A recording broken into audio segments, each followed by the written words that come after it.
The dawn of a new day awaits new challenges, but along the way, new friends are made. Well, speaking of friends, we've got some friends on board for us. Ladies and gentlemen, it is round 3 of iQOO Battlegrounds Mobile India Open Challenge powered by Loco. Speaking of friends as well, we've got some pink friends on the desk. We are going to be your friends for the day. Hi, Fixes. How are you doing? Oh, well, I'm really amazing. Considering the fact that I just arrived last night from Odisha. I was really looking forward to today's day because we've got round 3 beginning, Yep, right? The steepest climb where we had to slash off quite a lot of teams. a And lot. now heading on to round number 3, where just 32 qualify and move on to round 4. Well, that's where it gets so much more exciting. Exactly, and for our underdog boys, I feel like this is going to be their last hurdle, right, where they meet the pros. But ladies and Yeah. gentlemen, we've also got to give you some information as well.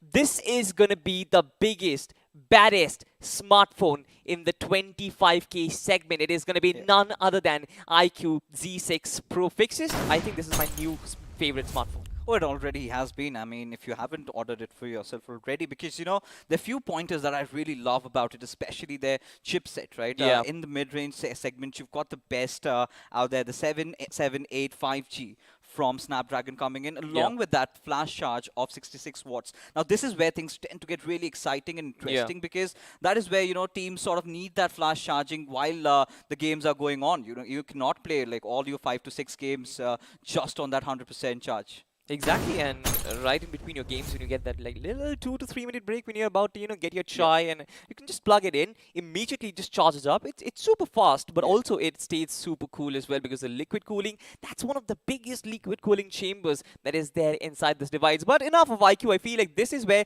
we're gonna talk about what lies ahead in front of us. Round 3, Yeah. again, the last hurdle for every single one of these teams. They have had such an extraordinary journey for themselves. 512 teams and 256, and now down to 64. 64. This is exactly where they are going to face their fears, ladies and gentlemen. We're going to see the format of the tournament. Of course, you have seen this already. Round 4 is where they're going to meet their ideals again, Fixes. Now a lot of teams would be wondering, or rather a lot of players, why 64? Of course, you've got 32 invited teams coming Yes. in round number 4 to make things even more intense, right? Now again, round 3, it's going to be really difficult, but then again, I'm kind of happy about the fact that, we're back to the top 8 teams qualifying for round number 4, which was not the same while in round number 2. It was such a steep climb and so Yes. many good teams sort of missed out, but that is what the fierce competitions do, because Yep. eventually it's a run for the BMPS. That's the bigger glory that you're looking forward to, in which just 24 teams are going to be participating over 3 weeks, and only the top 16 make the cut for the grand finals, for the ultimate glory, for what lies ahead. You guys have to be tuned in on our socials to know more about what the other tournaments coming up after this. Exactly, but we'll have a look at the points distribution, ladies and gentlemen, where we figure out how this entire event is going to pan out. Now, this is the usual stuff. You know all of this. I feel like most of the audience, be it a kid who is watching or a big daddy, you're well acquainted with the placement points as well as the finish point that come up with. Now, all that it depends is how much or how well you actually balance those two worlds together. You kind of have to get those placement points on board as well as get some finish points. Now, of course, just like Fixes mentioned, round 3 is sort of where, again, top 8 qualify, so you can kind of go a little easy on the finish points. But ladies and gentlemen, from today onwards, we're going to have 6 matches every single day, and we've got Erangel thrice this time. Oh yeah, and that is where things get really more interesting, because again, a bread and butter map of BGMI. Yeah. We've been watching this map ever since its inception of the game, and well, a lot of players are quite well versed with it. But apart from Erangel, what I'm really concerned about is how teams tend to perform in Sanhok. Now, Yeah. again, we've been talking about the meta being abused by a lot of players. We used to see those healing battles going on, which was not a lot of happening around the first 2 rounds, but from round 3 where it really starts getting riled up. So that is where I'm kind of anticipating, few players just outside the circle, just patching themselves up, trying to survive, get those early position points for themselves, because Sanhok sort of has always been the table turner, right? Yep. Absolutely. But ladies and gentlemen, the match is going to start in just a few moments. And just like he Yeah. said, it's a battle between the top tier competition. And of course, with just 64 teams, just 64 underdog teams left in this segment for us, of course, I feel like this is where competition gets even more fierce. Fixes. Teams could actually go completely bonkers in rounds 1 and 2, but this is where they've got to be very steady. Now, few teams whom I would like to talk about is going to be Autobots. Now, we just had a post on our socials as well where Autobots were going bonkers in round 2. They've got themselves probably around 60 plus 68 frags for themselves. It's absolute nuts. Oh, indeed it is. I mean, especially that one player, Hells, he's the one to look out for the way they've been playing. I mean, getting 68 finishes in just 5 games and absolutely dominating the lobby. They've clearly made a statement out there. But there are still a few more teams that, we would love to talk about, one of them being Heroes Officials. Now, Yep. you've got experience in that lineup. You've got Puwali, one of the players who used to play for Insane. And you've got a few couple others. If you talk about UP50. Now, I've known these lads for quite some time when they were playing in my customs itself. And watching these lads from there to the journey at the big stage, nothing could be more bigger than this. Absolutely. But we are going to head into the game in just a few minutes, ladies and Yeah. gentlemen. But before that, we have a small message from our sponsors. Show me you got soul.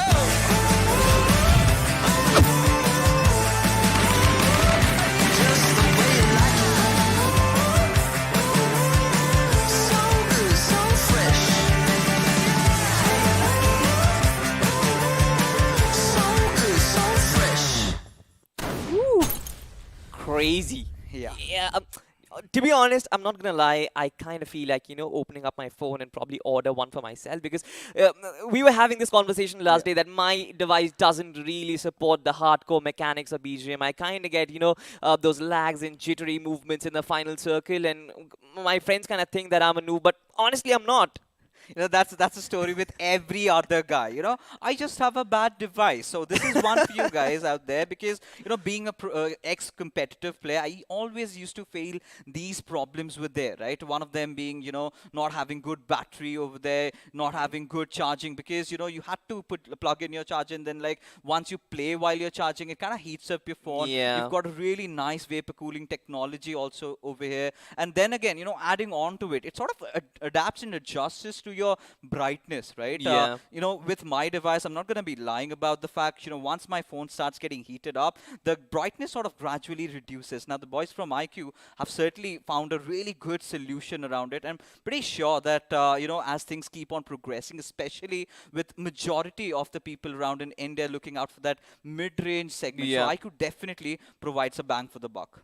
Absolutely. But with that said, ladies and gentlemen, we are going to start the game Yeah. very, very soon. Erangel is getting hot and ready. It's being completely dolled up for battle. Of course, at the end of it all, I'm not really sure if it is going to restore its beauty. But we're going to have a look at the beauty shots in just a few seconds. Right. But for that, we have some time for that. So we can talk about, again, the teams and the rounds. And of course, you've Yeah. mentioned how the entire round 1 and round 2 was a very fierce competition. The slash was huge, right? From 256 to 64 teams. Just only top 4 make the cut. That is where you've got to make those rash dishes and probably go for those harsh finishes and try and, rush towards the squad whenever possible. But this is where you've got to kind of calm yourself down a little because you are facing fierce competition. These 64 teams, they're probably the best underdog 64 teams in the country right now. Exactly. I mean, if you take a look at all of them, they were top 4 of their groups in round number 2, Exactly. right? So this is where you kind of start wondering, maybe, this the top 8 teams are going, so it's going to be rather easier for us to qualify, but you need to understand who your competition is. Now, they have been dominating the lobbies. Now, we've got so many teams and a variety of players coming in. You've got teams like Autobots, like you just said, who tend to dominate the competition with a lot of finishes to their name. And then we have teams like Tenacity, who sort of tend to, prioritize a lot on the circle, look out for those position points. And, talking about Tenacity, we can also get in teams like P6, if you remember. Yeah. We had it on the broadcast. And they were one of the teams, out of 5 games, in 3 of those games, they perfectly predicted the circle where it had to be, and it sort of went over there. So you have variety, you've got mixture. So today is going to be so much fun. It exactly is going to be. But of course, you've got to play according to Yeah. your strength, right? Whatever your strength is, just like you said, it can be, pushing against an opposition or prioritizing the circle. Right. But then again, all these underdog teams just so close. I'm pretty sure nobody wants to get eliminated from this point on, because you're just one step closer from playing against your idols, from playing against those people who you probably started, watching and playing, having a look at them. So I feel like this is a great opportunity for them, but again, it is going to be very, very tough competition. And I'm pretty sure these guys, these lads who are sitting back at home and playing, Yeah. they are pretty ready. They are warmed up. I guess we are warmed up as well. Our pings are shining bright, as I Definitely, yeah. guess we look as pretty as Erangel is going to look.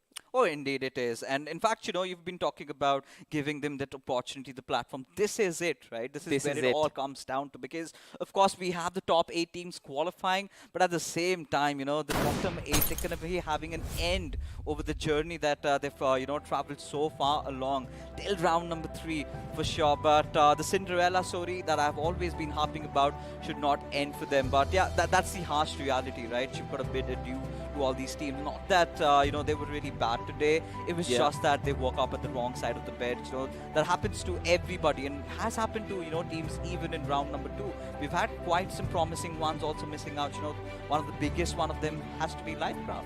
Yeah, absolutely. I feel like this is where um, a lot of opportunity is being obviously given to the underdogs, but they've got to make proper use of them. I feel like being efficient with your movements, being efficient with what you make out of this opportunity is what makes sense. You've got to get those points up, you've got to get your finishes up as well, make good decisions, not really let your nerves get over you, but rather just make calculated decisions so that you can progress further. Because again, we kind of stressed upon it as well. Top 8 shouldn't really be that hard if you play that sensibly, isn't it?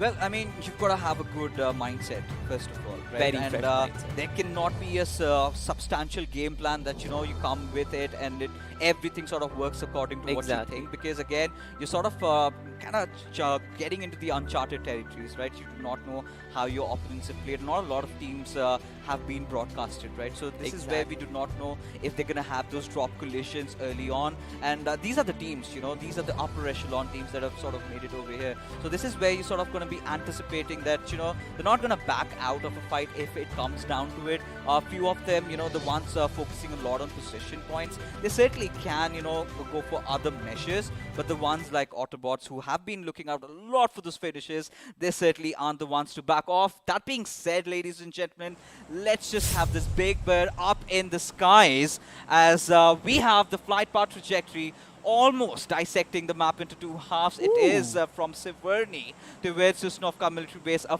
fresh new week. It's going to be round number 3, match number 1, ladies and gentlemen. And this sort of has me wondering, where is the first circle going to be at? Maybe towards Katka once again. May history repeat itself, but nobody knows actually. But I love this circle, to be honest. I absolutely love the flight path. Just completely vertical. There is no trajectory to it as well. Players can drop to whichever location that they want, and you can already see that a lot of parachutes are in the skies. Are they birds? Well, they certainly are. Birds trying to take a mark for themselves, inside cities where you would not want to be pooping, but rather get your loot done. But there you have it. We've got a few splash of colors spreading across the map. You've got Stalber already being occupied. You've got DMES taking over Siverny as UP50. I believe this is one of those teams that is heading towards Georgia Paul, maybe? Yeah, might be. And it kind of looks to be like as well. Now, you've got 2 teams, I believe, towards the Southern Island. The circle, once again, just like I said, should be towards that Katka side. History, once again, repeats itself. But we've seen that it kind of has a few variations. It can go towards Everest. It can go kind of towards the south, towards the Quarry region as well. Has a few variations towards the end. Might just have some hardships. But one thing is for certain, you've got to make a move towards it very quickly. You don't really have a lot of compounds in that direction. Oh, yeah, of course. Now, taking a look at this particular circle, you might be wondering, it's again that standard plain old Gatka circle, but the kind of transitions we've seen to it, see, and you've got a lot of Yes. topography around where things can pan down to. You still have Everest in contention, you still have the Gatka Suez in contention, you've got the Gatka flatlands in contention. The and ruins as well. Yeah, the ruins as well. And we haven't seen a lot of ruin circle so far lately, but we've seen that one little uncommon or quite rare quarry circle. So, Yeah.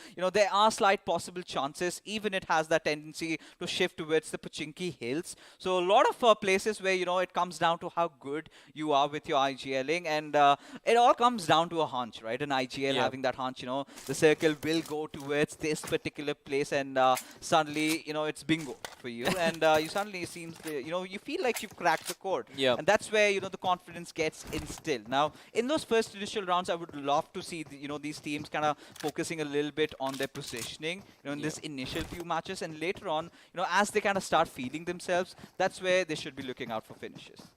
Exactly. Once again, it's more about how these teams proceed, right? How these teams approach this particular round. Now, we've seen where teams require finishes. They know how to go hot-blooded, but this is where they can kind of calm themselves down, just like you said, focus more on positioning, focus more on those early rotations. Getting their loot done right is going to be quintessential for them to stock up on all those necessities which they might need in the final few circles. But again, you talked about the hunches which all these IGLs get. I feel like it's more on the statistic side of things. The more you play, the more circles you see. That is how you sort of have that hunch, right? It's not just purely based on luck. Oh yeah, of course. I mean, it's primarily coming down to the algorithm, right? Yeah. There's always a trend. There's always been a pattern, and the more customs you keep on playing, you sort of have that feeling in your gut that says, this circle is going to take a shift. But more importantly, coming back to the game over here, right? We've got a little bit of a early kerfuffle between Team Mavericks and Zodiac. Now, Zodiac seem to have been that team that kind of got sandwiched, but there you can see, Team Mavericks, they've taken that water route quite early on. So clearly shows that body language speaks that, they're one of those teams that kind of wants to keep things simple from the start, Yeah. do not want to go a lot for the action early on. Rather can, of course, have that avenue to go for that bridge camp. I'm starting to wonder they're sort of heading to that direction. But one good news for them is they've not got any team around that Milta Power area, at least in the Milta city. Exactly, and I kind of like this approach as well, where you kind of go for recreation even before you head onto the battlefield. Just just cruising along the speedboat.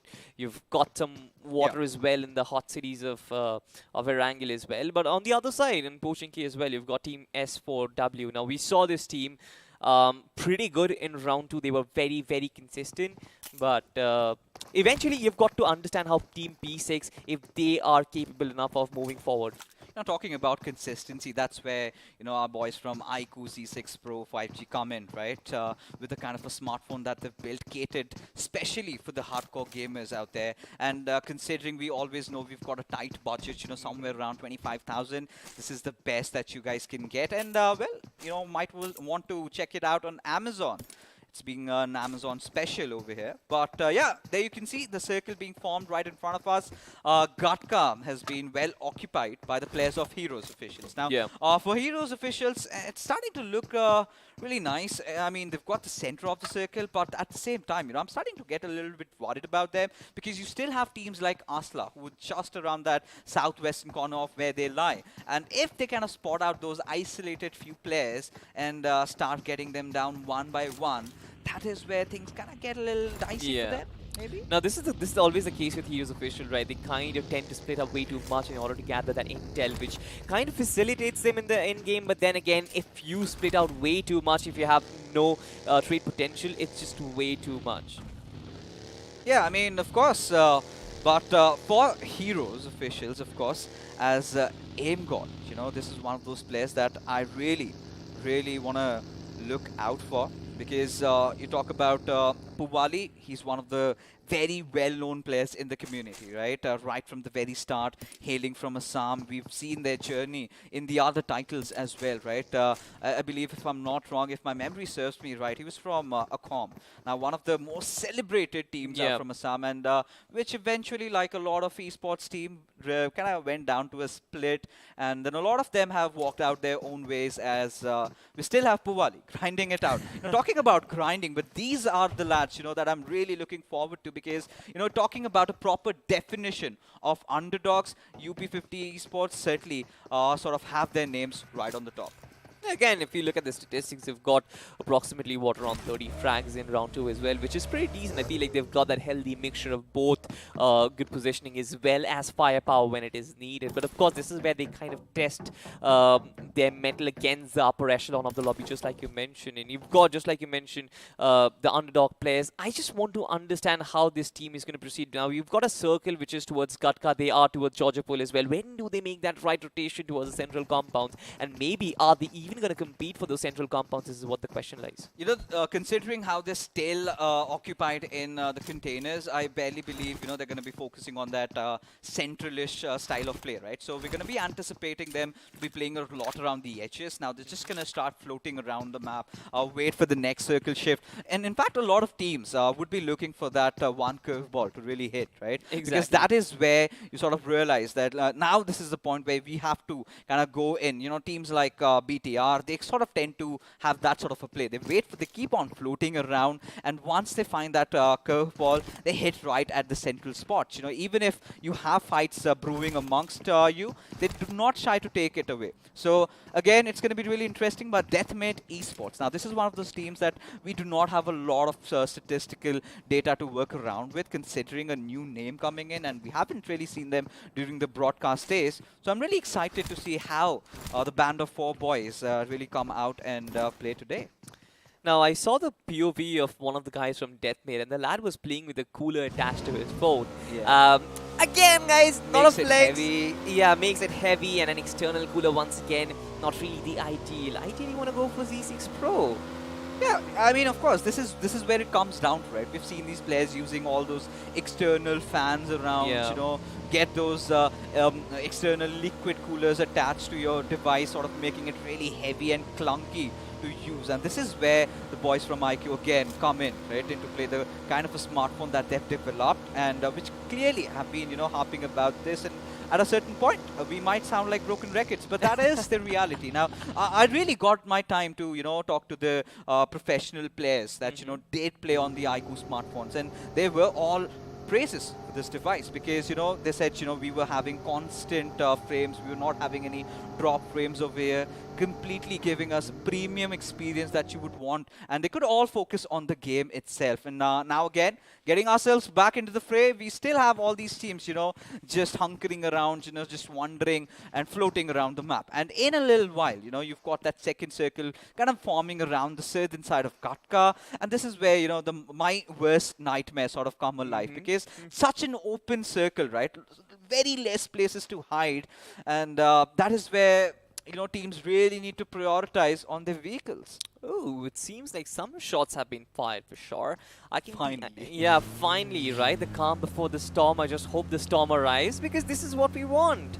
Again, you've got Team Mysterious X right in the vicinity of another team. Now, again, a similar outcome. They're not really pursuing them and hot on their tails to try and go for finishes. Most teams really want to take it calm and just want to get their footing in the game, which is fine, which is fair, I feel like. But again, if you don't really warm yourselves up maybe before the final circle hits, that might be a problem. Oh, that certainly will be a problem, right? Of course, it all comes down to the decision making that these players are going to be opting for. But right in front of us, we've got Asla. Now, one of those teams that we have indeed seen in the past. Now, this is one of those teams that loves to make that perfect balance between getting a lot of good position points along with the finishes that tend to come along with it. Now, you were asking about UP50.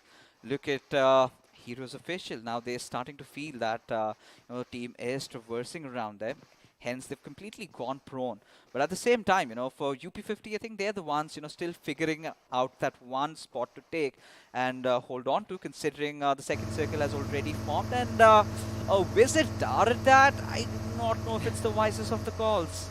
Yeah, especially with Heroes Official right in the vicinity. Now, Heroes Official, they've got a player named Creed, and every time I hear the name Creed, it's like I remember Michael Jordan and his boxing film. I'm kind of a big fan of it. Kind of motivates me every single time, coming in from nowhere and making it big in the boxing world. I feel like that is exactly what to Mike Tyson. No, so the actor is Michael Jordan. Oh, Yeah. all right. All right. So iQOO Battlegrounds Mobile India Open Challenge again is a platform where you're not really a big professional player or a star. You come in as an underdog, you're nobody, but then you kind of make it big and play against your stars and probably even beat them. Just imagine the possibilities. Oh yeah, I mean, I would love to see that underdog story, right? We haven't seen so far in the BGIS, hoping for that to happen in the BMPS this time around. But I believe, Salty, we're in for some battle out here, right in front of us. Asla Esports, they've positioned themselves pretty well. I really like how they've kept their buggy and just, staying around that little rocky cover that they have, having a really good split. But this is what I was talking about, that one curveball to hit. Now it goes a little bit towards that centralish areas, Yeah. the eastern side of Katka, where I believe the players of P6, they're going to be enjoying their fruits of their rotation. The circle never ends well, Fixes. The circle never really does. It's not a good news for most of these teams, but for us audience, for the neutral fans, you're going to see a lot of bloodshed.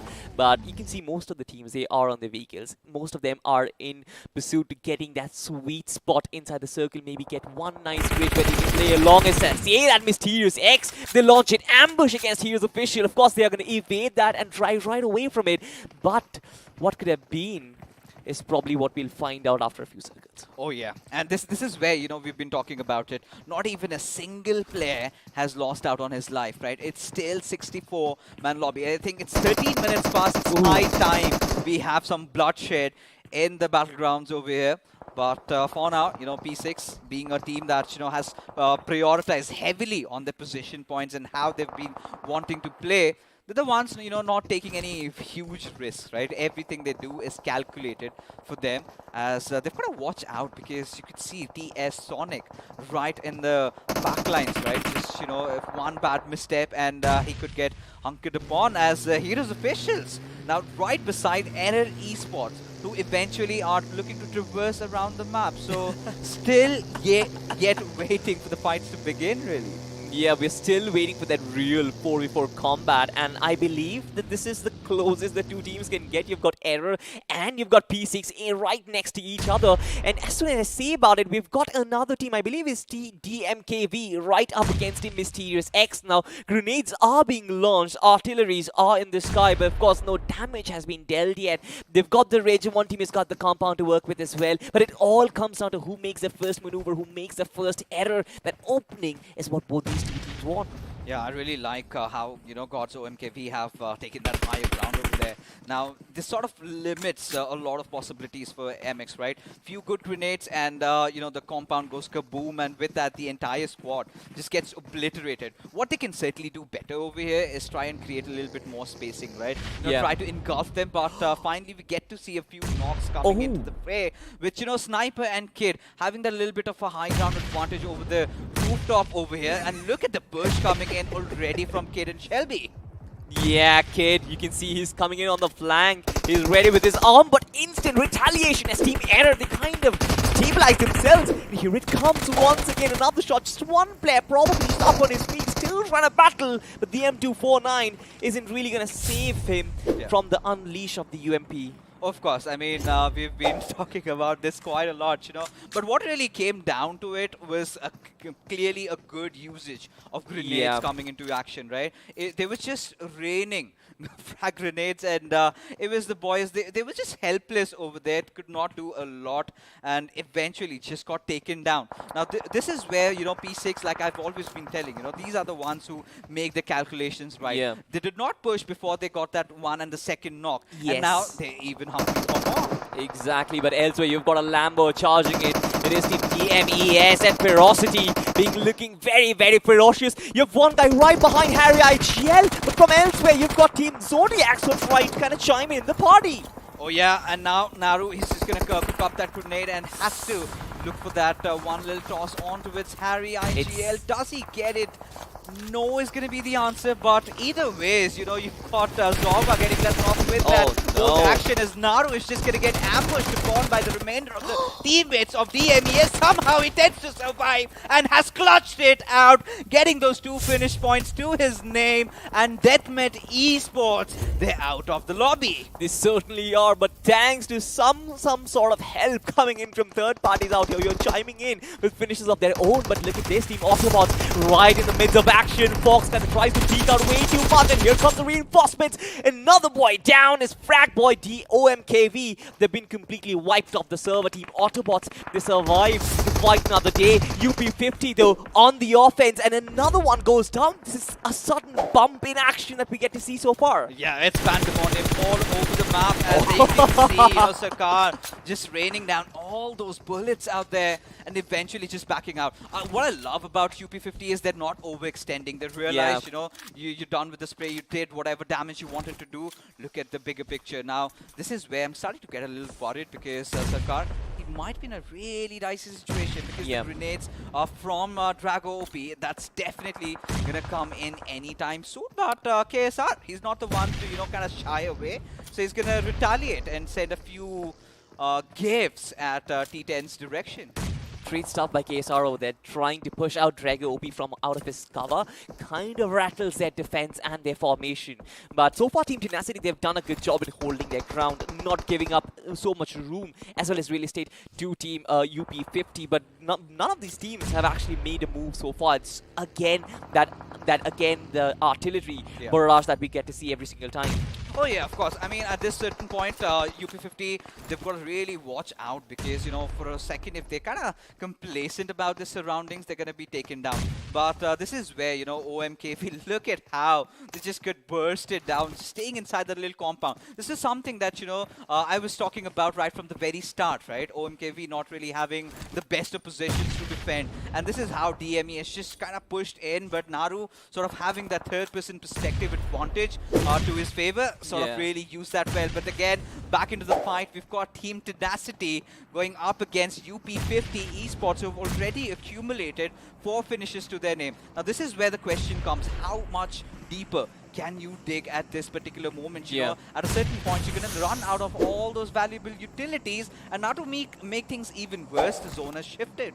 Exactly. Now, UP50 was in a good spot to try and gatekeep the other team, but thankfully the fact that the circle has shifted, it's a very, very interesting grenades going kaboom as Team Mavericks, they're not in an ideal position. Another one explodes as this team gets wiped off the server even before we sort of realize it happening. Team RI is official. Again, 4 finishes to their name, but things are not yet over as Team P6 now might launch an ambush against them. Yeah, so many good contenders for getting this early chicken, but clearly, you know, Team P6, this is not one of those situations they like to be in, right? Around the edges. They are the ones who kind of tend to capitalize whenever they play around the center of the circle. So it's going to be really interesting how they carry on with the rotations. Right now, considering they've got a lot of attention diverted to their direction.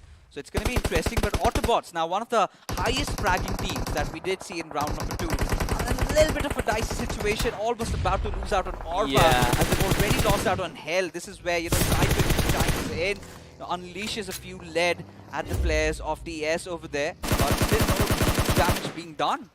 Good stuff done by Team Zodiacs right now because they've got somewhat the center of the circle, but Spray, of course, kind of still trying to, you know, strengthen his footing right here. The smokes will give them some sort of cover to work with, but nothing as such. So far, the circle has got most of the teams inside, and it's completely in an open area as teams launch ambush right against each other. You can see the team, Drago's team, of course, both of them being just completely nailed the hammer behind the tree. Nobody's surviving. The spray coming in from UP50, and I love this strategy. Just trying to scavenge from the edges and cleaning up every single one before you actually move central. Yeah, you've got to be opportunistic, right? You know this has been a tough lobby. A lot of players have been surviving till the very end. So stay around the circle, stay around the edges, look out for those finishes coming up, and once you get it, just go for it. As I believe, you know, Sarkar has taken a little bit of a left shift over there, has to spot out the players of SNN and Tenacity somehow by the Viscous. I'm starting to wonder how on earth are they still alive? I have no clue what's happening, but we still have 8 teams and 25 players left inside the circle. It's a completely open circle. It's a death trap, alright, exactly. Green gets spotted, and Aditya just taps into his knees right now. Might just confirm that finish as well, but you've got so many teams on this eastern edge of the circle. It's very, very difficult for most of them to move in. You've got right teams sitting right at the center of it all. Asla, of course, being the first resistance for UP50 so far. I can see only Aditya who is trying to stop them from coming in. Now, this is a good gatekeeping situation. Complete open circle right in front of them. They have to push this guy if they have to move forward, and Sarkar is just denying them one by one. Oh, he certainly is. Now, UP50, we can certainly say one thing for sure, they are on fire, right? Doing everything right over here. As Asla is sort of going to be reduced down with the numbers. But yeah, the trades are definitely coming in for them. UP50 now, they've got 30 seconds on the clock, right? They need to get the rest back up, and they somehow need to also enter inside the circle. I believe Sarkar has already secured a good spot for them. It's all about dealing with the players of Asla and then moving on ahead. And this is where I'm starting to get a little worried about Aditya, because the way he's sort of roaming around right in the open, and at this particular point, if he gets knocked down, then this is it for him. For UP50, they've got to prioritize. Do they get to the circle, or do they keep back Asla and then keep them pinned down? Of course, they're taking their vehicles. They're trying to traverse from cover to cover. Is this a good decision to try and use a vehicle in the final circle? Something which we will find out. But Heroes Official, right at the 10th center of the circle, could have controlled the entirety of it. But there's no cover whatsoever. They've got to battle across multiple teams and garnering attention from every single one of them. It's a tough job. Tough job for Heroes Official as well, as Aim God gets taken down. Nades coming in, landing on top of them, as Aim God is completely finished off. Oh yeah, indeed, as Pablo has started cooking up, and indeed, God. Nade at God's intervention, and finally God's lead has been proven by the players of P6, who aren't going to be stopping their march on taking on the center. But at the same time, you've got to wonder how many smokes do they have. Puwali somehow still surviving amidst those dense smokes, and Creed, I believe, his position has also been compromised, as Shelby is just going to enter inside this murky cover and look out for places to scout around and get that finish. Eventually just gets punished by the players of Heroes Officials. A little too ambitious over there as Team PC. They're still on the offense. They've cornered Team Heroes Official from all directions. UP50 comes in from behind and land that final blow in the coffin. Just one player survives, but good stuff done by UP50. They still got those 4 players up and alive. Team SAW, or rather Team P6, not really the ideal situation. But going for that revive, paying the prices. 8 finishes to their name. UP50, they're abominating the lobby right now. Yeah, this is an absolute obliteration, but SNN are really love their spreads, you know, considering how they've been playing on the edges, and now they've got a little bit of a high ground, so a lot of information being imparted to them. But I'm going to give it to the boys from Asla for how long they've really survived, considering that situation that they were in. But look at tenacity. Skabi, who finds Maximus out of nowhere, gets that knock secured, and these are those little pesky buggers that completely just take away your chances of getting the chicken.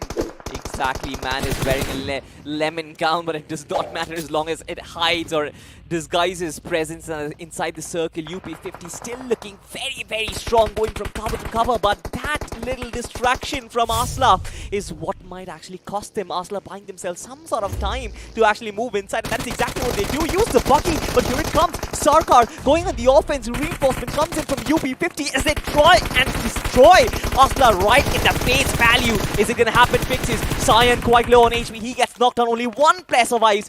Aditya, it's just about him who needs to search down Sean and take him out as well.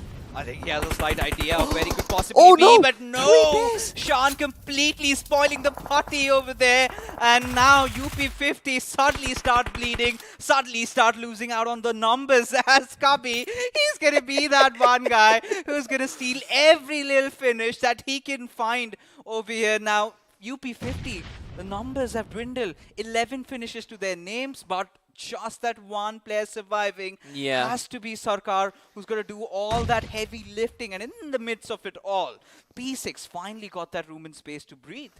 Exactly, they've got that 2 players up and running. They've got 11 finishes to the name. All that they want to do is just close this game out on a victory.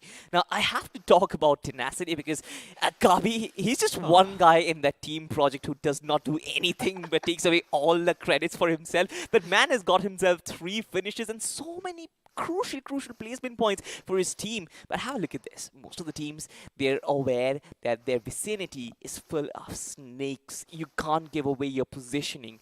Asla, they're still surviving. You've got Team SNN as well. You've got UP50.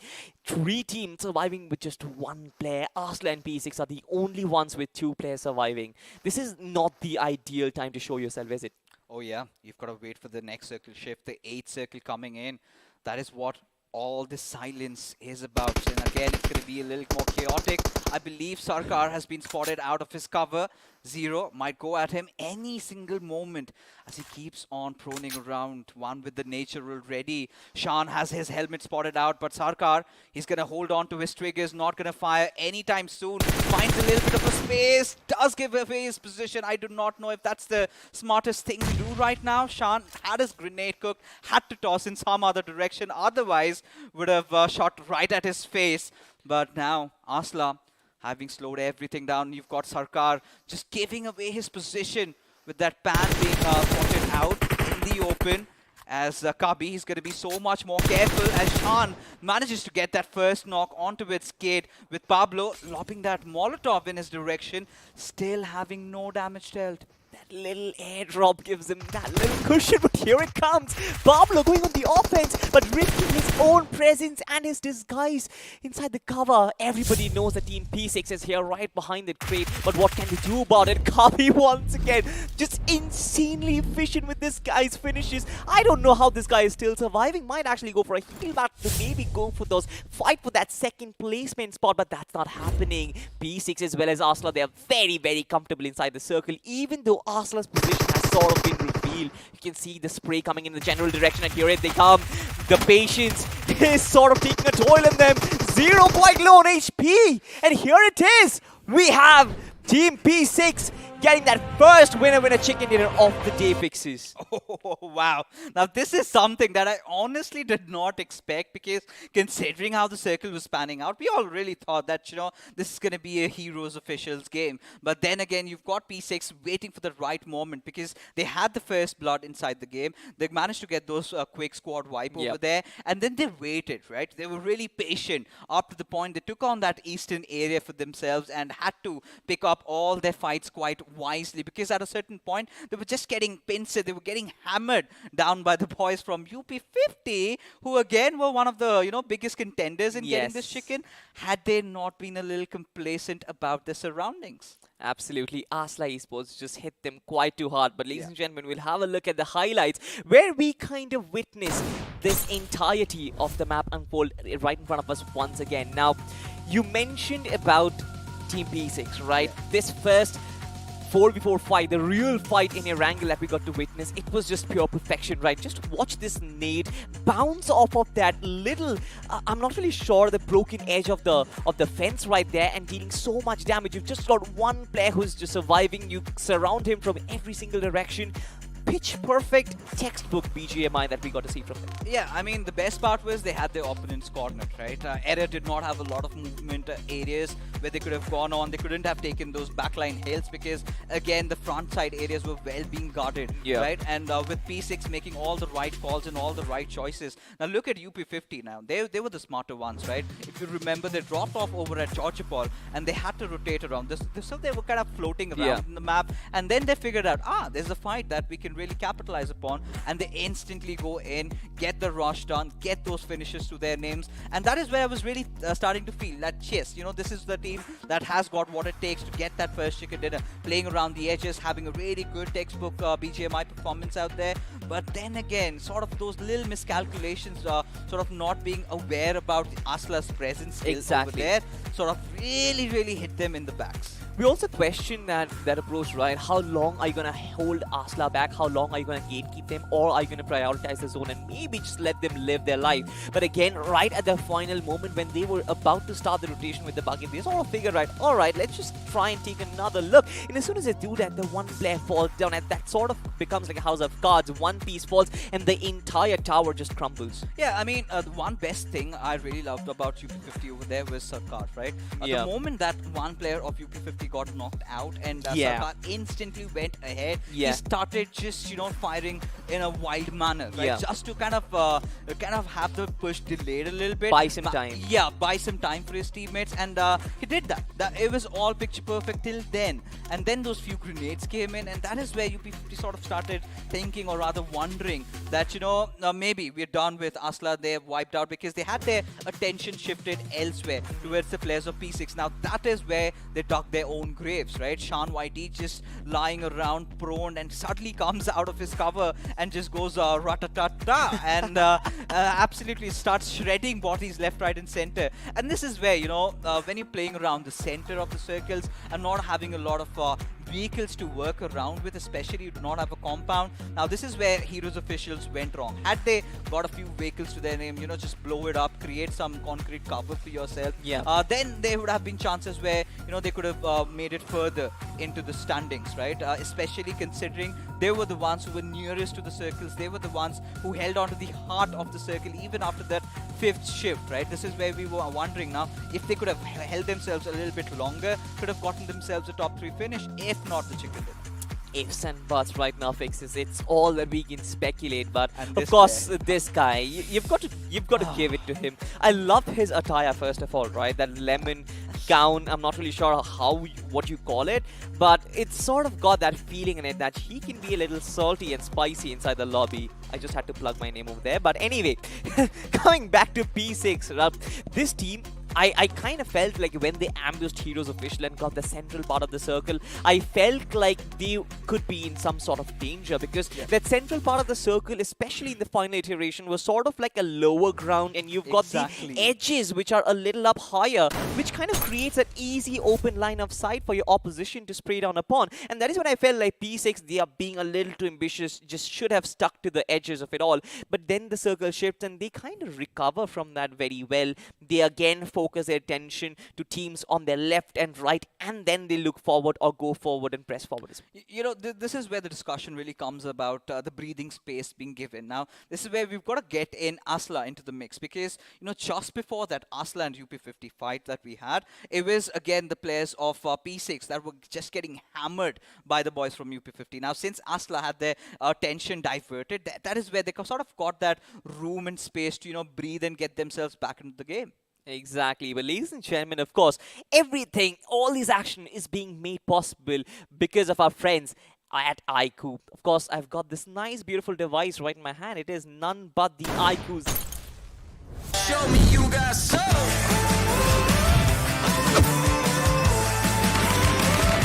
Just the way you like it. So good, so fresh. So good, so fresh.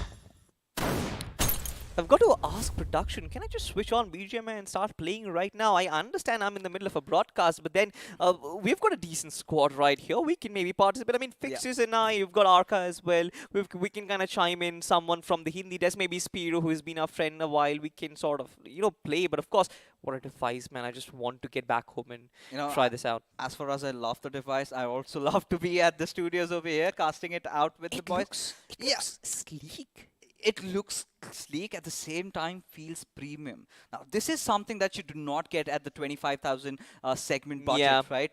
You've got those little plasticky feels, very light, and you're like, is this even a smartphone? Now, once I held it in my hands, it really feels soothing, right? The perfect weight, not too heavy, neither too light. Now, this is where, it comes loaded with so much of those features. Now, we've been talking about it, ladies and gentlemen, but I think it's time right now to head in and take a look at the point standings as to find out where do these teams stand after that game number 1 that we had, and it is going to be P6 right at the tippity top with 28. UP50. They miss out on so much placement points. I feel bad for these lads because they were right up there. They were right up there with Asla, with Tenacity, just that little lapse in concentration, and they've sort of given up that buffer to Team P6. An 11-point buffer right at the start of the game is not something which teams at the bottom would really be looking forward to. But again, we sort of know that this is a top 8 qualify next round situation for us. So entirety of this first page right now, you can see that they are safe. But are they really, especially the ones at the bottom? You've got Autobots, Heroes Official. You've got big names who performed in round 2 with 9 and 5 points. Certainly not something to be very cheerful about. You know, this is where the conversation around Kratic esports really comes in, because this is one of those teams that had the second highest finishes in the entire lobby out of this particular group that we have been broadcasting. That's group number 1. So coming into the first game and you kind of missed out on that, this is where it sort of bugs you. Do not have a really good start, kind of just deteriorate your mentality heading into game number 2. Yeah, but ladies and gentlemen, let's have a look at the iQOO MVP of the first game of the map of Erangel, Sarkar 11. Who else but this man? 6 finishes, but 1189 points of damage. This man was like the lone survivor, the first form of resistance for UP50, stepping up every single time when his team needed. You can call him a guardian angel. Oh, you certainly can. He's been doing all that heavy lifting for his team, right? Because every single fight, he had an instrumental role to play, right? Once when we did see they were around the edges, he was the one who went in, did scout out that perfect location to kind of build their cover around, and he was the one who even came back to fight it out against Asla. As we, ladies and gentlemen, head on to the top 5 players in the lobby. I was somewhere, searching out for Kabi, and here he is at the 5th spot. This one little player took him tenacity to different heights. Out of the brinks of getting just that one position point, he managed to secure quite a lot. Quite a lot, as much as they are inside the top 5, ladies and gentlemen, but he is also inside the top 5 of our first map of Erangel. Speaking of the first map, we'll have a look at the match summary, where we kind of see all this action unfold. Now, again, no real surprise apart from the 2 vehicle finishes and 12 grenade finishes. My man, there's been some explosions round 3. Yeah, of course, and it was sort of inevitable, right? Considering we did not witness a lot of fights from the early start, and once we sort of started congregating towards that circle, that is where majority of the fights happened. And in fact, after the 5th or the 6th circle, that is where we saw so much of those grenades being used out there. What I really love is those 2 vehicle finishes, alright? We love those things to be happening, someone just trampling over. But that has been one of those teams, Salty, a team called the Autobots that had been dominating round number 2 with 68 finishes in just 5 games. Who's had a rather decent start, if not in terms of positions, but definitely the finish numbers are up there. 8 finishes already with 1289 points of damage and 4 headshots. It certainly is one of those teams that we really need to look out for even more. Certainly, but again, the survival time is what their problem is, right? They've only garnered 1 placement point out of that entire performance. Now, you've got 8 finishes. Your gun game is extremely strong. All 4 players, they know how to kind of play well in those 4v4 fight situations, but you've got to get into positions where you are in the final circle and you can unleash that firepower on multitude of opposition. Yeah, and again, you've been talking about Autobots. Can't really leave out 2 of the biggest names inside the lobby, UP50 and well, you've got Team B6, the ones that got the chicken dinner, the ones that were denied the chicken dinner. And B6, I mean, had to be the better team over here, considering how they really held on to their horses when, things were looking really tumbling down for them. Because, at a certain point, they were just getting pincered down. But UP50 making those little careless calls out there and certainly hurting them. But in terms of how they've delivered, I think both these teams were really amazing, and I'm really looking forward to how they play in Miramar and Sanhok eventually. Exactly, and that is what is going to lay the foundation for the rest of the day. Of course, we need to keep in mind we play 6 matches today, fixes. So therefore, there will be a lot more opportunities for most of the teams who are in that second page to kind of make a comeback, right? And that is what I want, right? I want a good fight. I want the fight towards that 8th spot to maybe the 10th spot. There should be proper competition there. People should be waiting to get to the next of their opposition. But of course, as I say that, we are heading to the land of deserts. we are going to Miramar, ladies and gentlemen, and that is exactly where we'll find out if Team P6 can sort of keep this run going on, if they can keep this momentum for themselves, if they can get those finishes once again, get that chicken dinner once again. For Autobots, it's going to be a situation where they want to redeem themselves, right? For UP50 again, it's a similar storyline. But of course, speaking of storyline, we've sort of changed partners. My partner in pink has sort of been substituted. My partner in green. Arka, how are you?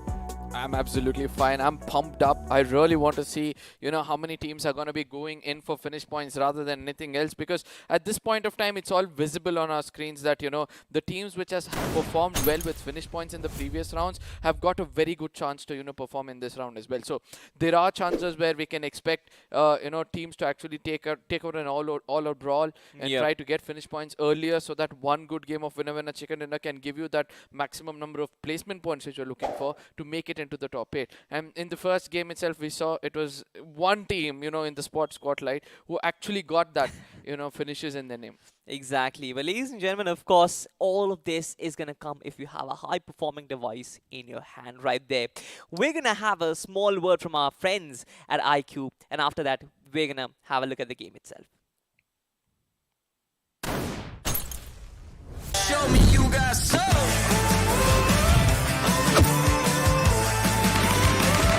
Just the way you like it.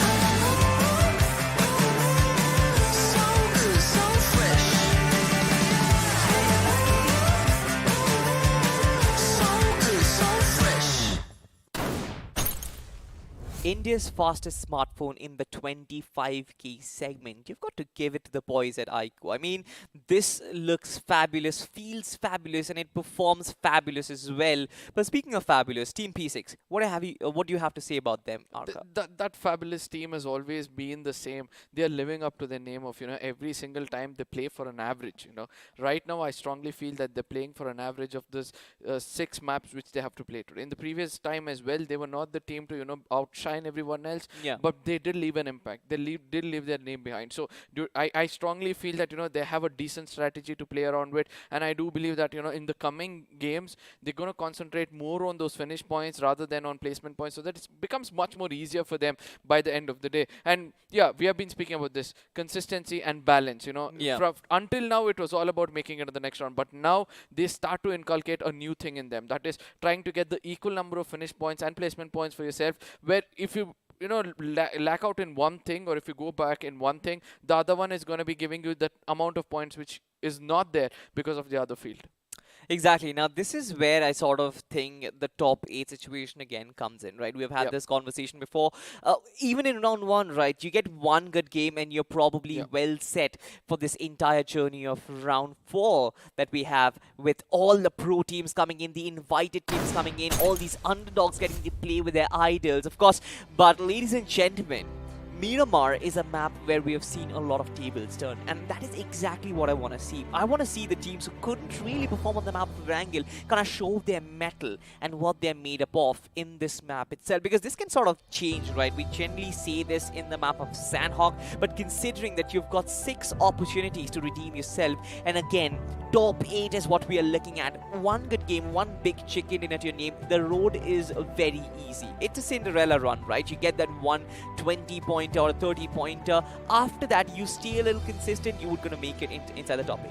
No, that's the whole thing. Now, if you're going in for that big game right at the beginning of it, you have to make sure that you're not in the crosshairs of the others when it comes to the next games you play. So we're speaking about the map of Miramar. Somewhere I would like to agree that this could be that game-changing game for a lot of people, because at this point of time, there are teams in the bottom who will be looking out for some early skirmishes so that they can pick up some 3 to 4 placement points and then 3 to 4 finish points and then try to play for placement points. So I'll be looking forward to see whether few teams will be actually going in for such kind of strategy, because ultimately the goal is going to be this: you look out for the enemies who are having the highest number of finish points, try to target them, so that at the end of the day, only when you put the kings down, you'll be able to take the throne. Exactly. Again, it's a battle of thrones, right? It's a game of thrones, just like the series that we witnessed. You've got every single team coming in from north, east, south, and west, and they're gonna battle it out on the map of Miramar, ladies and gentlemen, as the big bird takes it in the sky, just like Fixes wants to call it. You've got Team P6 who are on your screen right now, the winners of the first map. But this is a different story. The flight path is very skewed, extremely subtle flight path that we get to see. It starts somewhere towards the north of Impala, towards the Prison Islands. Now it does cover Chumasera and Los Lunas directly under his trajectory, but Arca, what do you have to say about El Pozo, La Cabrera, and all the region it sort of avoids? I somewhere feel that, you know, the team which chooses to go to such places will be rewarded with a lot of placement points, because ultimately they have a long journey to travel. They'll have nobody to taunt them, so they can have the right kind of farming and slowly make it back into the circle in case it's shifting towards the flight path itself. But somewhere I feel the zone is going to be a little centric or towards the side of El Pozo itself, whereas I always pray for the zone to happen towards the side of Prison, because that is where the least, or probably not even once I've seen the zone happen over there. That small island below can challenge a lot of people even inside the side of Minas. So let's see what's going to happen, as the flight path is going to be coming on our screens any second soon. Hope for now we're able to see, as similar to the first map itself, all these teams are not choosing to go for any kind of early skirmishes. Rather, go to your respective drop locations, get the right kind of farmings in the beginning itself, so that you can have that final fight. You know, until the 5th circle there was nothing whatsoever, and when it comes to the 6th circle, the kind of finishes we gained over there was so good. But as I said, if you choose to go to El Pozo, you're going to be rewarded with something like this. You certainly have to. I mean, Arca, once again, your circle predictions in you. This is an, I don't know, it's an immortal love that has sort of become very provident at this point right now, because most of the teams, they sort of understand that, yes, if Arca states that El Pozo is where the circle is going to be, then yeah, we better move towards that. And you can see most of the teams are still on their parachute, they're still gliding across, but a lot of teams have actually taken their drops towards the right-hand side of the map itself. Now, a lot of rotations, a lot of traversing needs to be done, a lot of driving needs to be done as well, and that is where we sort of see those mid-rotation battles brew up, right? We get to see those mid-rotation 4v4 engagements where teams are just rotating on their vehicle and suddenly a spray down comes in. We've seen this quite a lot happen in round 1 and 2. I feel like this is where we'll get to see that relive once again. Yep, agreed. Now, as you pointed out, the right way, the southern eastern corner is where most of these teams have settled themselves. Whereas I was, expecting teams to actually go towards the side of Campo, where only one team has, dared to go there. And let's not forget towards the side of San Martin as well. I was expecting at least two teams to go. There's a ample amount of farming which is possible over there. So I was expecting their teams to be present over there as well. But the only place of skirmish at this point of time looks to be towards the side of El Pozo, where we have our eyes set on two teams who are busy going around for the farming. And this is how things start to turn as you step into the professional lobbies, where people concentrate on first going in for farming and then going in for fights. For most of those players who have done this wrong before, it will be a learning curve for most of them as they made it so far in the tournament. Look at God's POV though. That man is chilling. That man is certainly chilling. He's lying. He's got his blanket on as well. Might just have turned his AC on. And pretty much, I guess, the first map wasn't exactly what the entire team wanted. Not a result which they could have fancied for themselves. But I feel like this is where they kind of have settled in, right? And of course, when you mentioned about the professional games where the things at the start are quite passive, I would say, I feel like this is exactly where teams sort of start knowing each other, right? You know exactly where opposition is going to drop. I don't think round 3 is essentially the case where every team knows each other's nooks and crannies, where they're going to drop, where they're going to rotate from. They don't have that much information. But as round 4 and BMPS progresses, I feel like that information becomes evident. And again, the passive nature of the game comes right in front of us once again. Yep, but one thing is there, it might not be concrete that the positions are visible, but for all those games which went on stream, right, those teams are the teams on the radar. Yeah, you exactly know how they play. You exactly know which is the key player of the team whom you need to concentrate on. At this point of time, I love the way Kratik is playing, They do know that there's a presence of some other team pretty much close to them on the higher ground, so they do not want to come out. You don't see any player in the map right now or in this view right now who's actually running out in the open, apart from Addy, where I was pointing out to. He's the one who's daring to run out in the open, which due to it does get some, the tags, but at the same time Panic comes out, plays very cleverly, tries to grab all the attention so that Addy can make it into the cover, and the very, very good gameplay coming in from the side of Kratik. Again, for Heroes Official, their priority is clear. They want to get this land for themselves. They want to get this town for themselves so they can get their loot done, right? They need those meds, they need those bandages and health kits, etc. Again, the circle towards that far western part of the map itself. I feel like most of these teams, they're going to have some trouble because El Pozo is completely unoccupied. And when El Pozo goes unoccupied, one of the biggest cities inside the circle, you kind of know that there is going to be a lot of scaffing for a lot of scouting and a lot of skirmishes for those compounds and for those hard covers. Most of them are going to play it from the ridges. Speaking of Asla, you know, we've got to talk about them. Erangel, they played it out to perfection, right? Waiting it out right against UP50, lying underneath their nose and striking when the iron is hot. I feel like Asla did it really, really well, especially Sean Whitey. But I feel like for them, it's about continuing their performance, keeping the momentum up. They've sort of clutched it out from a very weak position. It must be giving them some sort of confidence to work with coming in the next few games. When it comes to placement points, obviously you're going to get some, confidence that, the IGL is actually leading us into the right spot. So it's going to be easy for us to go forward for it. But at the same time, the finish points is something which a little bit of a concern for me when it comes to the side of Asla. They do not want to get into any kind of skirmishes in the mid rotations or in the early skirmishes. So they want to look forward for some finish points in the final circles or probably whenever a third party is going on so that they can steal some finishes for themselves. So let's see whether that's going to be the strategy they're going to stick on to. In the map of Miramar, I don't know how much of that is going to help them out, but one thing is for sure, when we look at the map towards, let's draw a line above Power Grid going down to Minas, that is where most of the teams are standing. So those teams coming in from the side of Los Leones or probably from the side of Impala, there's going to be a barrier of teams standing out for you. They're going to gatekeep you, not allowing you to cross over that Power Grid mountains, and it's going to be hard for you to take it. So all they have to do is take a longer rotation to the northern side of the map and then come towards the side of Crate Fields or Crater Fields or probably towards the side of El Pozo. But for me, El Pozo is going to be that one place which is going to be rewarding you with a lot of placement points slowly. Might be, but this circle again, we've seen the circle before, never really is a very peaceful circle. Elsewhere, you've got Team Mysterious X. Now, I'm not really sure why Team SNN Maximus is caught in this weird position. He's all by himself. There is literally no cover, but of course, there are some sort of reinforcement coming in from a different region quite below. As you can see, Smash is there in the vicinity. Nade being lobbed in exchange, and Shinigami, with his Shinigami eyes, is going to take the life of Maximus. You don't really fool the Grim Reaper, do you? But of course, Team SNN, they would be looking for some revenge, don't they? More than revenge right now, they should be looking out for some cover fire so that they can pick up that man who's down on his knees. But it looks like they're going to abandon him as he had abandoned them in the beginning itself. So it's important for you to stick together. It's high time we realize, when you start to play in a lobby which is going to get harder by the day, it's important for you to stick together. Make sure that you have the right kind of strategy. If you have a lurker or if you have a person who is pushing forward, make sure that he has the right kind of cover. It looks like SNNX is going to be one of those persons who's still not going to give it away. They're going to give the right kind of cover to Maximus at this point of time. One good grenade can actually turn the tables around against them, and it looks like Royal IGL has got the right kind of cover, right kind of angle against this team. This off angle could be something as a blessing, but in case this location gets compromised, it's going to be a bane for sure. There's another flank coming in from Team MX as well. Have a look at this. Shinigami's already placed himself in this high region, right? He's got the topography to work with. He can have a look. He has a vantage point over the entirety of Team SSN. And I kind of like this, right? You sort of understand what the situation lies in front of you. Team SSN, they knew that, all right, this is not a fight for us to win.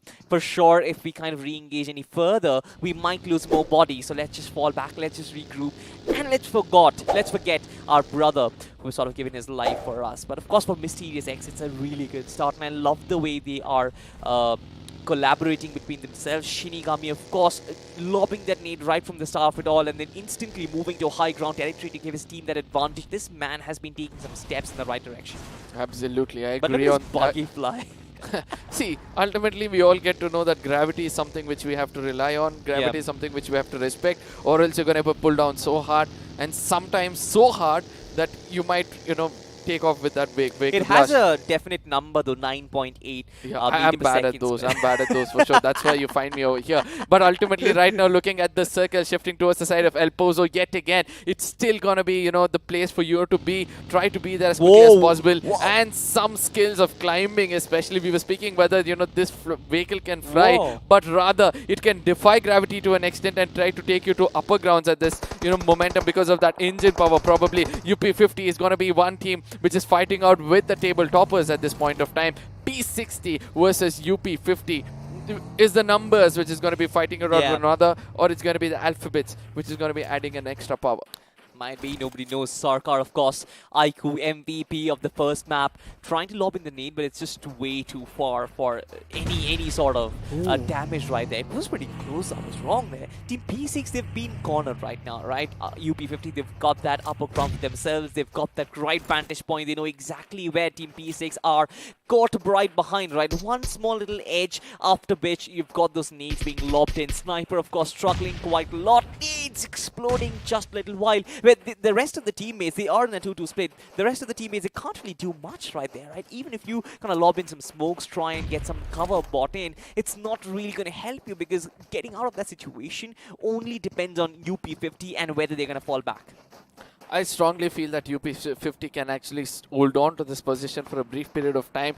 You know, try to see how well they can tag off the side of Team P6 at this point of time. Because I do agree that, you know, P6 is one of those teams who are capable of coming back and firing at you so bad that, you know, it's important for you to stay away. But look at the concentration coming in from the side of Aditya. He knows he's looking around on the horizons as well. As Sarkar is going to be that lurker coming in from another corner. He's going to be trying to push in and get as close to Pablo as possible. Pablo doesn't realize that, you know, there's going to be some person coming in closer, but rather his teammate does realize that Sniper P6 does realize that, you know, there's somebody who's trying to pull out some different kind of magic. Let me catch this magician, try to play the tricks against him, and eventually he was able to put that lurker back into this this place. Now, UP50 is going to be one of those teams who has to choose to fall back. Until now, it was all fine. They're not having a view on the enemies. They have to look at the backlines as well. They have to prioritize the zone as well. So if they stick on a little more longer over here, I strongly feel it's not going to end well for them. Now again, just like UP50 and their playing patterns, they kind of try and occupy the right at the center of the circle itself, right? It's not the geometric center. You've got Monte Nuevo, and around which you've got a lot of teams closing in on them. You've got Team RIS closing in on Team P6. You've got Team Error Esports also closing in on them. Just like you mentioned, they've got to have a look at their backlines, but they can't really fall back because there's nowhere you want to fall back to. There's literally no compounds anywhere. It's just about being cautious about your surroundings. Shots are already being fired. I feel like Team SNN, they are in the midst of some battle as we can have a look at this beautiful drone shot showing us Error Esports closing in on UP50. Now, this is where they are in a sandwich situation. How do they survive from this? How do they disengage? Or how do they approach this particular fight is what I want to see. I don't think so. It's going to be easy for UP50 to run away from this. Being the patty in the sandwich, you know that you'll have to cross the corner of the burger to get away. But at this point of time, it's going to be hard. Somebody's going to chew hard on you, and that's going to be one person getting taken down. It's going to be EE at this point of time. Error gets a taste of their own medicine. They do not watch out for their back, and due to which one player actually gets down and gets finished off as well. TSX Purity on the other side is starting to cook up some mollies as well, as more players are getting taken down. It's Naru, one of the key players of the previous map itself, is burnt out in the beginning itself. Now, Zodiacs are one of those teams who played very, very well in the previous round. They did leave a big mark. I really expected a lot coming in from this team to perform much better, to try to stick together, because that was the key which they were undergoing. But ultimately, they choose not to stick together, due to which one card at a time falls until the complete pack is burnt off. Absolutely. Team Gods, though, for them, getting good position is really important. I love the fact that they have pushed back, but have a look at this. Frag Boy, OMKB is quite low into his opposition, but instant retaliation as Flash Ochi gets this nice quick finish for himself. Now, one man down sort of sets him up for the rest of them all, right? Now they can double down on the rest of Team Solitude and their players. Nades being cooked in, they really need that opening. Some sort of damage being done as Ferocity looks to go on the lurk, looks to go on the flank. It doesn't really work. Sonic is on his knees as well. This is exactly when Team Gods might actually launch an ambush, but have a look at this. One player of their team as well has been knocked out. It's not really looking all that healthy, is it?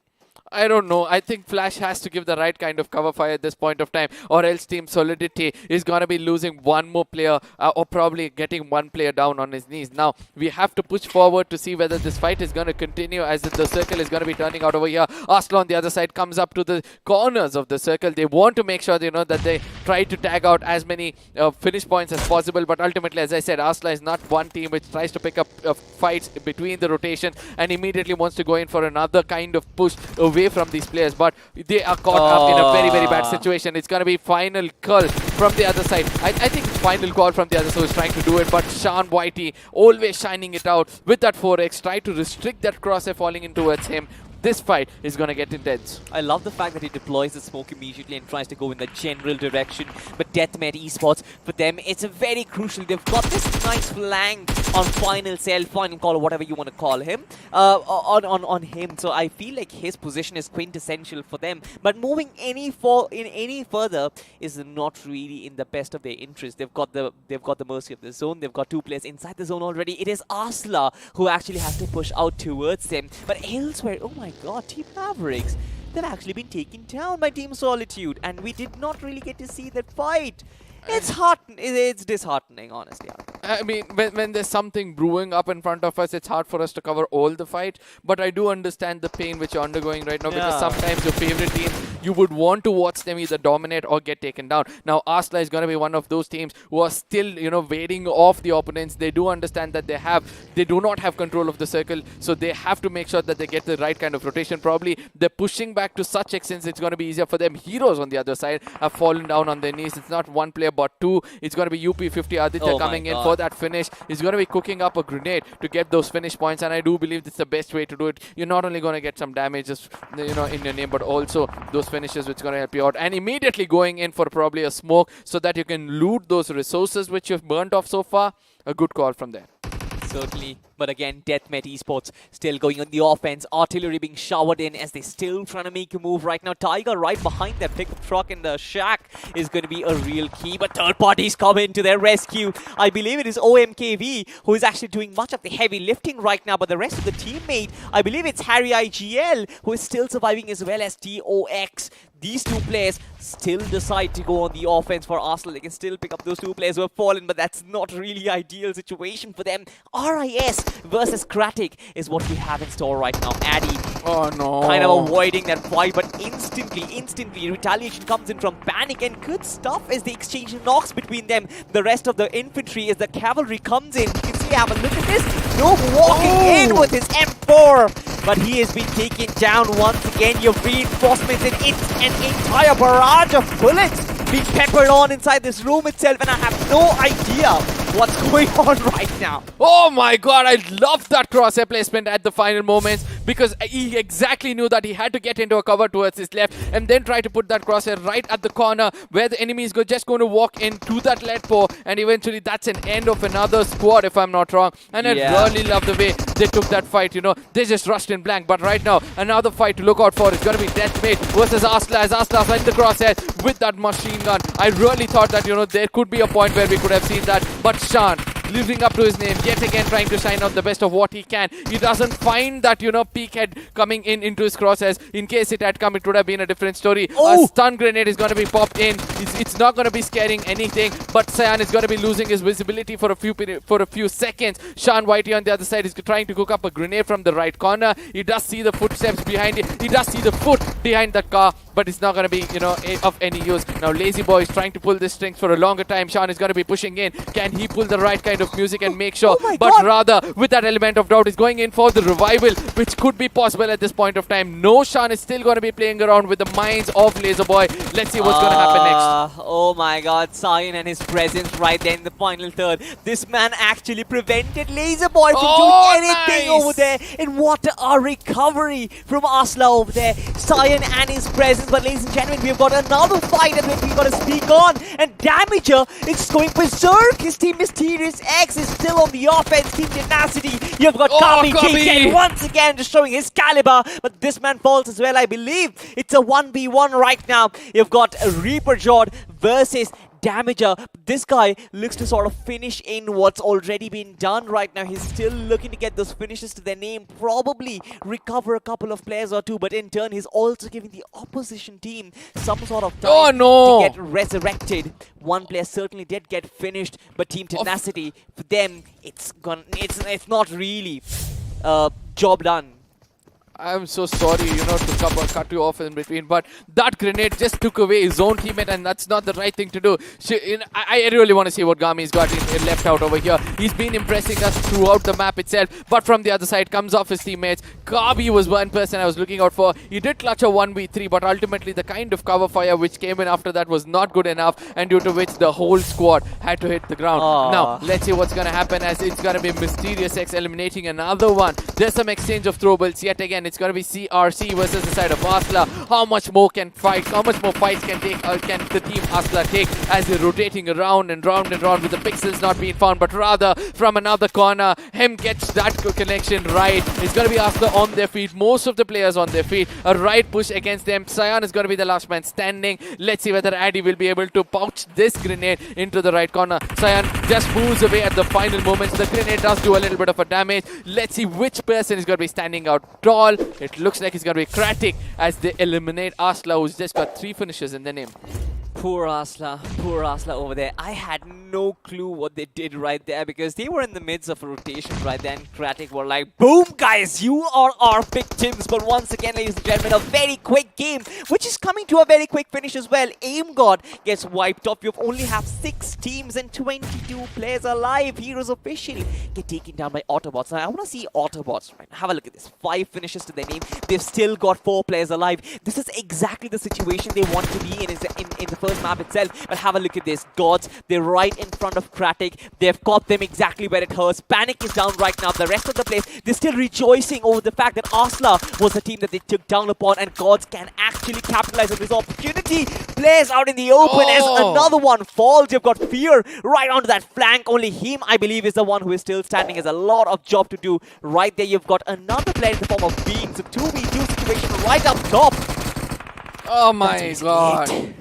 I just don't want to say oh my god, I want to say oh my gods right now. What kind of a finish that was. A perfect push coming in from the 2 players, and ultimately was able to put an end for one of those teams which were looking the strongest in the lobby. With a total of 7 finishes, they were doing absolutely good. But for now, it's going to be Team Solitary trying to, taunt out the only team which has survived so far with just 3 men standing with 3 finishes off them. Look at the circle on the top right corner, ladies and gentlemen. The circle is shifted away from all these teams, and nobody has the opportunity to actually take that early access into this circle. The 6th circle coming in. This is going to be hard for the teams, as it's a very open battle. The teams which has got some vehicles with them is going to be the team which is going to have a little bit of a cover, and it looks like that is going to be the side of Team Gods, as it's got a push coming. It's going to be a push coming in from the side of P6. The right kind of push where they're going to be meeting. They're meeting the makers, I believe. It's going to be Team Solitary also trying to play it out. It's the Gods who are going to be suffering. Look at the angle coming in from the side of Ferocity. If he pushes in and lands the final few bullets, I do believe that, he can get that finish. Yes, he's got the person on his knees. He's going to be getting these 2 finish points for himself as well. It's going to be Solitary versus the Gods, and versus the side of Team probably Autobots, who will be trying to play it out from here on. Oh my god, a Tom and Jerry chase once again. Another guy comes in. It's all about reinforcement after reinforcements and backups for backups. Have a look at this. He was almost getting third-partied. Team P6 right at the center of the circle, trying to survive against Team Solitude. Or rather, it's the other way around. Team Solitude, who are on the receiving end of most of these peppers. Have a look at this. Shelby on his UMP, still trying to engage in this 1v1 battle. It doesn't really have all that much support, but beautiful spray comes in. Also buys time to actually get his fallen brother up and running. Autobots, they've got 4 players alive, but only 1 man is inside the circle. Fox is rather doing a heal battle right from this point onwards. Not the best of positioning, but we have talked about this. The circle is so much out in the open, you just can't really battle it. Only one team, that is Mysterious X, is in good position. The rest of them, they're basically trying to fight the open barren lands, and you can't really do anything about it. It's just way too barren. I somewhere feel that Autobots have still got a small opportunity, but no. I spoke too early at this point of time. Mysteriox has actually found him, and it's gonna be Gami yet again, landing that final nail in the coffin, and he's gonna be very much happy with the kind of finishes he's raked up so far. 10 finishes in total for the side of Mysteriox, who did not perform that well in the previous map. He's gonna be so happy with the performance they've given so far, and it's gonna be P6 on the other side, playing it like how Asla had played in the previous game, trying to be in the safe lines, trying to make sure that they don't have any kind of rotation clashes, but whenever they did find it, make sure that they hit it really hard. They've got the hardest cover, they've got the circle in their favor, they've got a very open field where they can have access on the information of all the enemies, and I do believe that this is a game where they can't lose. The man advantage or the position you're holding is going to be the question right now. P6. This is where numbers sort of don't really triumph positioning. Mysteriox, what can they potentially do? They can try and ram in inside these compounds. But two guys with an entire cavalry walking towards him or driving towards him, it's very easy to take. They've got fences to work around and they've got the mercy of the circle.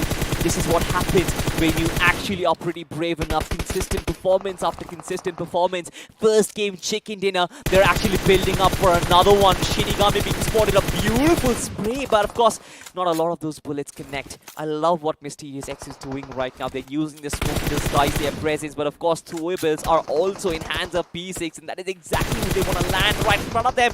All these players in one angle, and the grenade goes kaboom as P6 are still on the offense. These trajectories are so fine as our players will obviously struggle to survive, Varka. At this point of time, P6, every grenade is going to be sounding like a beautiful song for them. Every beat is going to be connecting right. Shelby on the other side would have got taken down because of the one Gami from the other corner. He's turning out to be that key player for the team, but ultimately he's going to be finding the zone. And a finish point picked up again from the side of Team P6. This is what I say in a Battle Royale game. It's important for you to stay at the right time, at the right spot. It looks like the table is going to turn in case this grenade is not going to be connected, but rather it does get connected. It does that get connected, and it's time for Team P6 and his teammate to actually push in, not coming from the same angle, but rather from different angles. They're going to be giving out informations, but ultimately it's going to be Shelby doing the maximum job with 6 finishes already in his name. He has to take this player down all alone, and it's going to be much more good because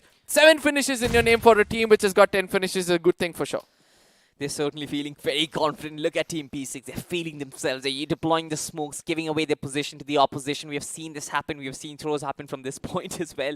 Ares will be waiting for his opportunity. Now, for Mysteriox, the job is already done. They've got 10 finishes. They've got the second place. They've got a lot of points to work with. Just imagine 3 extra points from the chicken dinner and 2 more finishes. 5 more points can be game-changing for them. And that is exactly the job that Ares has been tasked with. Now for Team P6, this is a little too confident. Sniper still trying to go up top, trying to figure out where exactly Ares is, where they're just literally neighbors.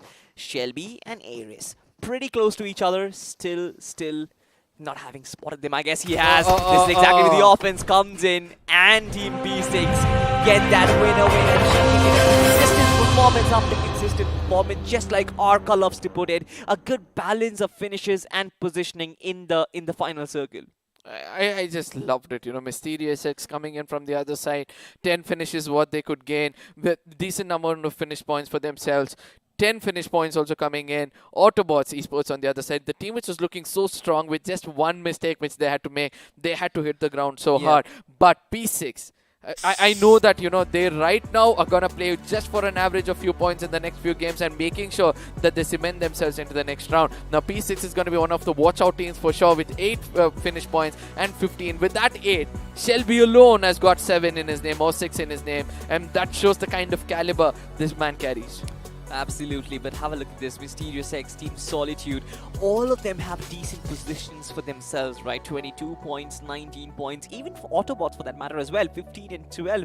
This seemed to be like a very well-distributed game, but I'm scared of one thing. I'm scared of that massive jump in the second page where none of the teams could actually perform because the numbers are very stacked up right on top. Error Esports, Heroes Official, Tenacity, Deathmet, Zodiac, especially for big names like Zodiac and Heroes was official. I feel like this is time for them to step up because they can't really let this go right in front of their noses. They know what the standard of gameplay is right now, what the level of gameplay that P6 is bringing on the table. I feel like this is exactly where they sort of start showing up for themselves. Speaking of showing up, another guy who has shown up for ourselves is the iQOO MVP of the day, ladies and gentlemen. Let's have a look at who it is. Arka, take the None other honors. than the legend himself. It's going to be Shelby P6 coming in over here with 7 finishes. 910 damage is what he's got. 1 headshot and 4 assists. Survival time to the maximum for sure. But one thing which I love the most about this guy was he did not use those throwables unwantedly. He knew how to maintain those resources. We'll speak more about it as we're going to be looking at the top 5 players on our screens. It's going to be Shelby coming up and Flashhawk coming in from the side of Team Solitude. He also played really well with 4 finishes. We can see the kind of damage he's gained over there. Sanhok is going to be coming in from the teammate is going to be catching up over there as well. It's going to be Mysterious X Damager coming in with 6 finishes. He's also done an amazing job keeping up a damage of 475 points. It's like he's done most of the clever work rather than the hard work. Exactly, but ladies and gentlemen, let's have a look at the match summary where we'll understand exactly what happened in this game itself. Now, healings again, we know Miramar generally tends to get a little more healing friendly. It's a little healing heavy as well. So 7,000, I would say it's a lower number as compared to round 2 and round 1 where you've got 8,500, 9,000 points of healing also done. But have a look at the also. 10,000 as well, right? But grenade finishes, 6 grenade finishes, especially most of them being done in the final circle. I feel like most of them would actually go towards P6. But let's have a look at the FD graph, ladies and gentlemen, where we sort of understand what sort of towers these teams have built on the map of Miramar. Now, it's a desert region, like it's Dubai, and Team Solitude was feeding themselves. They've got a Burj Khalifa to their name. I don't know. I don't know how much of Burj Khalifa is going to be built after this because I can see it's all tight at this point of time. Each of these teams have dealt the right kind of damage against one another. So the fight is going to get even more tighter. This graph is going to be slowly decreasing when it comes to the damage and picking up when it comes to the side of finish points. So let's see what's going to happen as we're going to be stepping into the squad spotlight any second soon to see which is going to be that one team. None other than the team of Team P6 for performing so well. 8 finishes, 1,358 damage, 1 headshot and 7 assists. Most of it is done by one single man himself. It's going to be Shelby. It's not going to be enough. He's going to be the knight in the shining armor, right? So the more you speak about it, the lesser we're going to feel about it as well. But squad face-off is something which is going to get us a clearer picture. Exactly. Now, Team Solitude versus Mysterious X. Very, very close stats. You've got 11 finishes to Mysterious X's 10. There is a slight difference in damage, of course, with 400 points. But just like I always say, I want more statistics to be involved when you want to really want to assess performances and their playing style of a particular team. One single set piece doesn't really give you entire picture. But the fact that Mysterious X just could survive 6 minutes longer than Team Solitude gave them the edge, right? They got that second position to themselves. They got that crucial position point, because of which they're just 1 point behind Team P6, which is a big jump, I must say. P6, obviously, they are starting to cement themselves right at the very top, the tippity top of the points table. But Mysterious X, with this performance, I feel like they've climbed up the ladders after the debacle of the first game. They are going to be well set for the next few games. Somewhere in the middle bracket is where Somewhere they'll in be the middle standing bracket, as well. But the squad face-off did also tell us that, if you're more aggressive by the 18th minutes itself, you're gonna be having the right kind of finishes in your name. But at the end of the day, let's look at the bigger picture. I really love what I'm holding right now. I really want to speak more about it, but I'll let the video do the talking at this point of time. There's gonna be a small promo for you guys. Please do watch it, and when you come back, you'll get more. Show me you got soul.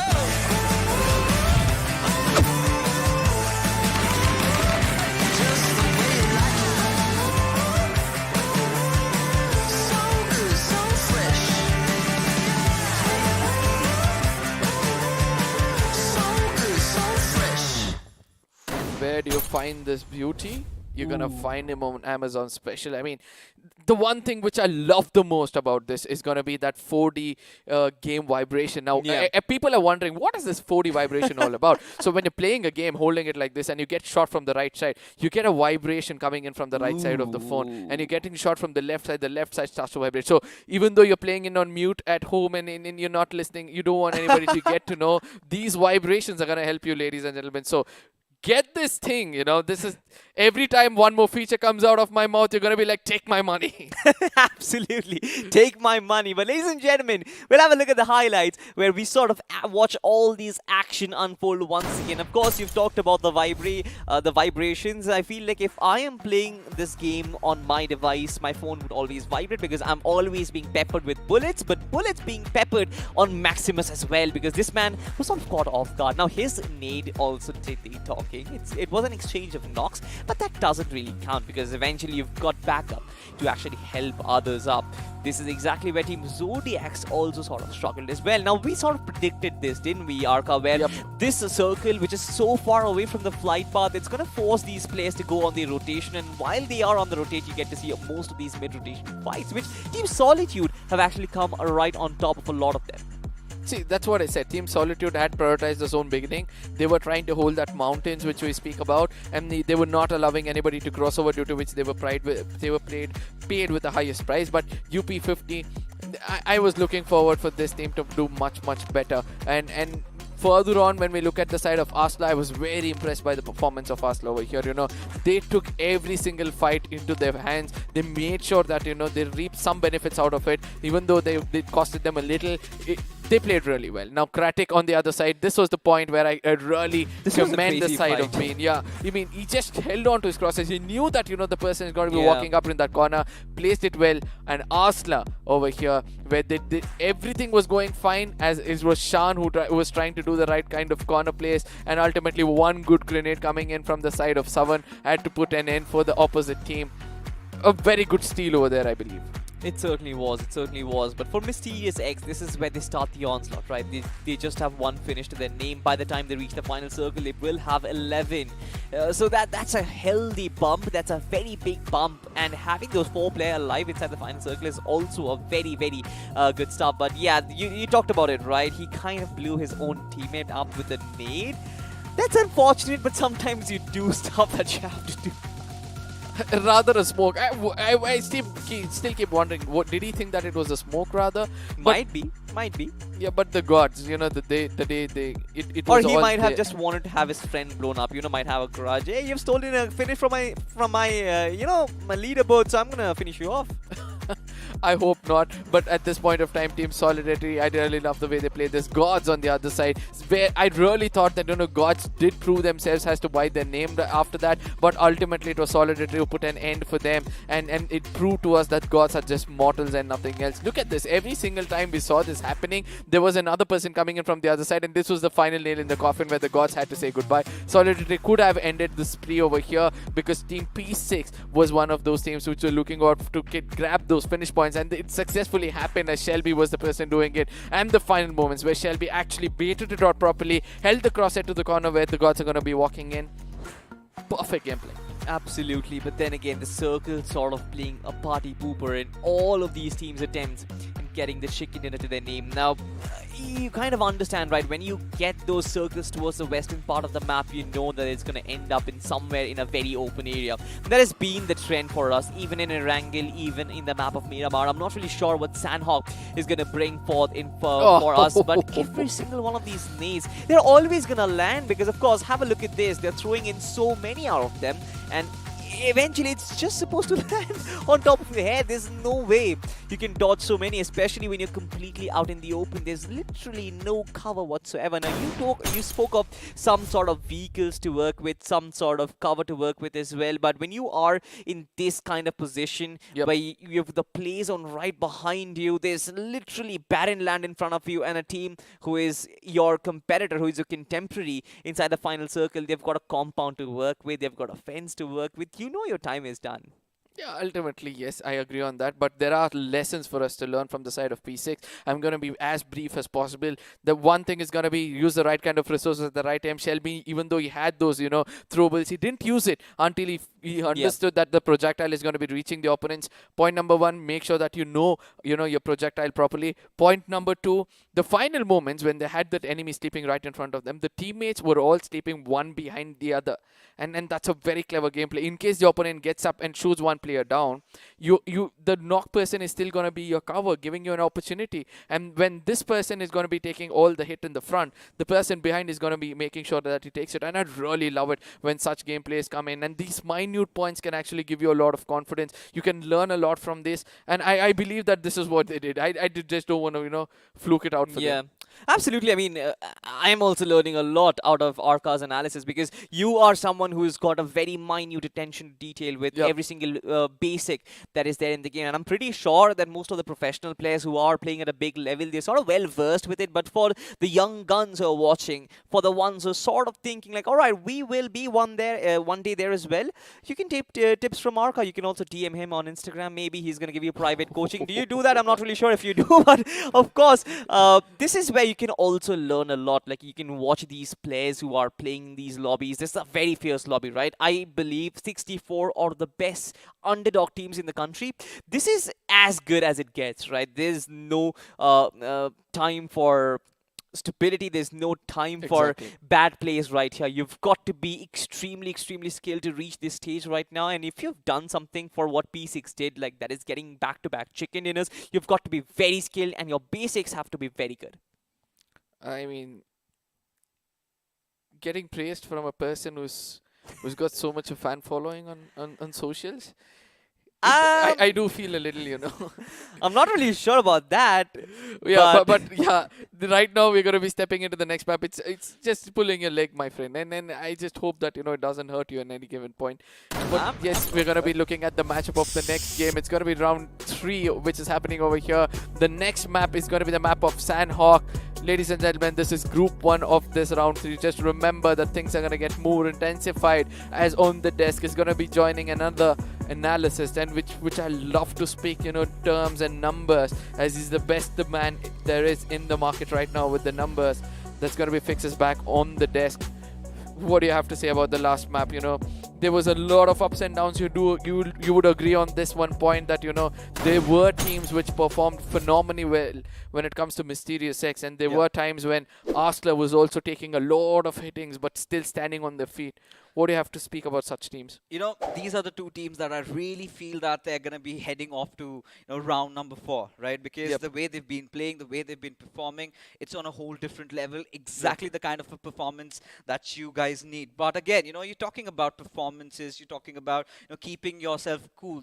Our friends from iQOO have something to share.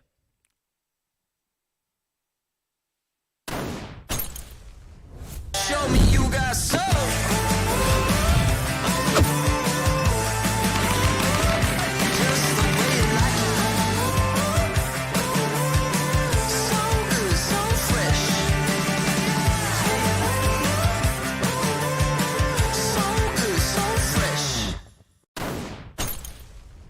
Of course, there you have it, right? This beautiful phone right in my hands. And, well, this could be yours if you head on to Amazon right now and get yourself one. You've got some amazing colors also to go along with it. Now, you were having a really interesting point about the 4D vibration motor. And, certainly it could come handy, because a lot of us do not really carry our earphones or headphones while we're playing. Getting those little bit of help, outside is certainly going to help you out. And it's feature packed, right? But yeah, of course, heading on and everything is below 25k. Exactly. That's what we've been talking about, right? That's what we're harping about. Around 25,000. This is premium range specifications that we're talking about. And suddenly, iQOO comes up with it and gives everything that an esports player really needs. Now, if you are not hardcore esports player, you've got these amazing dual cameras to work around with, to get all those pictures out here along. And now we've got this recent trend of vlogging also coming around, and certainly one of the phones that will help you in achieving your endeavors in the field of social content creation. But right now, it's time to head in again. There you have it, right in front of us, the rainforest of Sanhok. And this is what I was getting a little, worried about, right? Now, we've seen teams perform really well in Erangel. A few of them somehow managed to hold on to their metal or started to, perform really well in Miramar as well.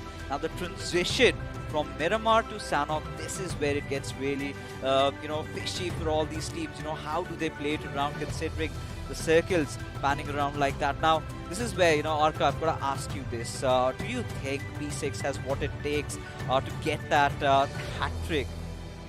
I strongly feel they have, let's look at one player at a time. Okay, starting off with Shelby at this point of time, you saw his close range battles. Yeah. He exactly knew when to strike, and he was also composed as well. He allowed the enemies to walk into his crosshairs, and that's the best part. When you have a wooden shark in front of you, all you have to do is, taunt your enemy and then start to fire in the corner, expecting him to walk him into your crosshairs. And when you have players like that thinking absolutely right in a close range battle in the map of Sanhok, where that is what is being demanded from you, I strongly feel that P6 really got the opportunity. Now they have to watch out for the throwables which was thrown in towards them, and that was the only point where they felt actually weak. And if in case they can get into the right kind of cover, watch their backlines, I think P6 can actually pull this off.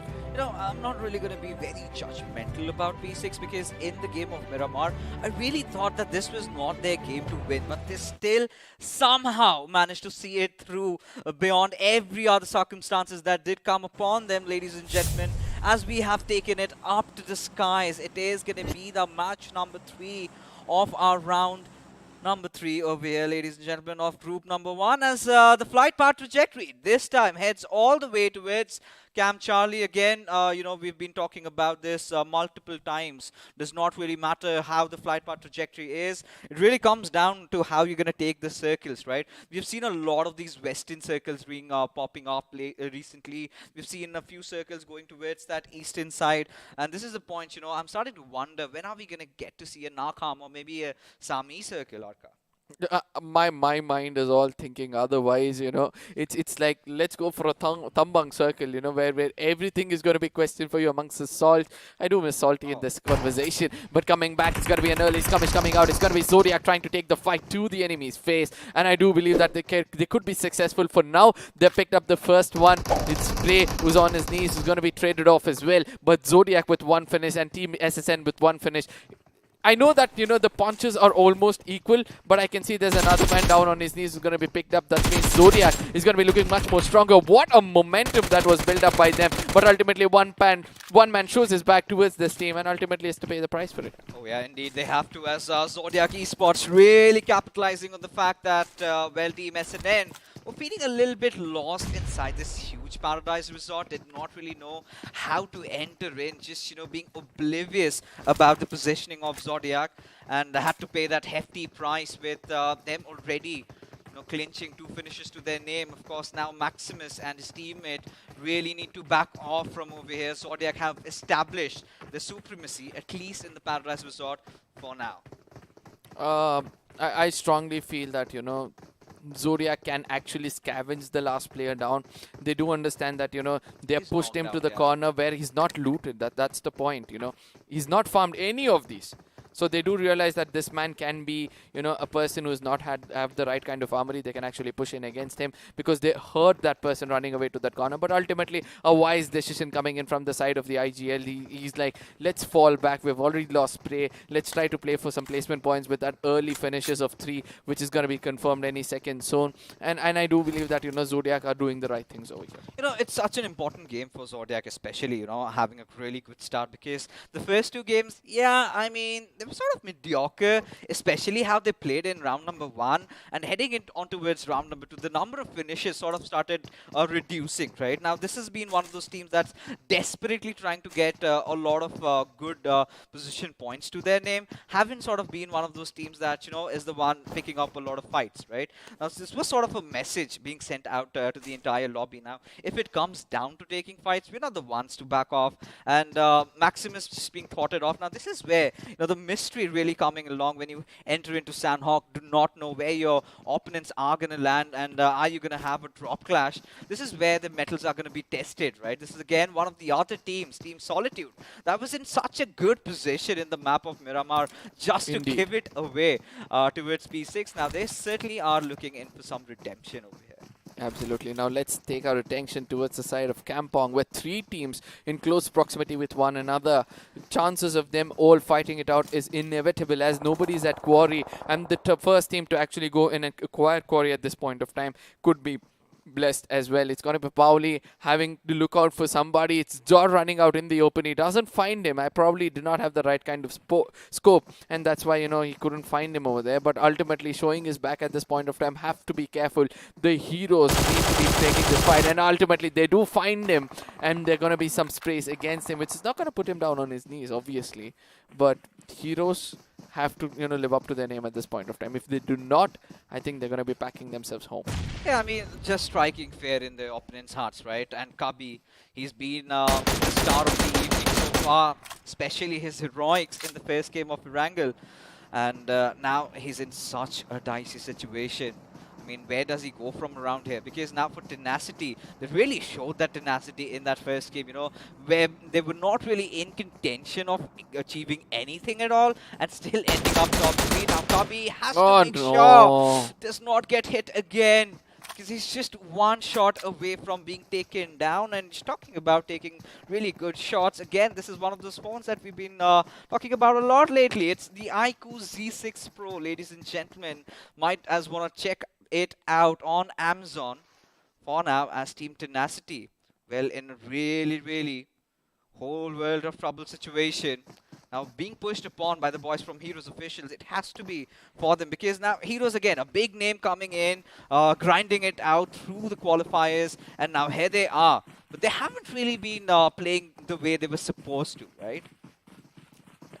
I would say that yes, the lot of expectation was put up again on their shoulder, but ultimately not choosing to play like this is what I would like to say. But team, this person just attracted all those heroes to rush in towards him, and with those footsteps confirming that he's inside this hard compound, he's going to be not ending up in a good way, as Jor is going to be down on his knees and finished off as well. Sometimes sticking off to the textbook basics is also very important. On the other side, a cover fire does come in, but it's not going to be helping him much, as he's already out of the game.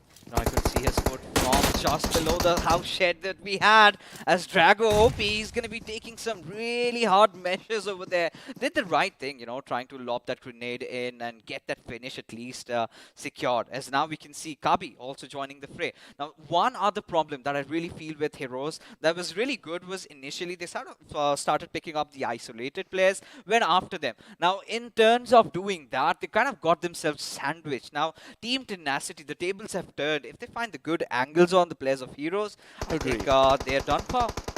Absolutely agreed on this point that, they are all held up in one hard compound where the location is going to be pretty much, predictable by anybody as whatsoever. But they just have to pray that this isn't another team pushing in towards this compound, because ultimately that's going to be suicide for them. But Pauli is trying to do the right thing, put up some smokes, try to block the vision against the side and make sure that he runs out. But ultimately he has to understand this, that the more closer he gets to a window, the more vulnerable he's going to be. And that is how they're being sandwiched at this point of time. Now, CNN on the other side is also one of those teams who have been sandwiched by the side of Gods, if I'm not wrong. No, Autobots at this point of time. This team, which looked so strong in the previous round and declining and has been defied with a performance like this. What do you have to say about that?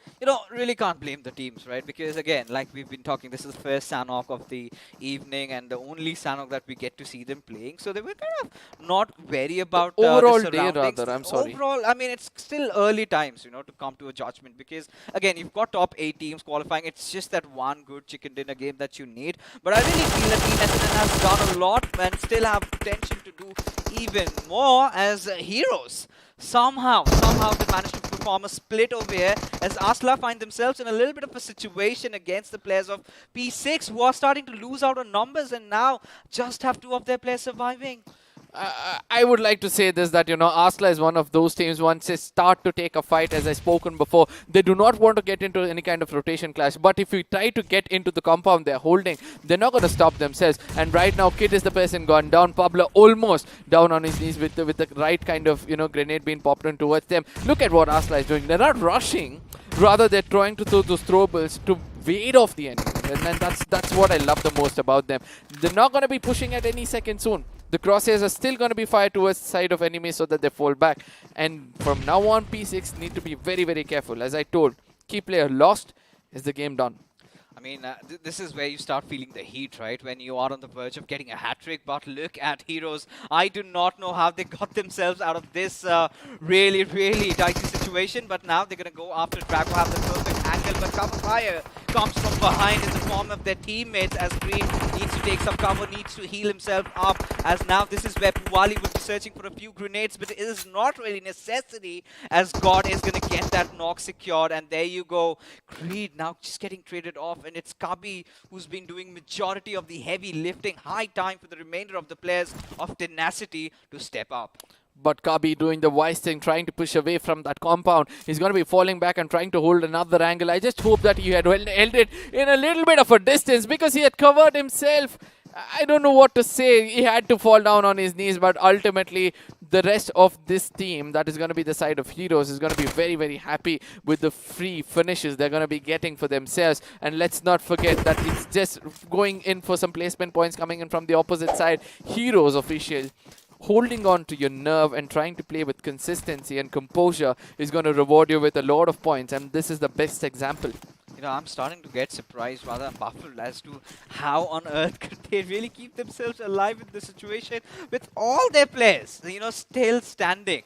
And this is where, you know, ladies and gentlemen, we've been talking about the circle shift. We yet to receive that curveball, which could either ways, you know, go a little down south. The boot camp, it's definitely not going to stick towards boot camp. Has a slight inclination, maybe even towards Quarry, as the players of Zodiac really got out in the open as Autobots. They're just going to be shredding them away with all those bullets as Clink. He's got to make a run for his life. Now, Zodiac certainly has to be one of the biggest falls, you know, considering how good they were in round number 1. Somehow, you know, just edging through in round number 2 and round number 3. It's where they're all looking in tatters.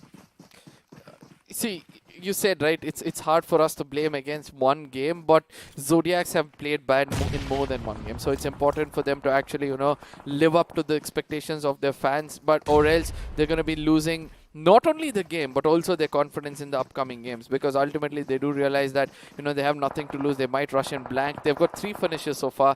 That's one thing they can rely on. But on the other side, it's going to be the side of Error versus UP50. I just hope that UP50 doesn't walk into the crosshairs of Fragger, because he does exactly know the location of KSR7, and it looks like it's not going to be. Sarkar is going to be the next man, the key player for the side of UP50. There was a chance, but ultimately the chance not taken from the side of Aero, because he doesn't want to give up his location, basically. He wants to backstab them when the time is right, and let's see whether that's going to be successful. What do you have to say? You know, capture the moment when it's required, or try to, you know, plan it out properly, strategize, and go do the right kind of backstab. You know, it was the distance, right? Even had they gotten a knock, they couldn't have gotten the finish secured for them.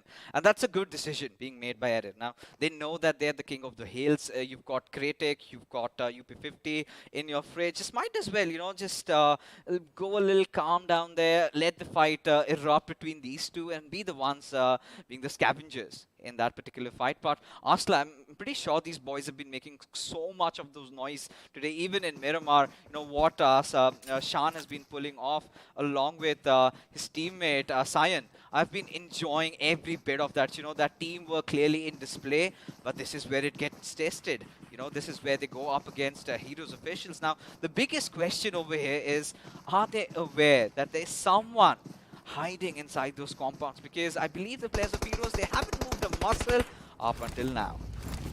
I somewhere felt that, you know, they did know it, and that's why they didn't want to come out in the open, but rather they would have loved to get into any kind of hard cover, as the zone is going to be coming in. The blue zone is going to be coming in closer towards them. But one other thing which I love about the side of Asla, as I said, no unwanted fights anywhere. Yeah. You know, make sure that you place yourself inside the circle first, and then try to take the fight when you know that that's the hardest point you can hold. And that has been rewarding them really well. I just hope that they continue to play like this until somebody reads their strategy, and they'll have to go in for a plan B. Now, here comes a question for me, you know. If things are not working out in the first map itself, it's important for you to jump to plan B or try to experiment for another game, because ultimately every game counts when it comes to this stage of the tournament. You need to recuperate, right? You cannot just, be lamenting over your losses, one bad game and then you start cribbing about it.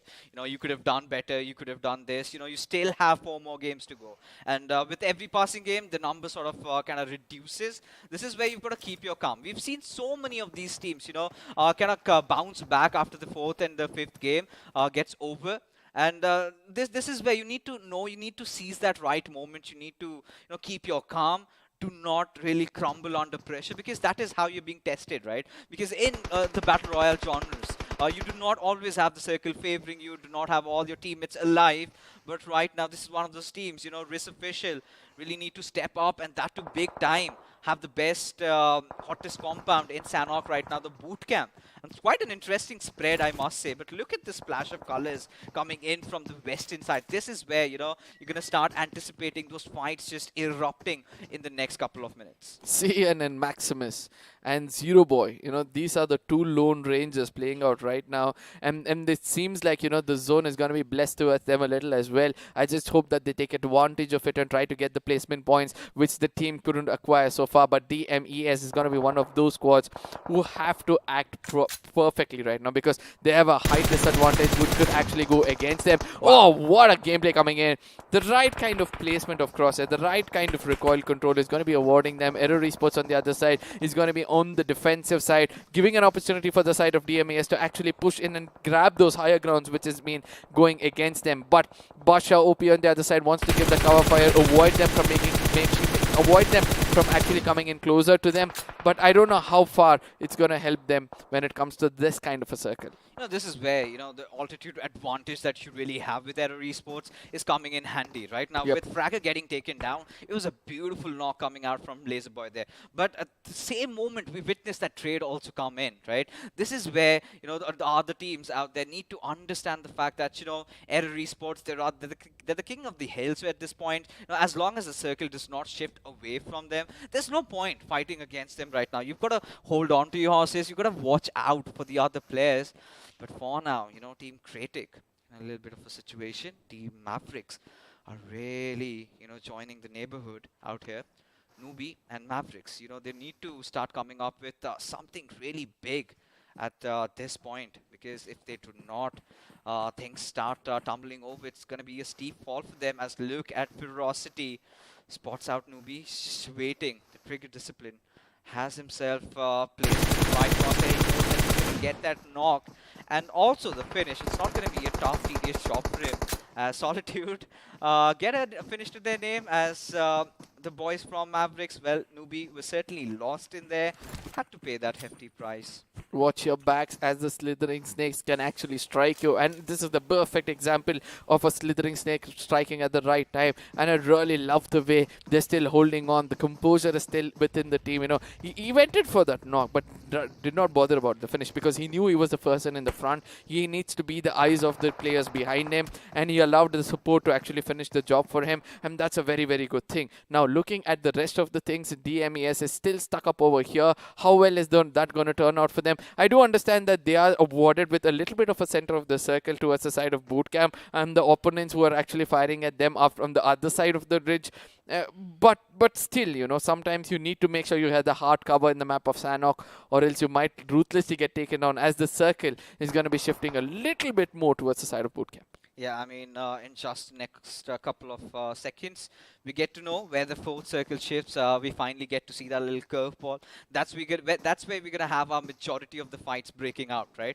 But for now, Deathmate Esports. Now, this has been one of those teams that kind of tends to engage in fights really early on, right? And has paid the price every single time. And this is what I've been talking about, ladies and gentlemen. The circle finally getting that radical shift down towards that southeastern side. But I really love the chances on UP50 and Heroes Official if they play their cards right. Even at the side of Arsla, the way they place themselves with nobody to backstab there, and all they have to do is watch out for the teams in front of them, wait for them to fight it out and strike when the time is right, which is the best of what they do. I strongly believe that, this is their game for sure. But Team T6, that is where, you know, my eyes are going to like P6 is going to be one of those teams who will be trying to do their best to survive until the final second before they strike. Even they are one team, you know, would love to strike the iron when it's hot, but ultimately here they don't have the right kind of you know, armory or artillery because of the man disadvantage they have, as Asla is going to be trying to take the fight towards the side of UP50, but it's going to be the heroes trying to put them down. It's going to be Cyan also getting taken down. This fight happening far away is going to be grabbing all our attention any second soon, as DMES is still holding this corner of bootcamp. Deathmate, I mean, well, apparently, apart from the first few engagements that they got themselves into, have really been silent so far as Error Esports. Now, this is the part where they need to start moving in, need to start getting themselves inside the zone. But as Fragger is spotting a few fishes in the water, he certainly cannot keep himself away from getting himself into the mix of all these fights. But now Error Esports, now making the right choices, need to get inside the circle. But the only big problem is how. Because you've got so many teams just gatekeeping the zone, as you've got the players of Creating Esports really stepping it up against Mavericks, as one after the other, bodies just keep on falling, and Kratic certainly are picking up on their finishes. I just love the way Kratic comes in together. Look at the distance being maintained by them in the map of Sanhok. They do understand it's going to be easy for them. Mavericks go down with no finishes in their name, and not the right kind of game for them, because ultimately this is the do or die situation which is going to be occurring in front of them in the final 3 maps of the day. But for now, Kratic Esports is looking as strong as possible. All they have to do is make sure that, you know, when they hit the zone, they have the right kind of cover, or else it's going to be a little bit hard for them. But they're coming in from a, you know, from an angle which is a blind spot for not but one but 2 teams. So I really want to see how they're going to dominate with that. It's going to be Gods on the other side. It's going to be P6 also in their crosshairs. Will P6 be eliminated is going to be the next big question. And there you have it, the smoke coming in, you know, just trying to protect the players, as hell hath broken loose, ladies and gentlemen, as you've got Solitude. Sonic somehow has to fight the wrath of the circle, also try to enter inside the zone. A valiant effort from his side, but comes down to nothing, because Fragger somehow they managed to survive the onslaught over there, as now Error Esports have made themselves safe and secured on the peripheries of the circle, as they're going to be waiting out, you know, watching out for all the other players coming out from the blue, as this is what I've been talking about. Ferocity, 23 first aids. Now, welcome to BMOC, round number 3. This is the map of Sanhok, as UP50 under dire circumstances right now. I just hope that, you know, they know what they're doing is right at this point of time. This is what I'm speaking about. DMES were too much in the crosshairs of Error. They exactly knew that this is the team. It's going to be walking in from these corners, and ultimately they struck when the time was right against this team. You shouldn't be holding a position for a long time, otherwise this is going to be the fate for you. It's going to be Fear on the other side. Oh, a good cover fire coming in. It's Frag Boy doing the right kind of job, but he has to touch his teammate, otherwise he'll be losing him out. It's going to be Leo coming out on his knees. It looks like, you know, everything is going right for this team. Somewhere I felt that one person was knocked out, which was not. Gods are trying to push in, trying to make sure that, you know, they live up to their name, but ultimately one grenade is going to be proving that one player from this team is actually a mortal, rather a god himself. It's going to be 100 bullets, and I do believe that, you know, the crosshair coming in from the other side is going to be putting an end, but that was a good try coming in from that corner. You know, while 2 cats were fighting, the dogs did come ahead, and in Mysterious X managing to get all those finishes to their name, as UP50, their compound has been challenged by the boys from Kratic, as they've got their attention shifted towards the players of Aslas. Tiger finally falls with the grenade being cooked up by Zero, as he's going to be stepping it up. Is he aware of someone lurking in his back lines, as he needs to get in those revives coming in onto it? Addy, and this is what we were talking about. Zero coming in from the back lines has managed to get that knock, but is he going to successfully make it inside the circle safe and sound? That's the big question. And the answer is yes, if the players of Heroes do not pay heed to him.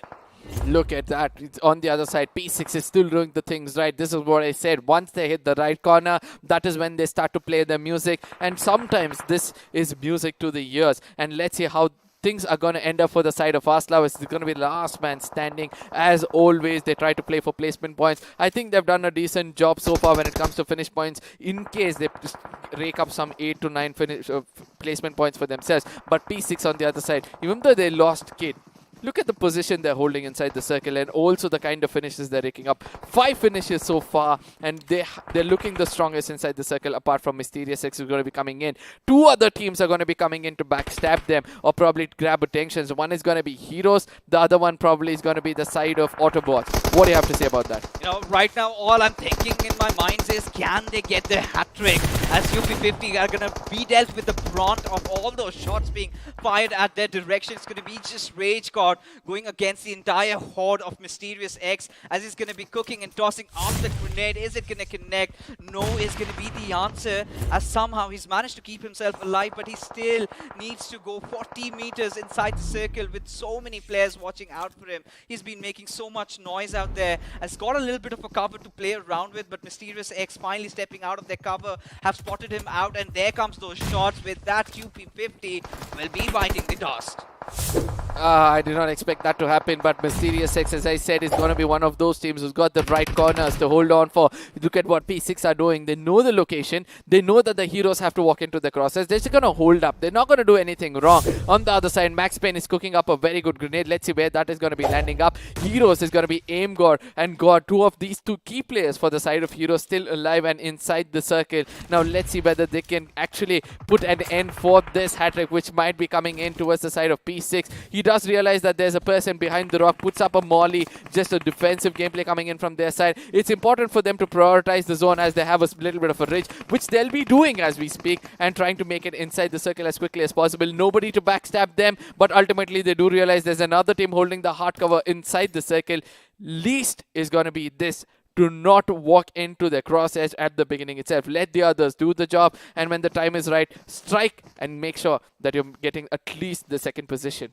I really like how the boys from Mysterious X have positioned themselves, having that compound, but Mr. IGL spotting out Aim God. It's going to be a 2v2 going in front of us. Shinigami, he is up for putting up some shenanigans, gets a few knocks for himself as Mr. IGL. He's going to be resorting to that healing battle, trying to ensure his team gets that top position secured for himself. But now, Mysterious X and P6, this is the fight that we've all been waiting for. It's going to be a 2v4. They've done that in the past. They've done that in the game of Miramar. Can they do it now is the big question, as no could be the answer, as Max Payne, not being at the right side of the circle, eventually gets taken down. As Shinigami, he's going to be lobbing this grenade at Pablo's direction, who's just going to be hiding behind that little tree over there. But for how long, that is the big question over here, as finally he's just going to get banded around with all that grenade. Finally gets that knock on Kusama. Can he take it a little more deeper over there, with Air is spotting him out? But no is going to be the answer, as the hat-trick has been taken away from them, as the boys from Mysterious X come out up top with that chicken dinner.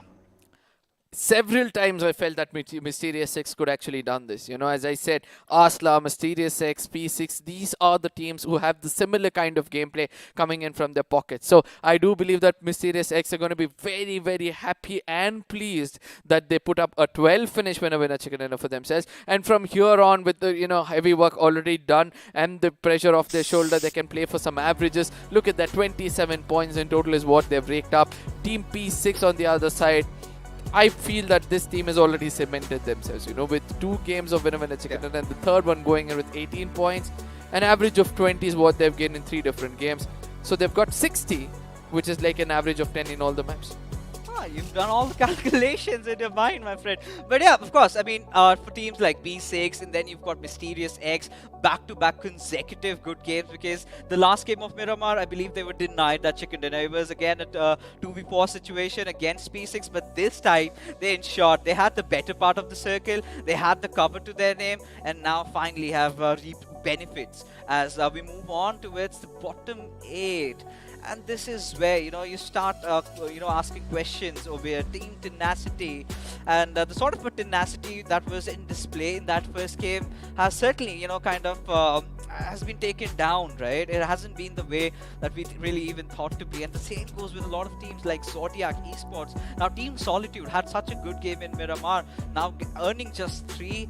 This is where they're starting to kind of fumble a little bit, you know. This is where they're starting to get a little tense about what's going to happen, because now 3 matches are already done. You just have 3 more remaining as we head in and look out and find out who the iQOO MVP is going to be, and it's going to be Fragger from Error Esports. Now, that little bit of an altitude advantage that they had to themselves managed to get a lot of damage being dealt. I'm really happy for them, to be frank. There was a point of time where we really felt that Errors could get wiped out because of the kind of position they were holding, not prioritizing the zone, always looking at another team in front of them. It was the heroes probably were in the crosshairs. It took a lot of time for them. I really thought that, they might get erased off, but somehow they managed to be over there. It's going to be Fragger on the top with 4 finishes, 813 damage. Then we have HeroX with 4, Sniper is 6 with 3. This is where, when your key player doesn't play and your team falls down a little, the best example comes in from the side of P6, where it's no more of Shelby playing around, and that's why they had to place themselves in the second. It's still all right, considering the situation that they were in from the very start, losing out on 2 of their players and eventually just coming back into the game and still managing a P2. That is where they have earned our respect. As we head on to the match summary, ladies and gentlemen, and it's typical Sanhok, where we were sort of hoping that Ferocity comes up with those 23 first aids, and then we get to see those healing rumbas rising up. Has certainly done so in terms of how the old Sanhoks were, but now this is going to keep on increasing by the day, as anything apart from that is pretty much standard what I've been witnessing in the match summary. I wanted to see some a lot of grenade finishes coming in, something that we were really not privy to. 2 grenade finishes. I think that was the mistake of the player itself. One amongst them, we did see Kabi went and put himself inside a room, welcomed the opponents to throw a grenade and get finished off. So I think these 2 grenade finishes, we wouldn't consider it has to be one of those wow factors, but it was just given it to them, so I won't consider those 2 as well. So, but FD Graph is going to give us a clearer picture. In the previous game, I said that FD Graph, the Burj Khalifas, is going to slowly fall down and equalize amongst one another, and it looks like that's starting off 1200, 1500, 1300 and 1400 is just become a new common. It's sort of like we're in Hyderabad, right? All these high-rise buildings are sort of in this urban city scenario, and that has been the case, right? And what's interesting is that every single team has pitched in, just barring a few over there. But now moving on ahead with the squad spotlight, we've got Mysterious X, a team that did miss out on the chicken dinner in Miramar, but somehow successfully managed to get it in their names this time around in Sanhok, and with 12 finishes to their name, with 1485 points of damage. I really loved it. However, the tipping point where I really felt that Mysterious X do have a shot at winning this one out was when they took down the players of UP50 Esports. Agreed, completely agreed, because in case that was not going in their favor, I don't think Mysterious X would have been placed where they are right now. But squad face off yet again, P6 was the side of Autobots, same amount of finishes, but this is what I say whenever we look at a squad face off and people wonder what's happening, it shows the aggressive and the defensive gameplay coming in from 2 different teams. Autobot relying on trying to survive until the end, 23 minutes of survival, but still getting 6 finish points, whereas the team which is a little bit aggressive gets 6 finishes with 1500 damage, but just alive for just 19 minutes in the game. So it shows a difference, but it shows a maturity as well, the kind of finish points, placement points Autobots would have raked up with the kind of finish points they've got. This is quite different, this is quite specific to Sanhok right now, but because overall generically if you're speaking, P6 has always been one of those teams that kind of plays a little defensive in Autobots, they go ham in the lobby, but we're going to talk about them a little while later as we come down to yet another squad face-off. Yes, we do have COTS, OMKV and Critic Esports. Now when we entered into the lobby, right, this was the discussion. Now Critic Esports did accrue the highest finishes after Autobots, around 45 in round number 2. Now going up against a team like COTS, OMKV, which we did not have a lot of statistical data to talk about, have certainly been holding themselves absolutely fine. Now we have to pay a huge attention to that average survival time, in which I believe the boys from Critic did manage to get a lot going in their favor. Starting on, they had a lot of fights going on, they were in a little bit of a spot, somehow got themselves out here. But for all you guys out there, you're enjoying the plays, you're watching your stars, now might as well watch it on Loco, and it is indeed India's biggest gaming and esports platform. You've been loving all your BGMI players, you've been watching their streams, and sometimes you get that feeling, right? I might possibly be better, so might as well start off your journey with Loco and start off your streaming career over there. You never know, you might just be the next big thing. But that being said, it's just not Loco that we've been have to be thanking about. Our friends from iQOO also have a very beautiful promotional video up for you guys just about now. Show me you got soul.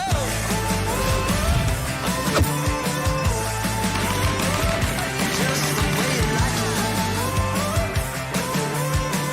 So good, so fresh.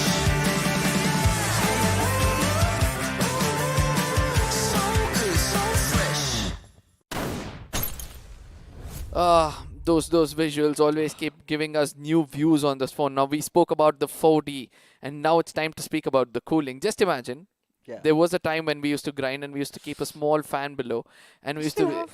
we still have that going on, and then you expect it to go a little bit lower. Yeah, yeah. And with the cooling system in this, it's gonna bring down 12 degrees internally and 2 degrees on the outside. I mean, this is what I said. Every time you listen to one feature, you're gonna be like, "Take my money!" And then this is what this mobile is bringing out. This is ludicrous. I've got to tell you this because if you're reducing 12 degrees, Internally. that's a lot, and that's a Yeah. lot. But we're gonna come down to that. But now let's take a look at the highlights of the game as it all started off here, right? Team SNN just being oblivious about unfriendly neighbors dropping up right ahead of them, and Zodiac really sees the opportunity, but later on, deep into the game, could not do much. Yeah, we keep speaking about this every single time. Be not overconfident with the kind of finishes you've gained earlier. Make sure that you play for placement points, but rather keep your fingers warm to pick up some finish points here and there. But for now, Asla, after losing the one player which we speak about, the way they had survived until then was also good. But the composure coming in from the side of Hero, where Kabi had an opportunity to strike when the Hiron was out, couldn't do it, and due to which, because of this one grenade, which was timed perfectly, he had to say a goodbye. But yes, Heroes did play it absolutely well from here on. I expected them to perform much more better, but they were caught off somewhere in between. But Autobots on the other side found the right kind of Zodiac symbol, and they played the astrology well. Yeah, I mean, I really liked what Autobots did. Now, Zodiac, if you're going to take a look, that, they were the ones rotating from Paradise, right? And I believe the players of Autobots went all the way up towards Hatin, and they were the ones right on their backs. So, it was quite obvious, they are going to get picked off, which did happen eventually.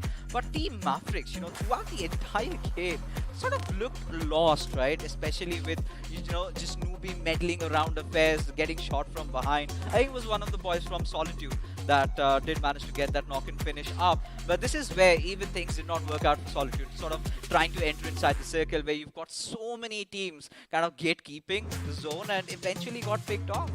Now the Gods on the other corner. This is where I really felt that Gods have a very good chance, but ultimately from far away, they do need to look out for the backlines. Otherwise, this is not gonna be happening to them. It was the last man. Frag Boy was just busy spraying this out, but from behind comes a shot, and it's goodbye for the whole squad. Oh yeah, indeed it was. Now this is where it really comes down when you kind of take those fights very late into the game. You do not have a lot of places to hide or create cover. Now a lot of the circle did not have a lot of compounds to play around with. I think it was the boys from Mysterious X that had it to their name, and quite clearly were the ones who came out as the victors. But again, for Autobots, I've been loving what they've been doing so far. Beautiful. The first game, they managed to do a lot of finishes to their name, eventually transitioning the same with a little bit of more possession points, and now they're looking so much more better.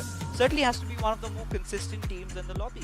Yep, and this was the point where I actually felt P60 could actually take it home, but ultimately did not find the right kind of fights. They did not have the right kind of crosshair placement. It's very hard to take an uphill battle. We have been speaking about it, and ultimately with Mysterious X holding the hardest cover possible with the man advantage, being placed at the right time at the right moment. I do believe that it was written all over there. Yeah, it certainly was. For P6, had they been in the best spot of it all, had Yep. they had a little bit of a spread, maybe a few extra numbers, Yeah. or a few grenades to work around with, because you saw all those smokes coming in, just lob a few over there, and suddenly the entire lobby goes kaboom, and Mysterious X could have been reduced to smithereens, but it is what it is, right? The hat-trick being denied by the team that you denied their hat-trick, their first chicken dinner from Yep. the map of Miramar. It's such a spicy story that's been building up for us now. Now, with 3 games already done, now we're going to have the final 3 remaining. 50% of the games done and dusted. Now heading into Erangel again, Arka, I've got to ask you this. Who do you think is going to back this one home?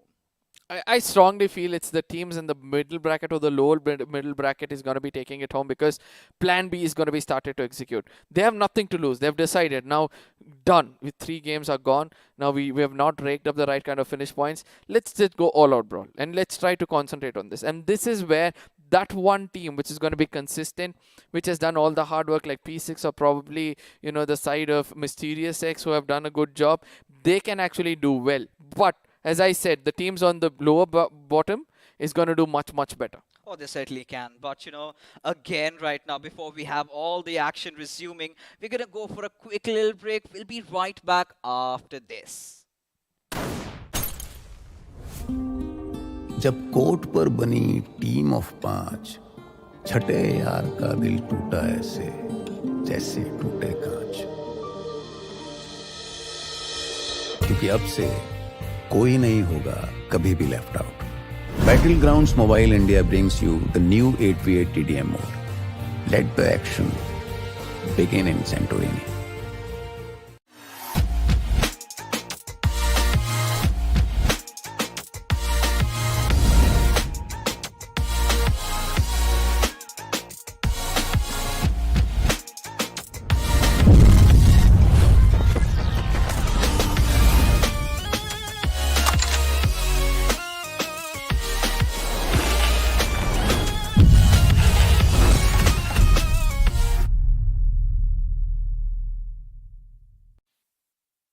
What's your biggest weakness? My biggest weakness? If I had to pick one, I'd say that my biggest weakness is that I'm a real giver, you know. I give more than I should. Are you going to keep all the loot for yourself, huh? We don't need glory hunters on the team. I'm firing on all cylinders 100% of the time. Gives others a huge complex. Arey bhai, can't find any guns here. I'll be toast if I have to carry on with this frying pan. I'm too calm and composed for my own good. Nothing can rattle me. I'm in constant zen mode. Beast mode, guys! Come on, let's go! I scout कर रहे हैं यार. Hello, respond! I just can't push people against their will, you know. Even if it's for their own good. Seeing people uncomfortable just doesn't sit right with me. अबे तुम red zone के बाहर नहीं निकल सकते, कंफर्ट जोन के बाहर कैसे निकलोगे? चिकन डिनर के सपने भूल जाओ, तुम्हारी किस्मत में भूखा मरना लिखा है. Pick the game, drop the act. All new Battlegrounds Mobile India with new modes and maps. Download now. This car won't drive itself, right?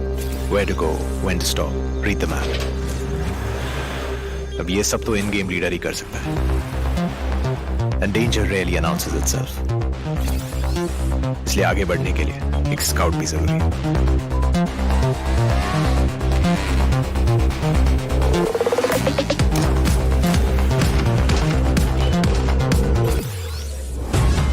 And without the fragger being there to wipe out the enemies, moving forward तो भूल ही जाओ.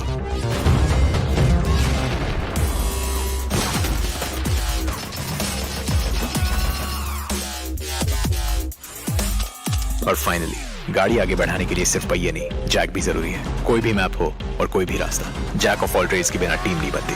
Without you as the support ये game नहीं चलती. Your friends are waiting for you on the battlegrounds. फिर से अपने यारों के साथ चिकन डिनर करोगे, साथ मिलके रैंक पुश करोगे. Battlegrounds mobile India, download now.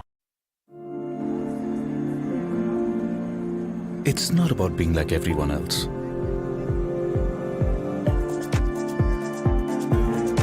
It's about having your own destination.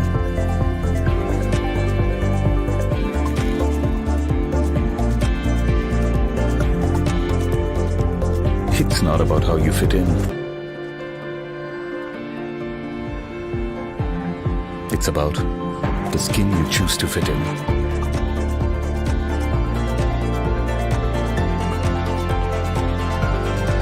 It's not about you belonging somewhere. It's about you belonging with your squad. Because everyone can be a player in Battlegrounds Mobile India. All new Battlegrounds Mobile India with new modes and maps. Let the battle begin.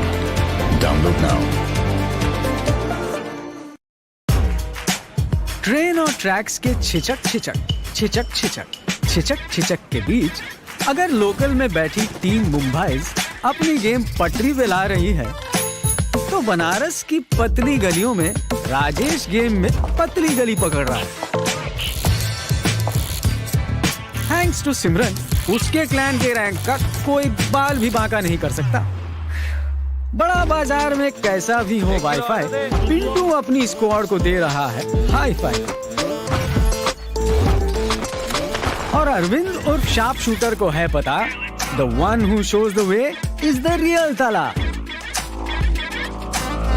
चार मीनार के पास everybody knows ये single hero और दो हाथ का game नहीं है। Erangel और मिरामार से भी बड़ा एक मैप है जहां हर कोई अपना रैंक पुश कर रहा है। Battlegrounds mobile India, India rank push कर रहा है यहाँ। आप हो कहाँ? Download now.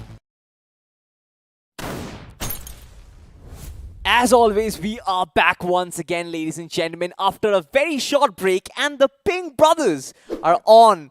Fixes, I love that look on you, even though it's a slightly different shade of pink, isn't it? Right? Yeah, a little bit of a lighter shade, which I kind of have to carry it off. But yeah, I mean, the pink and the black really goes along well. And you can let us know in the chat, who's the one better looking. Do not judge me with all those sexy curves that I have. Apart from that, rocking that pink shoe as well. Just having it over there, but not about us anymore. Yeah. Now let's directly take a look at the matchups that we have lined up for you guys again. And from few of these teams, I already find Autobots, P6, you've got Heroes, UP50 making the cut. But barring them, and even Mysterious X by all means, but barring them, who do you think is going to make a comeback right now in this game?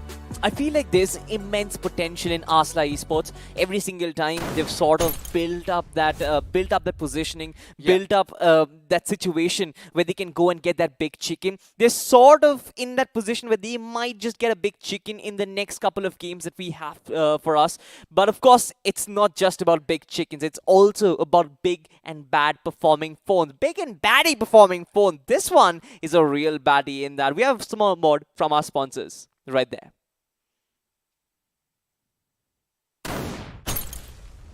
Show me you got soul.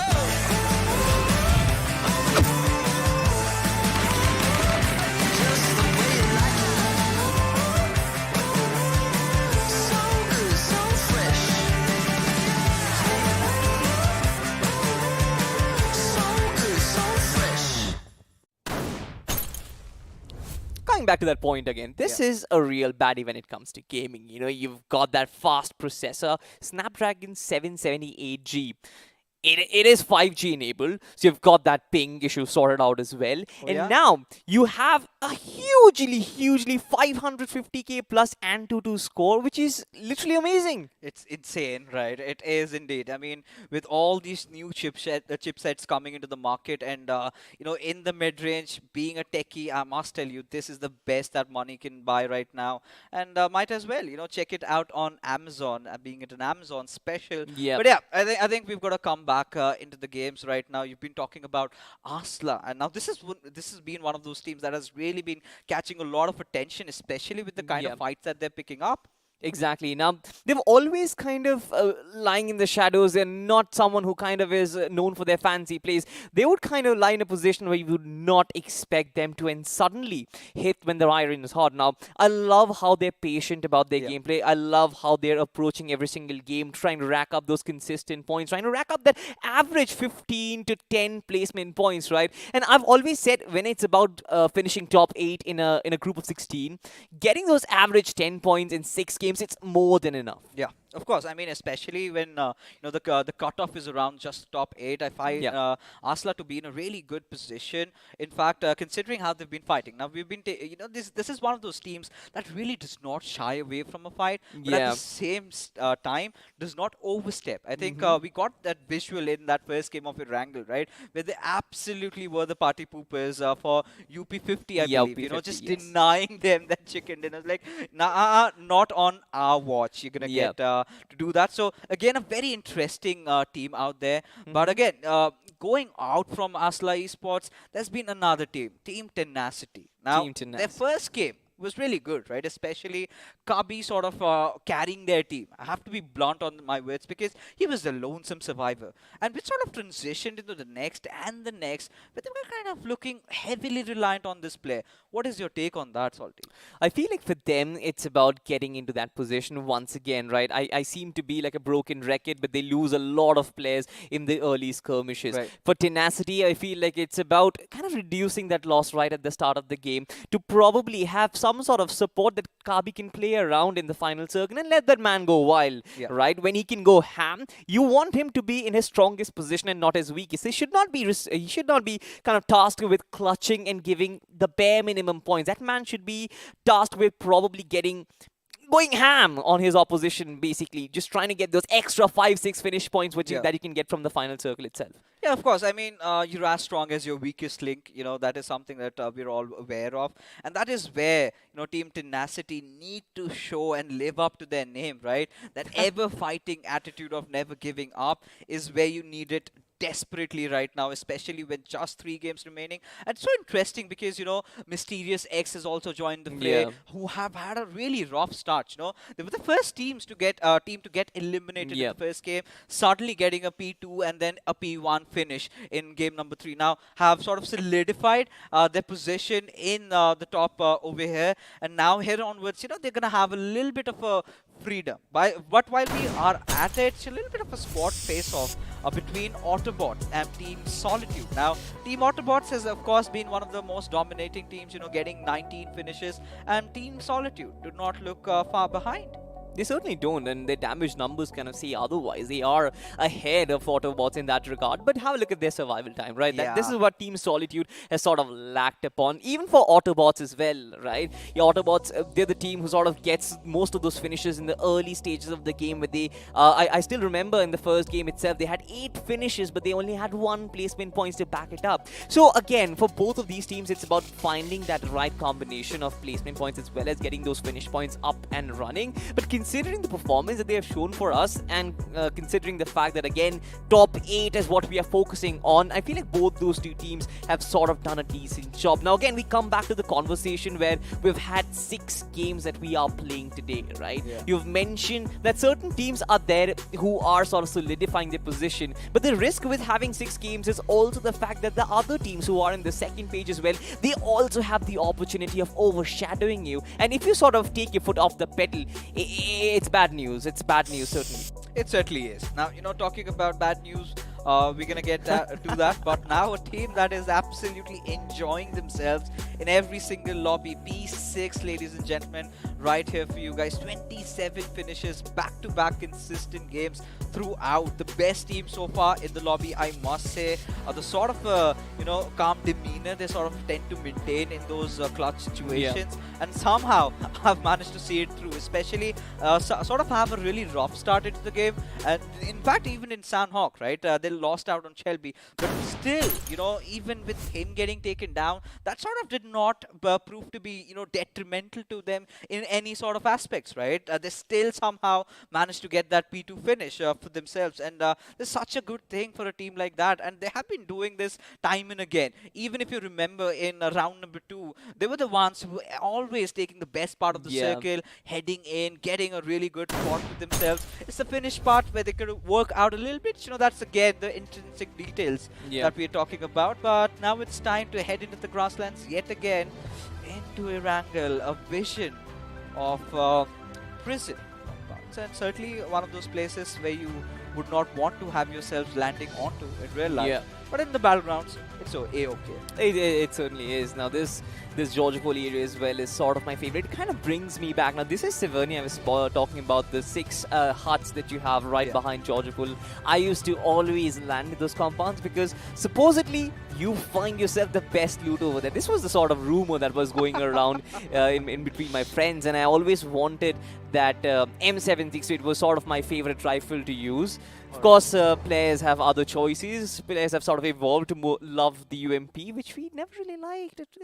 I mean, that is one of the guns that I really have started detesting, to be honest. The way AMP has been so broken, I'm still wondering, you know, when are we going to get a little bit of a balance around that weapon? Because, you know, providing the players with so much mobility at certain times, you can get baffled sometimes. You know, how on earth did he pull this one off? You know, you've got players jumping around, getting all those shots landed. Yeah. And this is where, you know, I think the discussion really comes in. The Beryl, one of the weapons that was used a lot at a certain time, you know, that fire rate it provides, even with that 762 chamber damage, sort of, you know, pulls you into thinking, are the days numbered for, you know, the 762 weapons? Because even with AKM, we're having reduced usage. But putting all that aside, ladies and gentlemen, we've finally taken it up to the skies yet again. Into Erangel is where we transition ourselves into the flight path trajectory, however. Quite interesting. Hospital towards Kumeshkin, the southern lining teams are going to have a whole world of trouble from the early get-go. I'm not really sure if most of the teams are suffering from PTSD of all the Katka circles that we have witnessed in this tournament so far. If you remember correctly, not a lot of teams actually love going towards a Sosnovka military base at this point. Only 1 or 2 teams sort of move towards Novo. Few teams move towards military base. But considering that we have seen frequent Gatka circles, frequent query circles, it kind of leads me to think that very few teams are probably going to jump the boat and maybe try and cross the stream towards the southern island. You know, right now, this is the point. Anything apart from Gatka, right? Anything apart from Gatka, I'm going to take it with open arms. I mean, give me a mansion circle for Christ's sake. You know, have something around Pachinki or maybe the Potato Hill. It's been ages since we last saw one. But again, it's an attack breakdown heading at the western Georgopol city.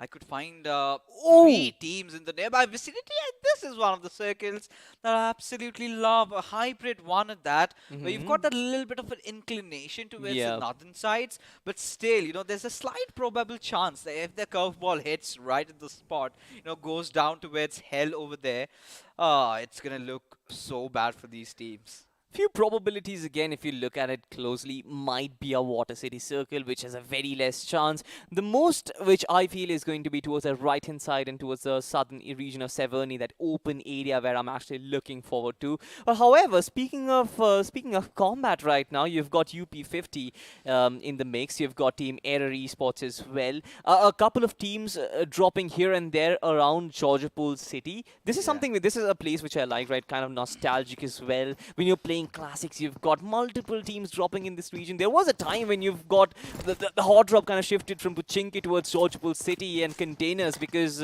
almost the entire lobby is a drop down there. Yeah, up until the nerf did come in, right? The loot density sort of got reduced, and it was those early days, right, where we had, you know, hot drops were Pachinki, then you had the Georgopol containers, and the ones left behind used to go towards the cities, and city was my ideal drop location. You know, City and Yasnaya, something that, you know, Team Godlike has also been replicating. We had a lot of bad history in these lands, but for now, gods have spotted out Bacha, the last surviving member of Error Esports in that map of Sanhok, but now he's got a whole squad to work around with. Now, this is where I was starting to wonder as to why are these teams engaging, and then I realized, it's the flight path. Certainly. Absolutely. Again, the flight path sort of again complements the circle, right? It's one of those occasions where you don't have the flight path to the southern end, and then the circle is completely towards the northern end. Thankfully, we don't really would get to see a lot of those vehicle battles, but so far so forth, I feel like gods have been very calm and patient. They know exactly where the opposition is. It's just about finding the right time, or probably even letting them just whiz past them. No, shots are being taken. None of them are gonna connect. Frag boy.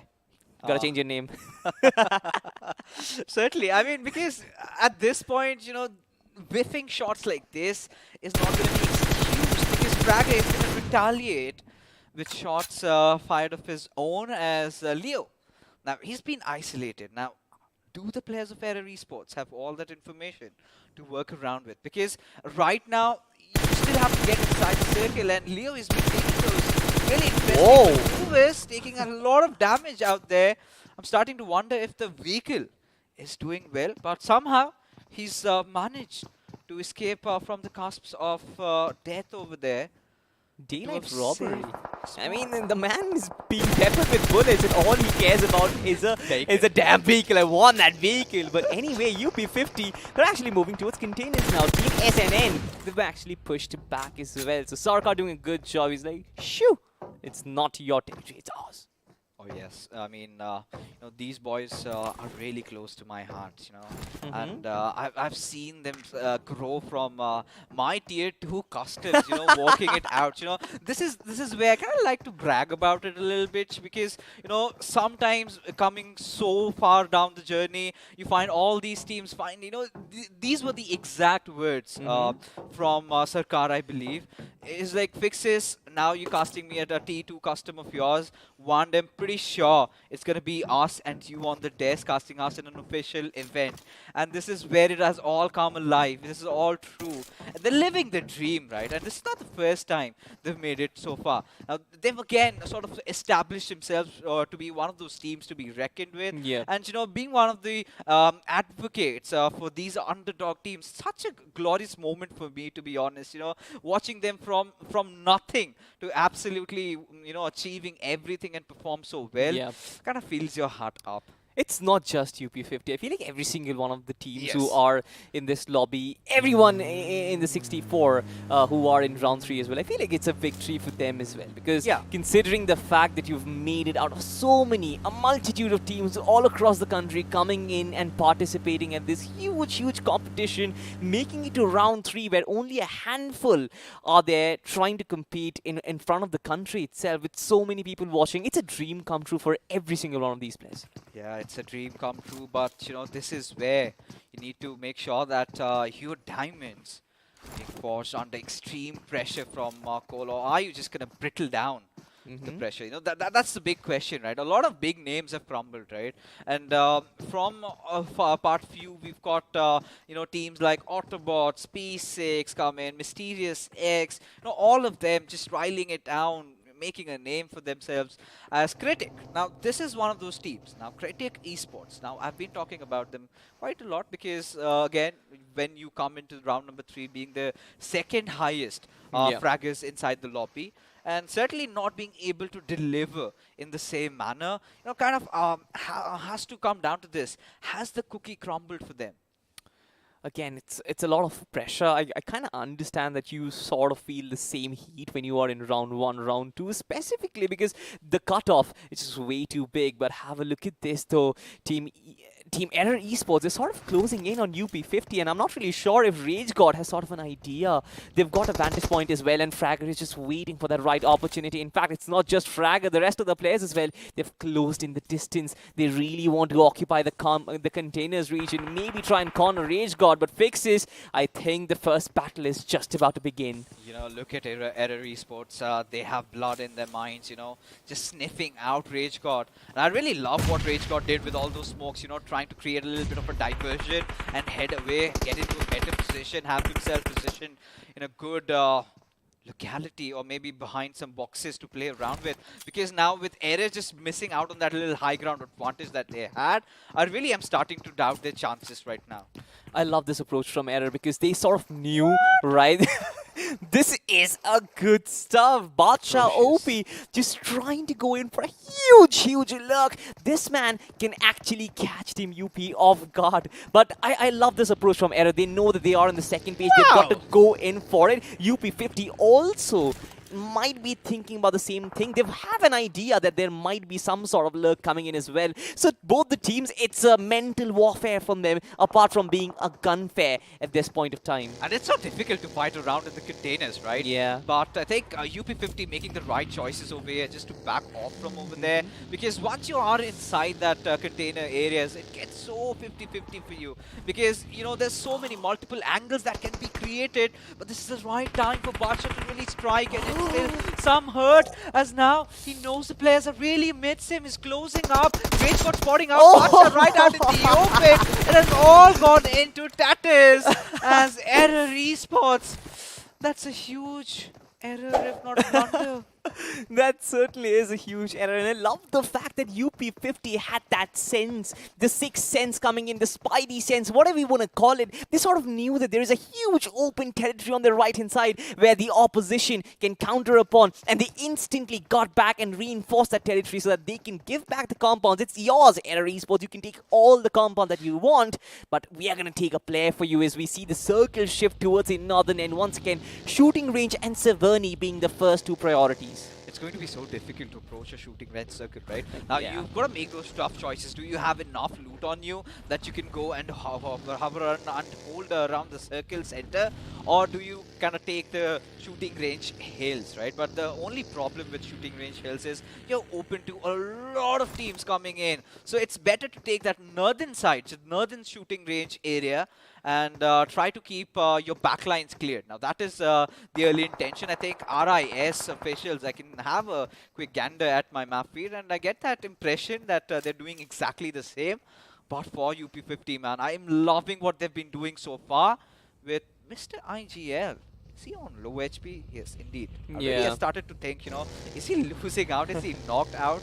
But yeah, I mean, they're making a really safe rotation going off from that Western Georgia Pearl huge bridge that they have. And certainly have the Mets to also go along with it. Yeah, for sure. And also, if you have a look at the map feed as well, the entire part of the western circle is quite empty on the left-hand side of shooting range. So you might as well occupy that. But elsewhere, towards Severny, you've got teams starting to come in as well, right? It is sort of starting to become a lobby for most of these players because they want to capture the northern part of the circle. 40% of it is underwater coverage. So you know that even the next iteration is going to have some sort of Severny in it as well. Oh yeah, of course. I mean, Severny is going to be in the mix unless it is radical shift, maybe down towards that southern-south shooting range area. Other than that, I do not think the circle is going to steer away from Severny at least till the next two zones, maybe. Okay. But we've got that little bit of a shift also happening down south a little bit. So it's going to be interesting. So if the first shift was quite northern, right? Yeah. We're going to see if the next two shifts are also, you know, staring, are in those direction, or are we going to have any possible shift? Because a lot of teams are banking upon the fact that the circle is somehow going to come down to Severny only, which could be absolutely firing back at their faces when it kind of gets away from it. As I like this positioning from Heroes Official, have that little bit of an underground warehouse to work around with, and it's so easy to defend when a push comes at your way.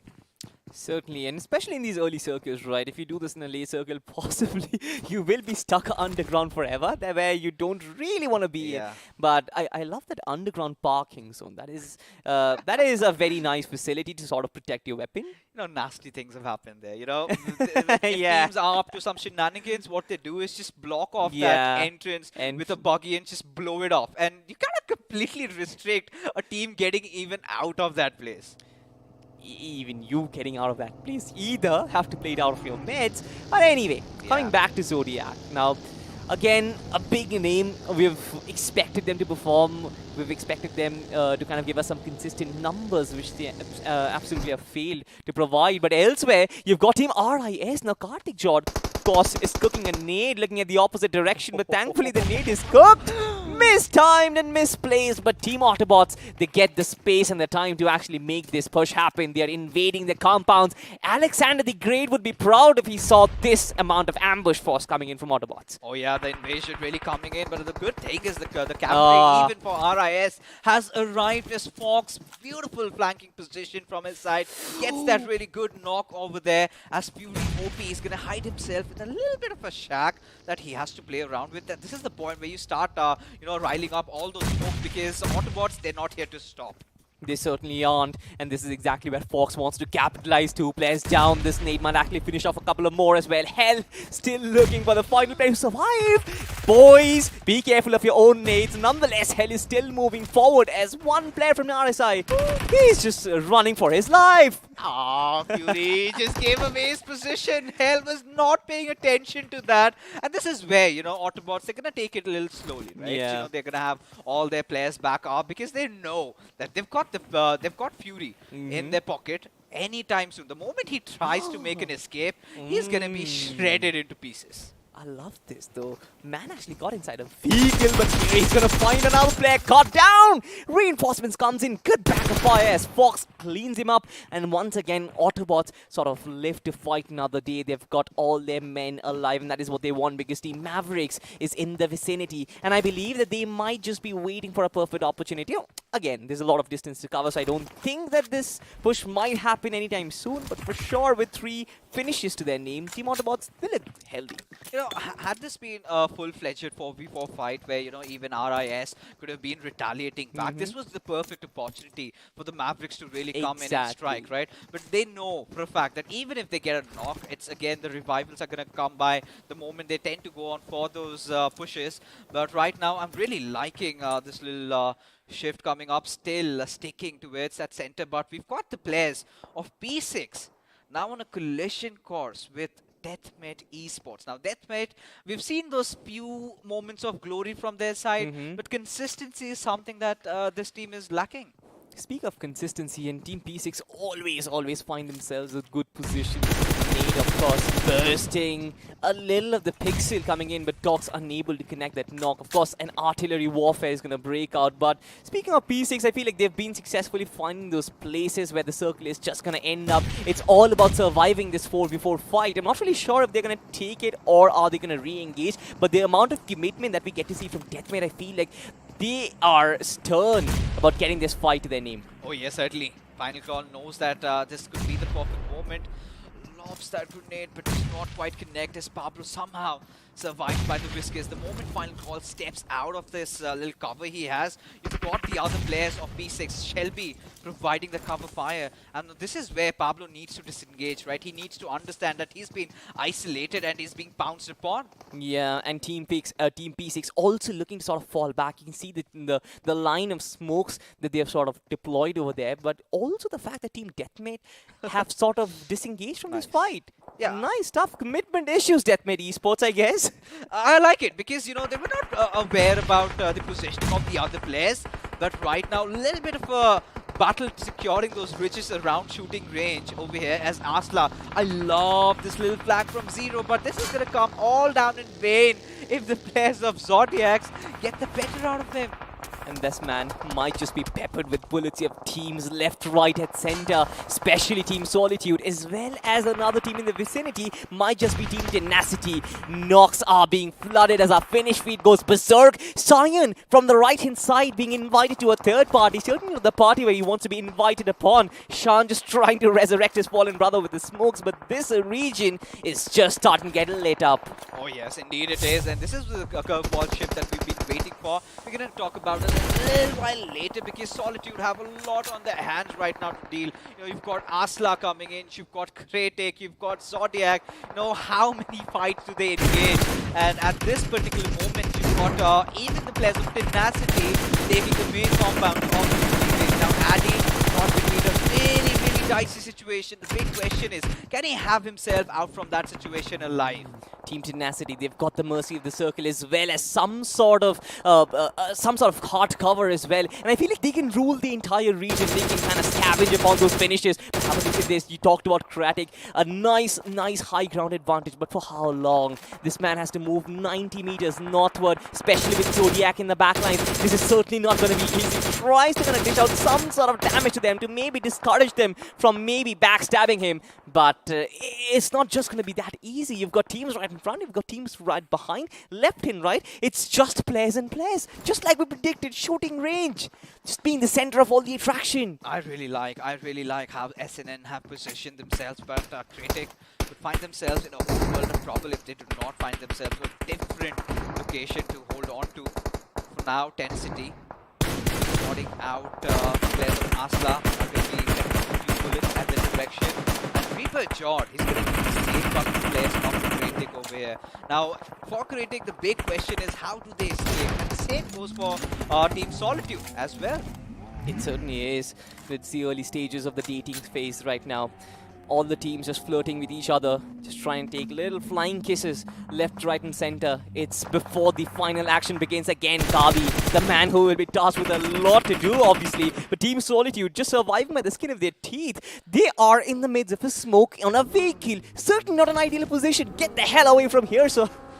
I think he was, trying to spot out the other players because of the little bit of an advantage you can get through that TPP mode. You can get to see those top east corners of around that smoke, right? So a little bit of a visual advantage is what they've been getting. And as long as it's fair and legal, might as well use it to your favor. They're going to be going ham up the players of Kratek as Sonic falls down as Kratek are prepared for this assault. called at their direction as Ferocity and Pekka are the two players surviving out of this. Can they get the better out of the situation?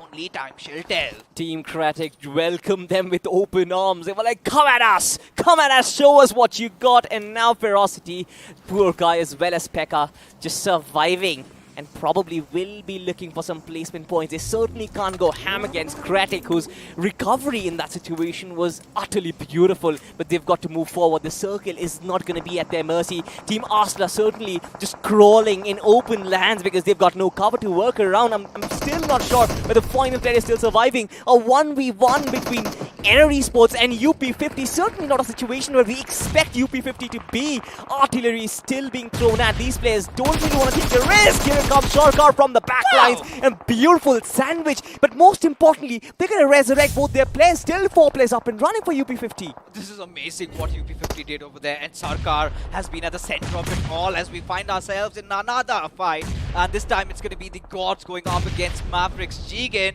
somehow surviving just for the courtesy around that box, a little cover that he has to play around with. But for how long, Salty? That's the big question over here. One more grenade and he is basically done. He certainly is, but this Valley region, not really the best for both of these teams, especially with inviting a lot more attention from the rest of the parties. Fear trying to close in, trying to clean up every single one who still is surviving. Nubi, he's being taken down, and there's just one player, Biscuit. I'm not really sure what do I think of this name, but still trying to stabilize himself with some meds, but the entire team will be cleaned up. Godzo MKV get their first 4 finishes to their name, but they've got to move out of this location. This is not safe at all. I had to risk it for the Biscuit, but for now, Biscuit does fall down. But for Heroes officials over here, they're stuck in such a bad place. Again, the little shack to cover to work around with as Aim God gets picked off by Hell. Those grenades are going to keep coming in as Zorba, IGL and Fox, they're all going to push in tandem with each other. And now this is the point where Heroes are helpless and certainly could use their sidekicks, but I could not spot out any. And one after the other, numbers keep on dwindling and up to a point where they're going to get extinct. Autobots just making their presence felt inside the circle. Systematic destruction from them. Deploying the smoke, making that space, disguise their presence, and they push in forward. This is how they've got to enter the circle as well, but it's not going to be easy. Just have a look at the minimap with so many dots that you can see. Even for Deathmate Esports as well, the circle is sort of ended in a very open region. The TP and the prone spray. We all know how devastating it can be, and this is exactly what is coming down upon, raining upon Team Autobots. Certainly not the best place. Creed will be taken out, and that is Heroes Official who have been wiped off the server. And now for Autobots, they've got to make that tough call, right? They've got to get inside the circle with a lot of eyes watching out for them. Is it even a stark possibility? But for now, Deathmate Esports, this has to be the game that they've been eyeing out for so long, right? A good top 3 finish can ensure their position in the top 8 overall right now, as Team Solid is just trying to make themselves inside the circle. Will be facing off some heavy fire by the players of Deathmate Esports, but somehow they've responded, they've retaliated. But Harry IGL, he's not the one to give up. Leading the team from the front is going to be racking up a lot of finishes to his name. Gabby once again will be targeted with a lot of responsibility as final call just charging in at Autobots, and barely a player survives as the entire team has been cleaned up. We speak about this team making it to the top 8. Deathmate just reply in kind. They're like, alright boys, not this game, try our luck next time as well. Deathmate Esports though, for them troubled times are not over yet, because this steep slope is not something they're gonna fancy. No, final call. He spotted out Royal IGL, but Royal IGL, he's got the better situation, the better high ground vantage, and one good grenade could change the courses for Deathmate Esports, as now the gods have been attacked, and this is by the players of UP50. Ashi is stuck between a rock and a hard place, nowhere to run and hide. He's being barraged with those plethora of grenades coming in at his direction, but somehow this man survives. But here comes the Molotov. The floor is gonna turn into lava, but this man still survives. I have no clue. He's basically a living fire body, but alright, Ghost Rider would be proud of him, but we only have 4 teams and 11 players left. Zodiacs are still surviving with 3 players, and they've got 7 finishes to their name.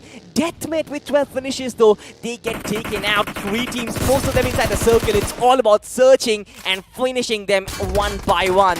Who is going to do that first is going to be the question. Again, sort of a calm pace where we might get a breather, but the vehicle might explode any second. Team SNN, a big ballsy move as Royal just steps up to the time.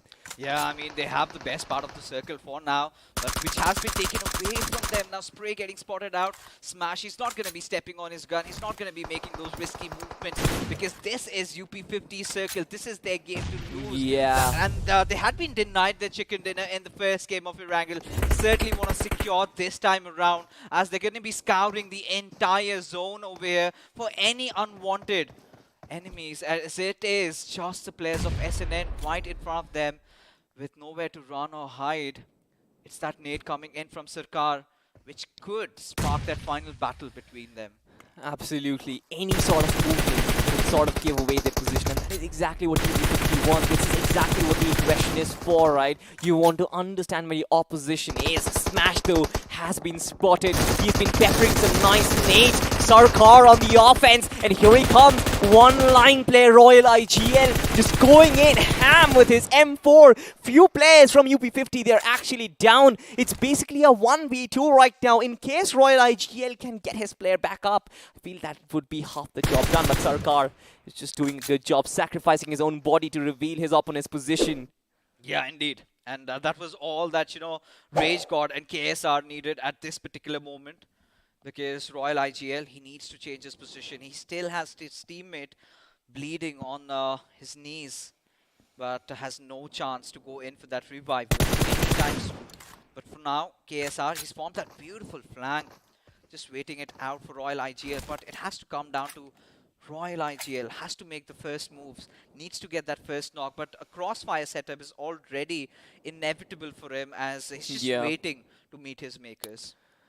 Exactly. Now, pros and cons, trade potential quite less between UP50. Pros, of course, you cover multiple angles. But speaking of trade potential, it's not even required, especially when Royal IGL is in such an open ground and he's been spotted, he's been cleaned up. UP50 get that much awaited winner chicken. That is what they wanted, right? The big chicken with 13 finishes, a 30 bomb, not a 30 bomb, a 28 bomb to actually work with, and they climb up the ranks once again. You know, good points even for Team SNN and much needed for Zodiac, right? Especially when we've been talking about the second half finally, you know, entering into the fourth game, and you pick up a few positions, and this was sort of coming in for UP50, right? You already saw this every time. They were being consistent, getting a lot of finishes to their name, but the conviction somewhere down was lacking. But this time, you know, being blessed with how the circle transitioned to their favor, those big fights that they took, I think the biggest one had to be against Error, where they were on the brink of getting extinct, but still somehow managed to clutch it out, and from there onwards they never saw behind. This is what happens, right? Lady Luck favors the brave, and Team UP50, they were brave enough to kind of put up a resistance against Error. Had they sort of given up, it was, I believe, a 1v2 situation. Sarkar coming in from the back lines. A huge move, especially getting those two players back up. A big courtesy of the chicken dinner that UP50 got for themselves was the fact that they had all their players up and running. On the second page, though, of course, a page of disappointment once again for Heroes Official. Surprising name in the second page, you've got P6. There's nowhere in between, right? Either they come first or at the very bottom of the ocean. But it's all right. I think they've got their work cut out. You know, they know that they've been so consistent that no matter even if they kind of fluster up in the next few games, it's not going to change their fate. They're already heading to round number 4, ladies and gentlemen. But yes, you know, trouble arises, especially for teams like Mavericks, RIS Officials, Error Esports. Then you even got Solitude. You know, it was just that one Miramar game that they really had to play around with. But now is the moment where we find ourselves. The iQOO MVP of this particular match has to be Final Call. The kind of plays that he was making, and for a certain moment I really felt, you know, this could be the game that Deathmate Esports were looking out for, which eventually was towards the end. You know, in terms of the position points, they still managed to get themselves at the second spot. So that's a really good game for them. Certainly a lot of frags for Deathmate over there, especially with Final Call getting 5 of them. You've got Hell, you've got SR7 from UP50, you've got Royal from Team SNN as well. For Team SNN again, it was sort of redemption, right? They couldn't really find themselves in the first chart in the previous maps, but this one might just be the start of a change. You've got Sarkar 11 once again. I feel like Sarkar has been one of those guys who's been consistent in the top 5 every single time. Oh yeah, has certainly been the best player in the lobby today. But you know, this is where I was talking about Hell. 1000 plus damage just 2 finishes. We're gonna talk about Autobots a little bit later, but right now let's head on towards the match summary. And Salty, I mean, any anomalies that you get to see over here, because it looks pretty standard. Yeah, certainly. Just barring the fact, you know, you've got 3 airdrops looted. I really did not feel any of those airdrop weapons being out on display. This is what we have right now, right? People just use the airdrops for the level 3 vests and the helmets. Yeah, gun, you can just keep it for yourself. Just land as those shields because we want them. The extra protection is what we need. Offense we can do with the UMP and the Uzi. Anyway, your airdrop guns aren't really as convenient. Yeah. But you know, even I really felt, you know, the knock numbers were higher this time, and there you can see, you know, majority of it coming down to the players of Autobots. You've got UP50 and then Deathmate Esports. Now again, there was another team, I believe it was Tenacity, that managed to accrue 1000 plus points of damage with just 2 finishes to their name. I mean, they certainly are getting disheartened at this point. They certainly are. Again, you talk about efficiency, you can have a look at UP50 once again. And we've seen the pattern, right, where efficient teams are the ones who are actually making it up top. If you are dealing damage and if you are getting some finishes out of those damages, that is exactly when you start racking up points. You also rack up the confidence as well to press forward. For Tenacity, it certainly isn't the case. They are getting themselves into good positions, finding those damage points as well, but not converting them into finishes has been a major problem right from the start of it all, when they're losing a lot of players right from the start. But ladies and gentlemen, squad spotlight has always got to be UP50. I'm surprised that we didn't get to see them before in the spotlight, courtesy to B6 just wiping the floor with the rest of the lobby. But finally, with 13 finishes and almost 2000 points of damage, UP50 are here.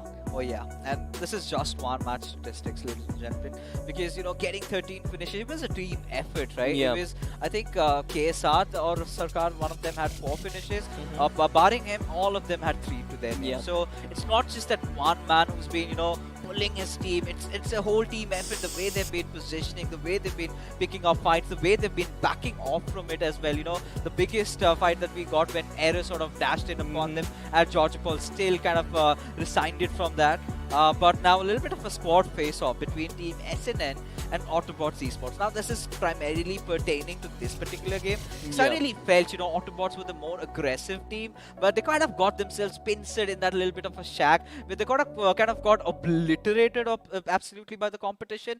Whereas in contrast, we had Team SNN who were just waiting it out, you know, were very chill around the peripheries of the circle. They were like, you know, once the circle forms, you know, that is where we're gonna strike, and that is where they did that. You know, 23 minutes of average survival time. That's really good numbers on board. That certainly is, but I'm not really sure if it's good enough for them to actually catapult them inside the top 8. Now we only have 2 more maps to go, ladies and gentlemen, and we're sort of starting to wrap up the day. 2 more matches, 2 more maps, Erangel and Miramar once again. 3 Erangel, by the way, which is sort of crazy to think. I hope we get some icy warfare in the near future. I hope. Not really stating anything. We're gonna be dreamers. We're gonna be dreamers. Yeah. But anyway, with 2 maps more to go, I feel like this is where the teams have to step up. There's a lot of competition going on between Asla, Solitude. The region that I told you would be hot, right? The places 8 to 10. That is where most of the shifts are going to happen. Teams at the top P6, they're just going to chill out right now. They're going to watch Netflix in the background and be like, all right, we're just going to land inside the servers, inside the maps, and do anything that they want. They can get away with it. They've done the hard work right at the start of it all. But yeah, teams at the bottom, they've got to really buckle up. Oh yeah, they certainly have to. But you know, you've been talking about performance. We cannot really resist ourselves from this beautiful phone out here. And the boys from iQOO have a message for you guys just about now. Show me you got soul.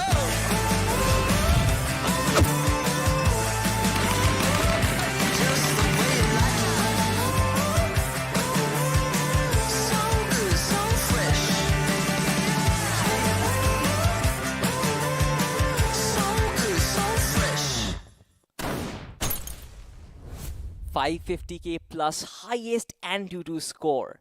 I hope it kind of results in higher position and finish points for me when I kind of get into my competitive games as well. I'm not really sure if I would be successful with this device, but certainly it kind of gives me more chances, right? At least you're going to give me that. I mean, of course, with the kind of a performance that we get from that phone, you can choose out all it out inside the lobby, right? And, have your performance at the very best. And iQOO ensures that you're not going to feel a hiccup while you're inside this lobby, especially when things are getting started heated up, right? You've got that liquid cooling also to go along with it. But that being said, let's take a look at the highlights of this beautiful match number 4 that we had. And it all began over here, right? UP50 anticipating that little bit of a flank and then getting on gun and wiping out the teams out here.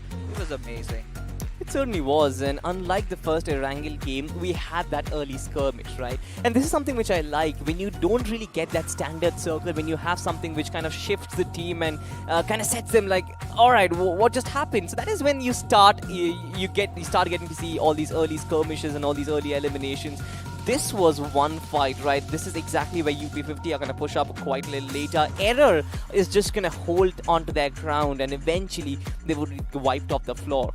And the next fight that we get to see is pretty late into the game, right? Yeah. It was everybody just confused about how the zone's gonna pan out. It's one of those uncommon circles that we got to witness. Because honestly, how often have we seen, the shooting range circles coming in, this little bit of a valley also coming into play, a little bit of ridges to play around with. And this is where I really felt, the gods were holding on to their horses so for a long time, up until the point the boys from UP50 just come in out of nowhere and absolutely obliterate them. It's sort of expected, right? When you get to see these shooting range circles, you know that there aren't really going to be a lot of compounds. Most of them are going to be out in the open, and especially the type of terrain that we get to see in this region, right? The steep slope that there is sort of always gives the upper hand to the teams right at the top, at the higher ground, obviously. We always talk about higher ground versus lower ground, but even then, the amount of cover that we get to see, the amount of teams who are out in the open with just a single buggy or a Lambo to actually work with certainly is not ideal. And therefore, a lot of teams who actually drop towards the Northern Island or who drop towards Georgiapol and rotated quickly towards shooting range kind of got that advantage to go with. And yeah, it all came down to, like you said, to the early rotations being made, picking up the right fights. And towards the end, it was so chaotic, especially for Deathmate Esports, because it was just bodies flying around left, right, and center. And at a certain point, it did come down to the fact that, who are we going to shoot at? Everybody's an enemy. Rack up as many finishes as you can while it lasts. Now, this is what I was talking about, right? This is where, UP50 found the players of Gods at a very vulnerable position and really capitalized upon it. And even we've been talking about Final Call, he was the MVP, yes, but Harry IGL, the kind of situations from which he's gotten his team out of, that is commendable. It certainly is. And Deathmate Esports, for them the performance has been really good. This was one Ghost Rider moment that we got to see a man burning alive but still moving. That's seriously one for Hollywood right there. But UP50 again, the way they sort of command the circle, I have kind of noticed the two teams right now in the lobbies, UP50 as well as P6, sort of command the circle really well. They always have that hinge where exactly the final circle is going to be. They've got the numbers advantage to kind of block off every single direction that there is. And those extra pair of eyes always help you, don't they? Oh, they certainly do. And again, when you have a majority of the numbers also favoring you, you know that, this chicken dinner is in the bag. And again, it came down to the wire, nonetheless, right? Boys from SNN really put up quite a fight over there. Really wanted to get that chicken dinner. But again, UP50 had the blessings of the circle, did have a majority of the players, but they've sort of got that little bit of a freedom also, right? Because again, they've been one of the more consistent teams, getting a lot of finishes, getting a lot of good position points. We know for sure that this is one of those teams that we are also going to see a lot more of, even once the round number 4 also starts off with. But with just final 2 games to go, this also is sort of heartbreaking because you've got a bit ado to the other 8 teams that have made it so far. Absolutely. I mean, Dude, it kind of is hard to sink in, right? We started Yeah. off with 512, and then we're just left with barely a few, and even then we're sort of going to bid goodbye to a lot more of these people. It kind of starts off like a phenomenon, right? This big tournament, the underdogs coming in. It's a festival, right? iQOO BMOC right now at this point, it's a festival. Thousands watching it from their home. We've got sponsors coming in. We've got iQOO coming in as well. Loco coming in. It just turns out to be a huge affair, and all these teams, it's a dream come true for them to be at this event. But for now, I feel like for them, the next target is actually to live their dream, to basically play against the professional players, to play against their idols, of course, which is round 4 is going to bring us. And of course, there are invited teams. Again, talking about the format, 32 invited teams come in. 32 teams proceed from this round, couple up with a 32, which makes it 64. Maths, guys. I'm kind of a little math genius, you know. Wow. I mean, I've got to take my tuition of my math daily classes from Salted, seems like. But yeah, I mean, of course, I'm getting really excited even for round number 4. We still have 3 more days of action in round number 3, especially with what we're really witnessing right in front of us, right? It's just not one team dominating. It's again, you know, it was just not looking like to be a P6 lobby. Again, we had Mysterious X coming in. We have UP50 also, you know, giving a run, giving them a run for their money. You've even got Autobots. Now, this was one of those teams, you know, that I really had huge expectations from, considering, you know, you're getting 60 plus finishes out of your just 5 games that you get to play, and really ludicrous standings on the board. And when you thought that, you know, this was going to be the team that tends to dominate, and they still are getting a lot of finishes to their name, but, you know, the decision making towards the very end has been a little bit off. And you're not talking about off decision making. This is where we can also get Critic Esports also into the scene. Exactly. Now, Creative Esports, you were also talking about it during the matchup as well, right? Where the decision making wasn't really enabling them to get inside those final fights. Would you want to like to actually elaborate that a little more as well? I mean, I would love to do that, but you know, I'm gonna take a little bit of a breather right now, because my friend Arka is gonna come in and give you all your answers. Alright then, Arca it is. But of course, ladies and gentlemen, we are getting ready for the map of Miramar. And just like last time, I kind of think where there are a few contenders right now. You've got Autobots, you've got P6, you've got Heroes Official as well for that matter. Now, Heroes Official, Arca has been a strong contender. In my eyes specifically, they were always a big name that we were sort of considering. And the fact that they haven't really showed their true colors right now just kind of reinforces the fact that these 2 matches might just go in their favor. What do you think? Like, is Heroes Official a contender in your eyes for the top 8 right now? See, the same question was asked previously, where they asked me what can you expect from the second half of the day. The second 3 maps. I said the lower middle bracket, you can expect them to explode. And it's eventually happening. So they have nothing to lose. They still need to play that do or die situation. And I still feel that, you know, these teams are the teams to watch out for. Heroes Official do fall in the same sector, but at the same time, you know, sometimes when they get in a situation where they have more than something we can chew. But yeah, I really want to get to know more about this. Absolutely. Ladies and gentlemen, a small word from our sponsors right now. Show me you got soul.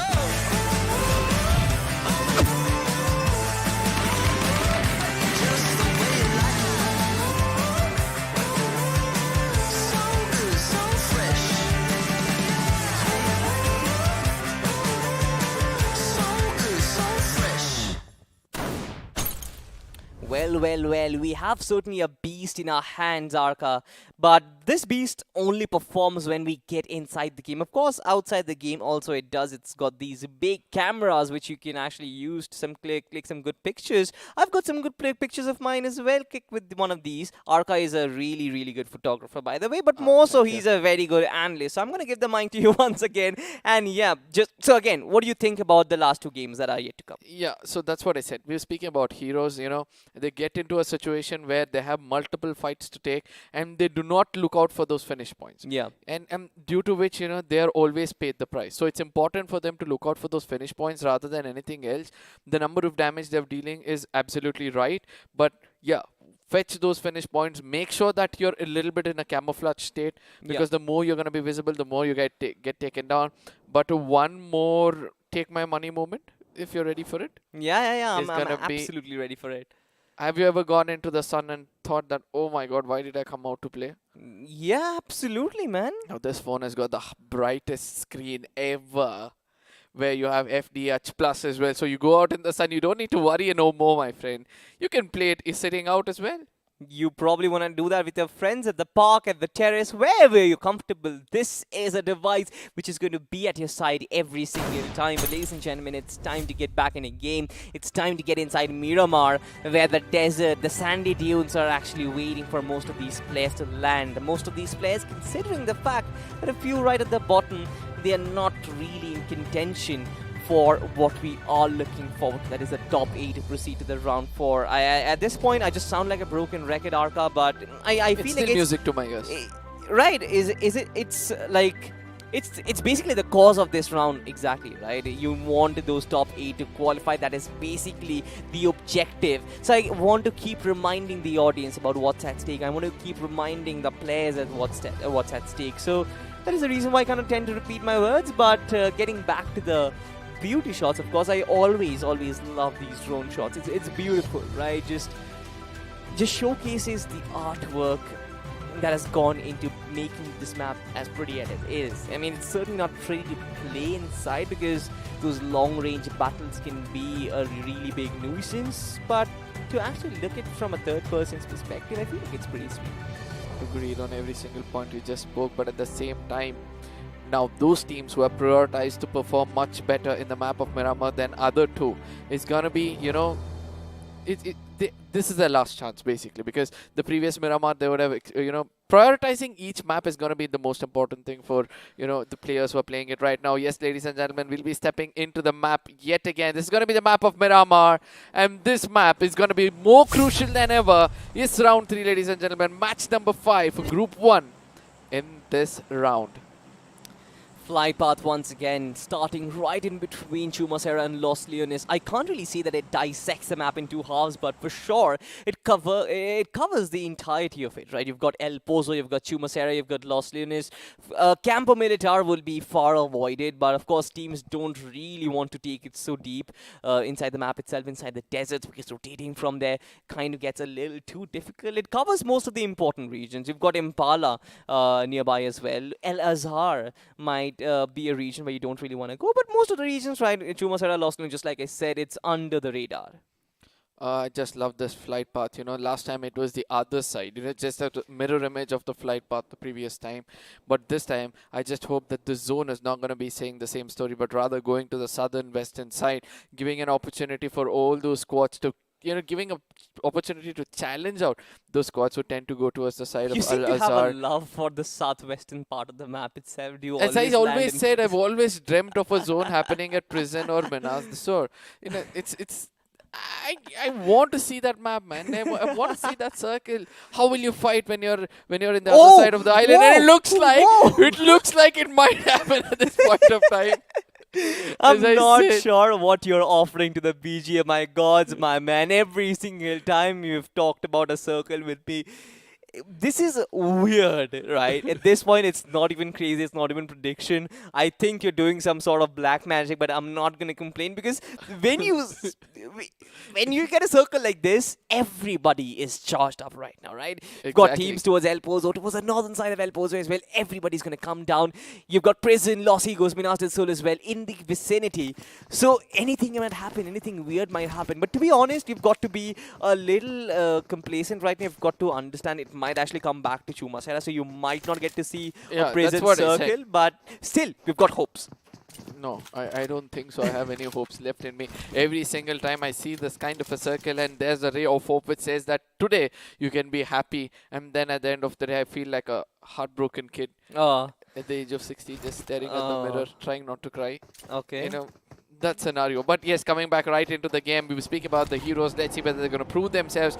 They've got a decent spot in the map of Miramar at the spot of Los Leones. All they have to do is make sure they go a little southern, stay away from all these things, go towards the valley of Menas, and make sure they stick in over there. And also the most important thing for us to see is how many teams are not inside the circle right now. There are very countable number of teams not inside the circle, so we can expect a little bit of a rotation clash.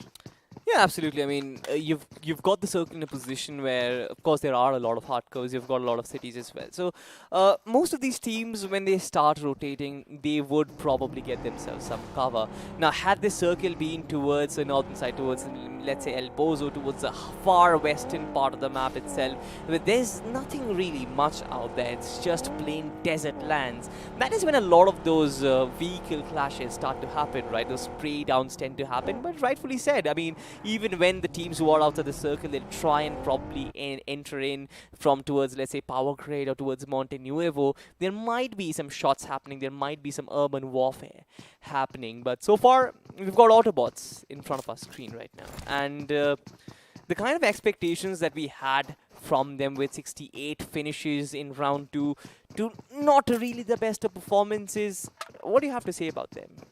I think this is the game they'll be looking out for, because slowly the graph is picking up from Yeah, the side of Autobots. for sure.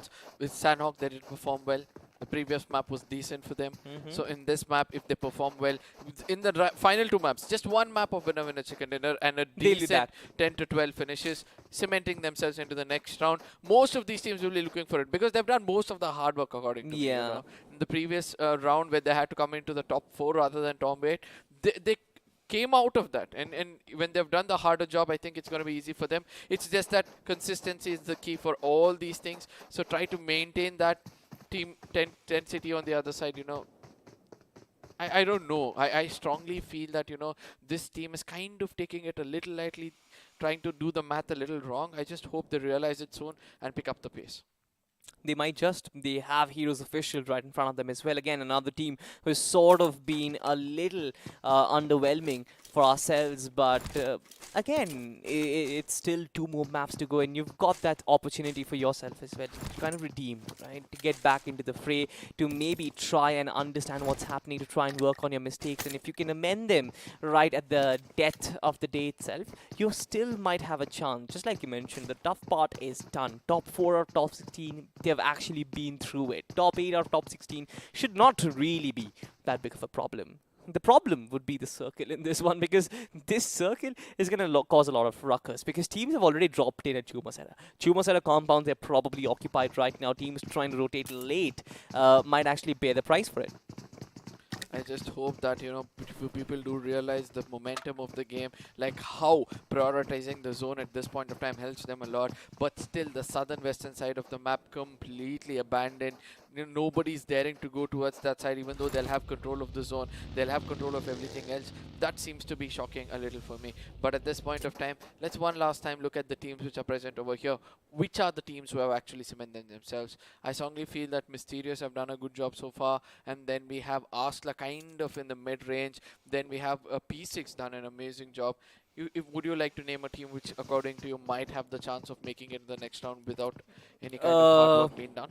Not really sure. I think you've named most of them which I had in mind. Of course, there are certainly a few. You've got team... I'm not really sure if Tenacity are going to make it, because they haven't really got that consistent thing up and running. Autobots might actually be someone who is still in contention, as the first shots are being fired right now. You've got Team SNN, and they've sort of been surrounded and cornered by Team Error Esports. Now, Error Esports again is sort of a team who is sort of lying in the mid-range right now, but this is a rampage coming in, an entire cavalry. Nobody expected a fight so early on. Nades being launched in to try and use them as a defense barrier, but Smash instead kind of takes a lot of damage himself. A nade, oh my god, Bacha OP just explodes both players down.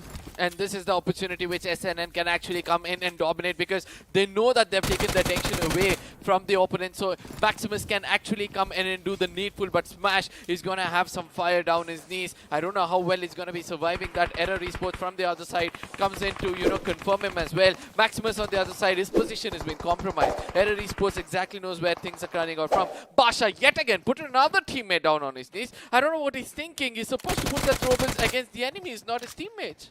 Oh my god, Team SNN. They've sort of given up on this fight right now. Team Error Esports have got the control of the compound. They're going to take their player back up as well. One player is lost, and that is going to be Smashed. Have a look at this. Fragger and his friend, they're just cooking up this nade to finish off Maximus as well, and he's completely isolated. Poor boy, he doesn't even have support. Instead, at this point, I feel like he's the one who's giving calls. Right, boys, just run away from it. I'm going to be the sacrificial pawn so that you guys can survive and play for some placement points. And that being said, Team SNN, they lose 2 players very early on. But once again, Arka, you have to give it to the boys of Error Esports. I feel like the kind of approach that we got to see from them, they had the information that they had the numbers advantage had they push in with all 4 men, and they went all out. And this is exactly what you want at the death of the day, because only 2 more maps to go. This is where you can shine. This is where you can show yourself and your fragging potential. Get those points up and running as we move to another fight, Arka. I mean, I feel really sorry for the opponents who are trying to face off Error at this point of time.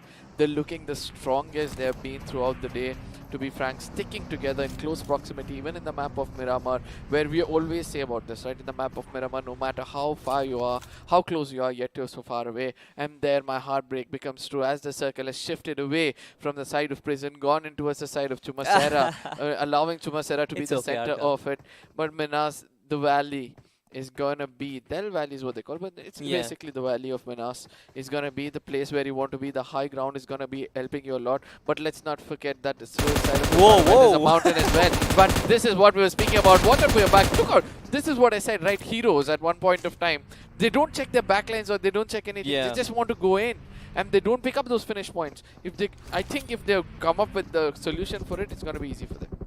I love what Tenacity did over there, right? They manifested the word camping right there, sitting with the M249, just waiting for the players to pop in and press the trigger. But here you have it, Kabi once again, just doing so good. Heroes official, they're not certainly healthy at this point. Of course, a player from Tenacity has been knocked down, and that's going to be Drago, but Kabi is making so much maneuver for his team. He's actually pushing in onto Aimbot right now. It's a 2v1 situation, and he's certainly not going to survive this. He is going to bite the dust in Team Tenacity. They sort of restabilize themselves and once again resurrect their fallen brother. God, just the only lone survivor, Heroes official. Another dream that has been broken courtesy to some error plays. I would like to say this, that, you know, sometimes stick with your team. In the final moments of the day at least, try to, you know, make sure that you have each other's back. Stick on to the basics, you know, textbook basics. Try to, you know, make sure that you rake up the right kind of finish points only when necessary. Take the fight.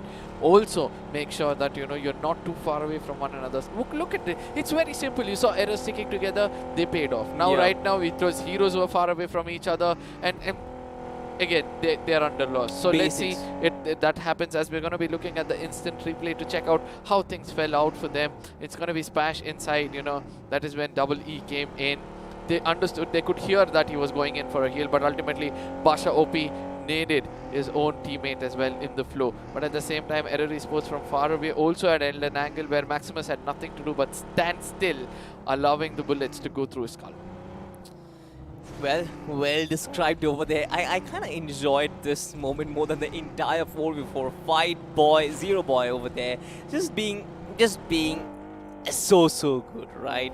As if the team had manifested the word camping. He was just waiting for his opportunity. But again, it's a sort of a part and parcel of the game. You are allowed to play like you want to. But speaking of Team P6, once again, another opportunity to maybe rack up their 3rd chicken dinner of the day. Quite close to Team Autobots, as well as, I believe, Team Solitude, as well as Team CRC.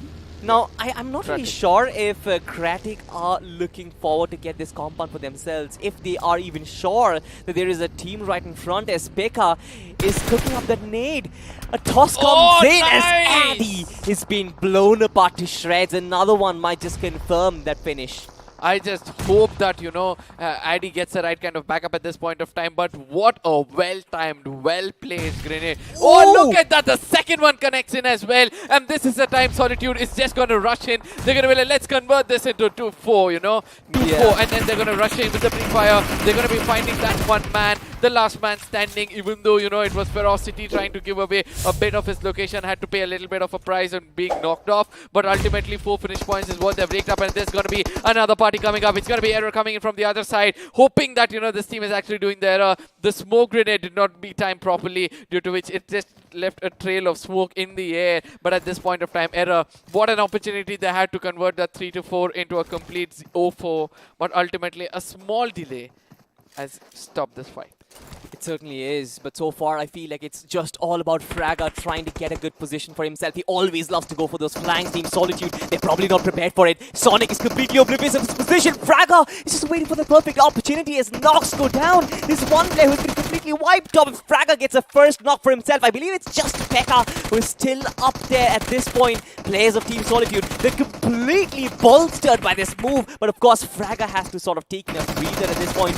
Error Esports doing so much heavy lifting. They're not really focusing on their strengths right now. Fragga once again has to get inside the party as the entire hard work that they did right at the start of the fight has sort of died down. Team Solitude get the time to get their players back up once again as a fight is going to resume. But for how long, Arca? I mean, this is what I said. When you split in the map of Miramar, never take an uphill battle. When you try to take an uphill battle, 1 or 2 players of yours get taken down.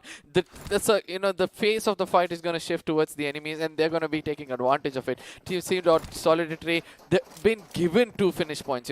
Error gave 2 finish points to them, and they're just moving away. Asta is going to be the next team inside the crosshairs with the kind of warm up they got over here. They're going to be trying to push in as much as possible with the Scar. Does do a little bit of a damage, and I think that is where they're going to hold themselves as of now. It's certainly, but Team Solitude right now, all that they've got to do is restore their players and keep all of them alive. They've sort of dished away the aggression coming in from Error Esports. Error Esports paid the price for it, right? They were a little too confident that they might just get away from every single 4v4 fight that they participate in.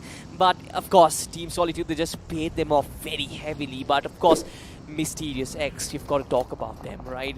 Right underneath their nose, they've got Arsla. They enter right in Team SNN's compound where they are starting to cook up nades, defensive nades set up already as SN... I'm not really sure if it's something a Japanese name. He's preparing to go on a defensive onslaught right now.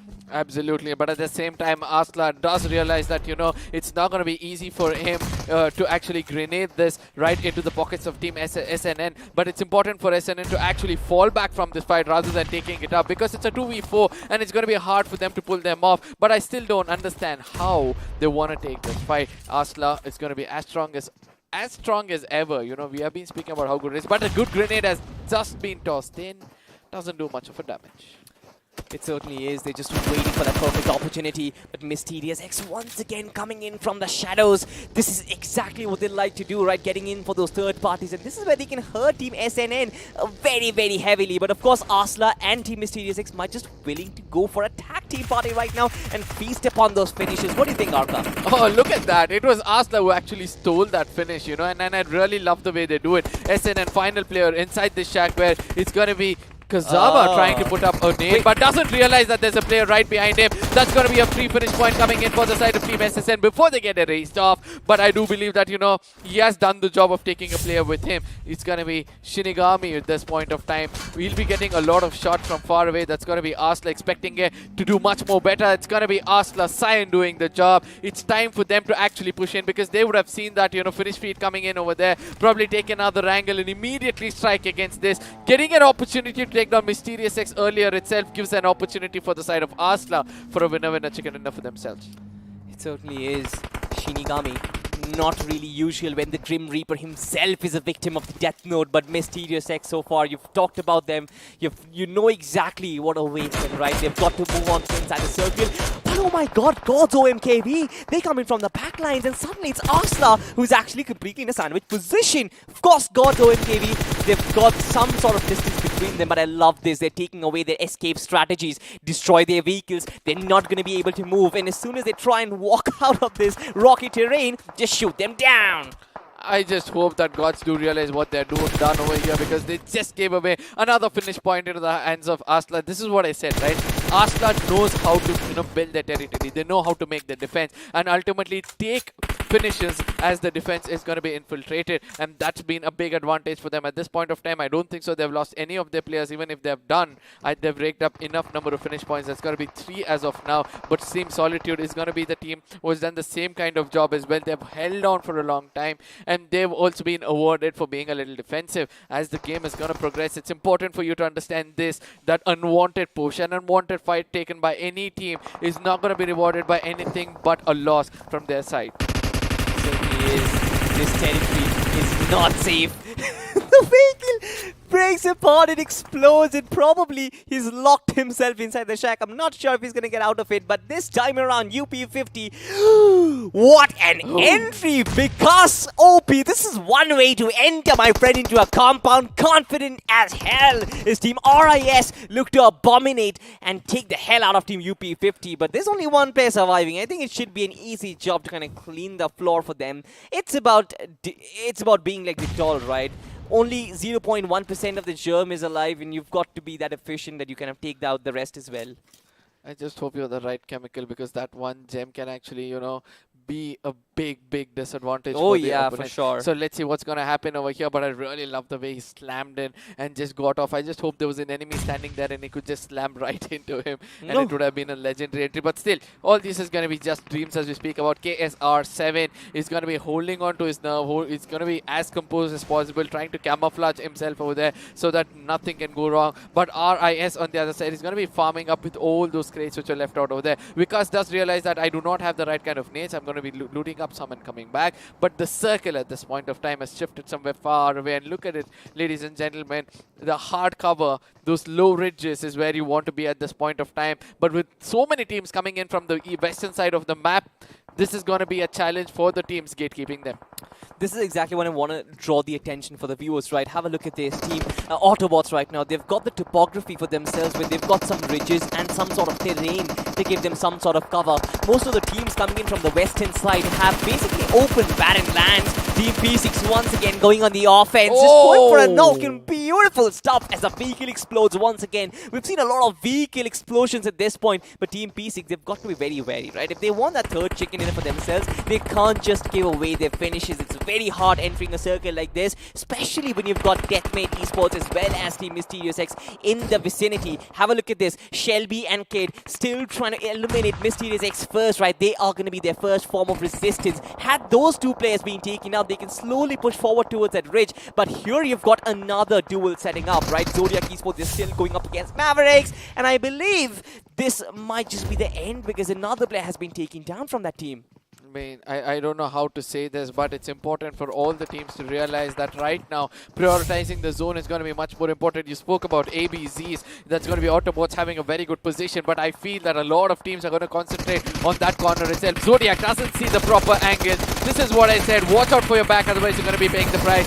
Spray does jiggle around, jump around, and make sure that he gives a little bit of a ray of hope for the team. He's going to be healing up to his fullest potential, expecting the side of MAV to push in towards him. It's going to be Biscuit and his teammate who's still waiting it out. Biscuit does know the location of that player. That's why he's going to be trying to cook up a grenade in the right corner. Spray runs away with the UMP. He's going to be rushing in at the right time. But ultimately, oh, what a clever gameplay coming in. He just walked in and the grenade exploded and then he walks out. But ultimately, he'll be finding Biscuits as he's going to get cooked off in the molly as well. He's going to find Biscuits and kind of cook him off as well. Good stuff right there, Arka. I see the wordplay right there. But you've got Team P6 right now completely stranded in a compound. You've got Team RIS who's still trying to push in, right? All of these action is happening inside the circle. So none of them actually have the compulsion of pushing in or probably make a maneuver. This is where we sort of start to see a slower phase, right? Most of the teams will be taking some long distance sprays against each other. They'll be looking to get as much finishes as they possibly can. Maybe flirt with the opposition as well a little. But they would rather be safe and sound instead of pushing out in the open and getting more advanced territory. Speaking of territory, Autobots, the circle is like a magnet on top of them, and again the entirety. But oh my god, Arsla once again. Ladies and gentlemen, it was a spectator's glitch, I'm pretty sure about it. But you've got Kate P6 once again going for those jump sprays, and here we have it, another fight, Arka. I mean, I really love the way Shelby is going to be pulling this off. He's been performing really well, but ultimately a jump shot coming in from the other side is going to be putting an end for them, where we all thought P6 could actually perform well.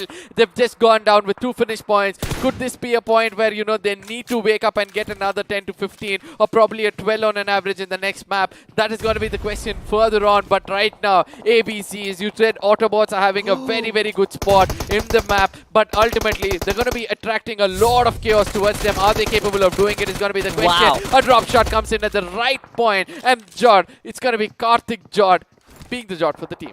Certainly he is the Karthik for the team, but of course another need comes in as Sonic takes down Fury. Team Solitude looking very, very strong right now. Karthik was caught with his pants down over there, but barely managing to recover from it.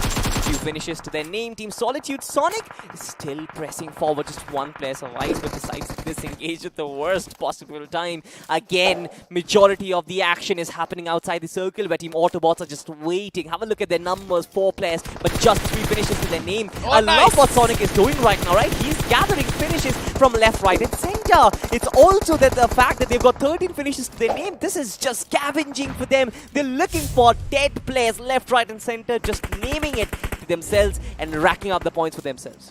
Absolutely, and this is what you have to do when you know that you have nothing to lose. You have just one man left out on your squad. All you have to do is clear on finish points. Look at the number of finish points being raked out at this point of time. Autobots esports are looking as strong as possible. All your prediction is coming out right. Mr. IGL with that uphill battle is played the perfect gameplay with the cross has been played in the right corner. It's going to be them. It's going to be Orva, probably the last man standing out for his team in the closest possible way. Jod on the other side. It's going to be Reaper Jod, who has a lot of job to do as well. Team City on the other side has to make sure that they give the right kind of backup to one another. A 1v2 situation. Can this be the fight which Autobots will be looking out to finish so that they can take this winner chicken dinner for themselves, as a revival is going to be coming in from all different corners?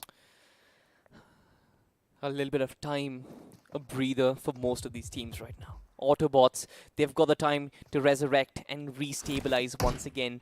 They've got Team Solitude in the background, who is not even participating in this fight, but here they come. Sonic tries to make some noise. I love the fact that Tenacity also disengaged, but Autobots, they're doing something completely outrageous. Here comes a nade. It was not even from Team Tenacity. They are tag teaming to take down Autobots, and they're doing a good job, but Mr. IGL somehow survives that onslaught, and now their next opposition is going to be Team Solitude. One player just against the 3 of them all. It's a world against him, but Autobots are looking to find their first winner chicken dinner. Solitude, they've done the job already. 12 finishes versus 14 finishes. Who is going to find the final lane in the coffin, Arca? I strongly feel that, you know, it's going to be Autobots. It's very simple for them. All 4 men standing, and that's the best part. All they have to do is rush in together. It's going to be just a basic game coming in from their side. All they have to do is, you know, make sure that they enjoy this final finish which they can acquire for themselves. It's going to be the lead pour coming in behind the tree, and a winner chicken dinner, an expected and a very well planned winner chicken dinner coming in from the side of Autobots. And they're going to be so happy with that 13 finishes coming in their name. From here on, they can play a peaceful game. They certainly can. And I love the fact that I predicted the Autobots would be very much. I was about to, you know, give that to you, because somewhere I felt that they could have got taken down because of the push coming in from either sides of the circle. But yeah, they've held on to it really well. They certainly did, and that is one of the reasons why they rack up 28 points from this game of Miramar. Of course, Team Solitude very close behind. Now, I'm very happy personally, to be honest, because these are the teams who are looking like they would finish somewhere in the mid-table region. You said it correctly, where mid-table teams would actually shine pretty well. RI is official as well. Another team, Tenacity as well. Another team, Deathmate with 6 points. I feel like entirety of the middle segment, they've sort the lower middle and the middle segment. Yeah, right. This is what's going to happen, you know. When you have nothing to lose, that's the mindset you need to carry when you have nothing to lose. Absolutely. 13 finish points for Autobots and 28 points. They sort of solidify the position inside the top 8. But as we look towards the second page, this is where you start understanding how the top teams couldn't really make a mark. You've got Team P6, the team who might just be very well at the tippity top of it all, with just 3 total points to work with. Mysterious X, Error Esports, Team UP50, the entirety of the upper echelon of today's lobby has sort of been dwindled down towards the bottom. And this is where you mentioned, right, the do or die gameplay comes into play. Teams at the bottom, they start channelizing the inner aggression. A man who has got nothing to lose is the fiercest of them all. Yep. And I would like to put it this way, wounded soldier's breath is scarier than a, healthy lion's roar. So it's important for them to, just go all in. But right now we're going to be looking at the MVP, the strongest lion who stood out there. It's going to be from the side of Team Solitude. And it's going to be Sun1CCC. I don't know how to call this man. Sun1? It's Sonic. It's Sonic. Sonic, yeah. Yeah. Oh, yeah. I forgot to read between the lines, This has been happening to me lately where I forget to read between the lines. It's going to be Sonic coming in with 5 finishes, damage of 833, and no headshots whatsoever. But it was all the survival time which awarded him a lot of finishes.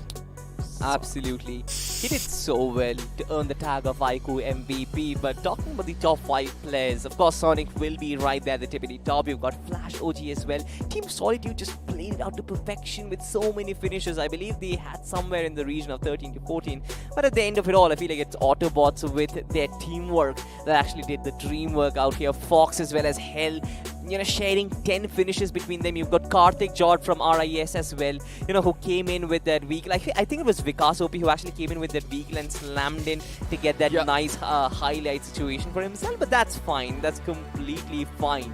Ladies and gentlemen, the match summary is going to be very important. Now, Miramar is a situation where you don't really get to see a lot of airdrops looted, right? In the open lands, teams just don't really like to take that risk. Some teams do, but I love the fact that 80 knocks were in place today and only 60 finishes have been confirmed. What do you have to say about that outcome? See, this is where, you give an opportunity. There's a scope for you to revive your teammate in the beginning of the game, but ultimately when the circle gets smaller, you get knocked off, you're left alone. Because obviously there's going to be spray from each and every corner. So those 20 knocks which were, ref back would have been in the initial circles, not at the end. But everything will get a little more clear as we look at the FD graph. One squad getting the biggest Burj Khalifa, which all you guys were looking out for. It's going to be from the side of Autobots. This time it looks like, these Autobots have found the right kind of Optimus Prime in the team, and then he's leading everything well. It's 13 points already coming in from their side. If it was T5 for me, from the other side, Team Solitude, they played so well with 14 finishes. I would have put them in the spotlight. Oh my god, RI is official for that fact. This is the overall squad spotlight and not really a lot of finishes to actually show for. They had 3,000 points of damage but only 15 finishes to their name. Now, this is a team that sort of bangs upon that placement points for themselves. This is a team sort of likes to get those positioning more than trying to engage in battle. But again, I'm not really sure if they're still contending for that top spot. Speaking of the squad face-off, ladies and gentlemen, you've got Autobots versus Team Solitude. Very, very close proximity from each other. 38 finishes for Autobots, Solitude with 34. I love the fact that in spite of having a down start for Autobots, it didn't really start that well. They kind of picked themselves up, right? They are like a phoenix who kind of rises from the ashes. And getting 8,000 points of damage, especially after a debacle of a start, it's a very good commitment towards their game and what they're actually representing. That here you have Solitude as well. Again, a rather consistent display throughout the start till the very end with 34 finishes and 7,000 points of damage. I feel like these two teams are very well competing for the top 8. Look at that, there's been an additional survival time coming in from the side of Autobots, due to which, they were rewarded with a little bit of space for the extra damage and the extra finish points which they picked up. And I do believe that, it's the job of the IGL, which I always keep, speaking about. You might have the best assaulter, in your squad.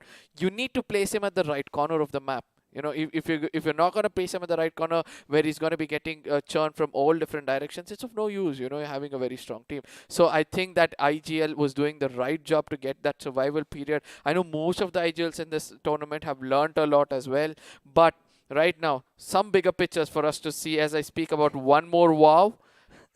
Yeah, let's give it to the audience. Look at this video and we'll be back.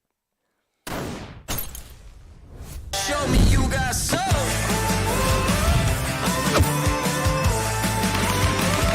Just the way you like it. So good, so fresh.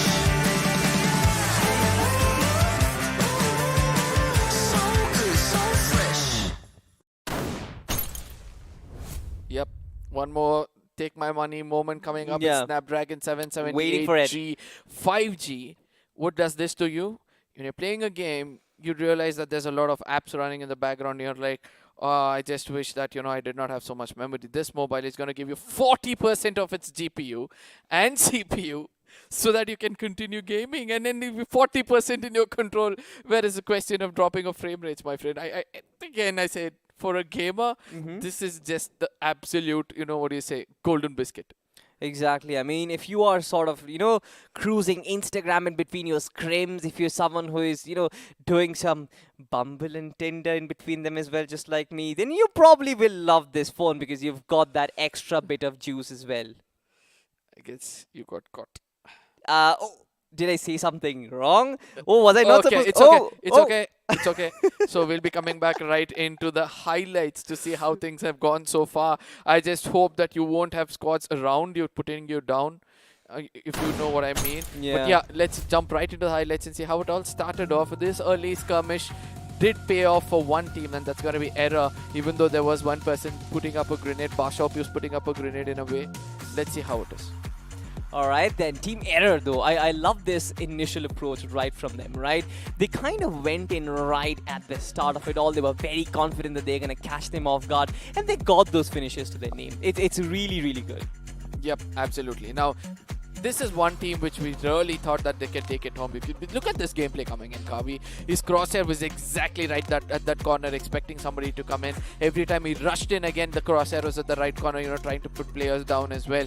But yeah, Kratic Esports on the other side were the opportunists which Fixes keeps telling about. They knew when to strike, and this was the initial of everything they gained. With 15 finish points is what they could gain. Look at the landing of that grenade, that music to your ears, when that explodes properly. I just love it.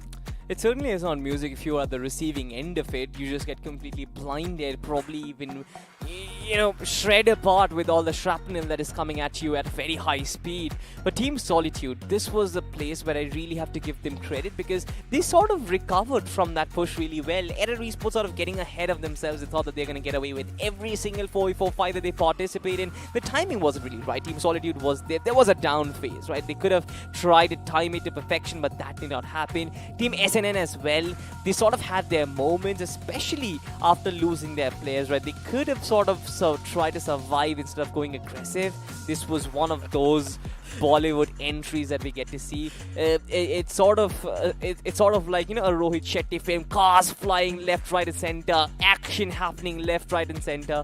I kind of like that entry, but had Team RIS sort of backed up with the chicken dinner, you could have kind of posted a lot more about it, is obviously. Now, one thing which I've observed the most in this map is that a lot of fights are happening with this kind of a sector, this section of the map, due to which, we get to see the crosshair placement being one of the most prioritized thing for any given squad, and who have been rewarded with the right kind of, opening for it. But grenades, I mean, I love the way these throwables were used in, but at the same time, when you rush in, make sure that you have complete information of the people inside, or else things are not going to end up in a good way. But on the other side, this is where again Solitude comes in, and the kind of finishes they picked up over there because of the injury which has already been dealt by the opponents, that was a good one.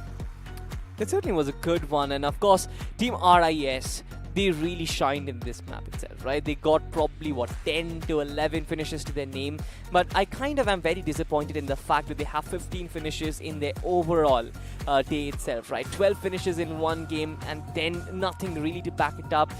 One good performance for sure, but you'd need those consistency if you really want to qualify. They still have one more opportunity to go, right? The map of Erangel, it's still there and they can somewhat make it, but this was the final fight, right? This is exactly where Team Tenacity could have actually taken the better off of Team Autobots, right? They had the higher ground, they had a better spread, but this is where this flank comes in, right? Team Solitude sort of was a blessing in disguise for Autobots, broke their back, and then they could actually tag Team Tenacity out of the equation. Yep, agreed on this very point that, you predicted this absolutely to the dime, where you did say that this is the position for you to hold. Ultimately, the final moments of the game ended like this, that, you know that there's only one person behind the tree. All you have to do is rain, lead over there, make it look like a red zone with just bullets, and, that person is gonna say, bye-bye, and ultimately in style was taken away that winner chicken dinner. But yes, ladies and gentlemen, there's more of for us to say, as the final map of the day is going to be more hectic, because a do or die situation for 1 or 2 teams can be this, and a do or die situation for more than 5 teams in the next map is going to be something huge, as we'll be stepping into the matchup to see everybody one last time. And also, this is the last time you guys will be hearing from my friend Salty, as it's going to be Fixes and me trying to take you through the rest of the day. This is going to be much more intense than always, Fixes, because time for us to rap, time for us to scream, and make sure that, you know, we do our math also right in between all these things. I just hope you're geared up. You know, it's all clouded. It's all clouded in my heads right now, because you've got RIS off to such a nice game in Miramar over here. Now they've also gotten themselves into the mix, right? This is where they have to put the pedal to the metal, you know, give it all, because it's just that one game that could decide their fate. And getting so close and yet missing out is something that I really would not want to happen for them. There's one more, like Team Heroes as well. They are Yeah. also one team who needs to pick it up, you know, give everything they've got, or else I don't think so it's going to be easy for them as well. So yeah, with title sponsors coming in, you know, where everything from now on, it's just iQOO everywhere. You want to know more about it? I guess, you know, we'll give it a chance for the audience as well. We're going to be looking at the video again, get to know more about this. Show me you got soul.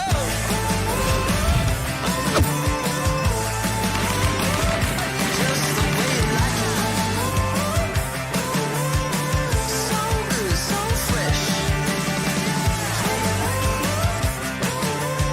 So good, so fresh. Ah, this beautiful phone. I mean, of course, they've given me one to use over here, but I'm surely gonna pick one for myself, you know, just after this stream ends. I've got to head over to Amazon, because that is where I'm gonna find the best deals out of it, ladies and gentlemen. But yeah, of Amazon course, specials. now this is where, you know, we've been talking all about it. The final game, the last hurrah for a few of these teams. Now, we do know a few of them have not made the mark, no matter how they try. You know, of course, it's not going to work out for them anymore. So I'm sort of anticipating that we're going to have a little bit, you know, of a few drop location changes here and there in this beautiful grassland of Erangel. Now, this is where, you know, you can get teams like Mavericks into the mix. Now, we were having this discussion around Heroes officials. I really feel that they started off on a good note. They had the circle center for most of the occasions, but could not really capitalize upon it. See, it's going to be hard, right? You need to count the number of teams alive, the number of players alive, and then you have to have a divided attention around to see, you know, from which angle is somebody coming in. So you're looking at a corner where you can see the vehicles are coming in, and you concentrate too much on the other side. It's an obvious thing that, you know, somebody's going to backstab you when you don't have that 4 minds seeing in all 4 different directions. And that is the thing I feel which went wrong for them. You know what? Had they gotten themselves the iQOO Z6 540, Probably, yeah. had that 4D vibration motor working out for them, Oh, certainly yeah. could have, you know, held them in knowing all those fire shots being taken at their direction from every possible location, and could have acted better. You know, it's just us saying. It could be you. It could be you next on the battlegrounds itself, you know, in an official event, you know, living your dream, and certainly continuing that fairy tale alive, because sadly, you know, a few of them are going to be ruling out of this tournament. But hey, the good part, you know, taking a look at the silver lining, we still have 50% of the lobby heading into round number 4, ladies and gentlemen. As for one last time in the evening, the Big Bird has taken it up to the skies, and this time the flight path trajectory all the way from Georgia Ball towards prison. Now, I'm not going to say that the map has been dissected into 2 halves, because you've got that little bit of an inclination towards the northern and the eastern sides, where the teams sort of heading towards the western and southern side. They have a lot of traveling to do, my friend.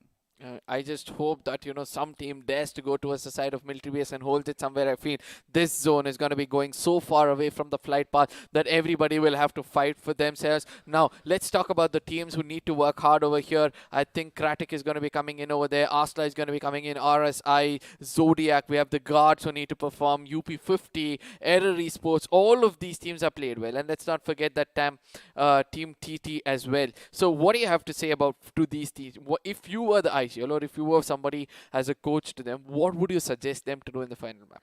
For Team Tenacity and for the others, you've got to still keep the dreams alive, right? You never know. You might make it to the top 8. And yeah, you've had a few good games. A few did not really work out in your favor, but you cannot really give up because this is Team Tenacity that we're talking about that still somehow managed to get that top 3 in the first game of Erangel. So they've got what it takes. It's a little bit of a teamwork coming into play, but right now it's of course going to be about, playing a little bit more safe, respecting the circle because this hybrid zone is absurd, my friend. Now, I'm going to make my predictions. Not going to go down to a certain island, but this is where we've got a party happening up in Pochinki. It's going to be the players of Maverick going after P6.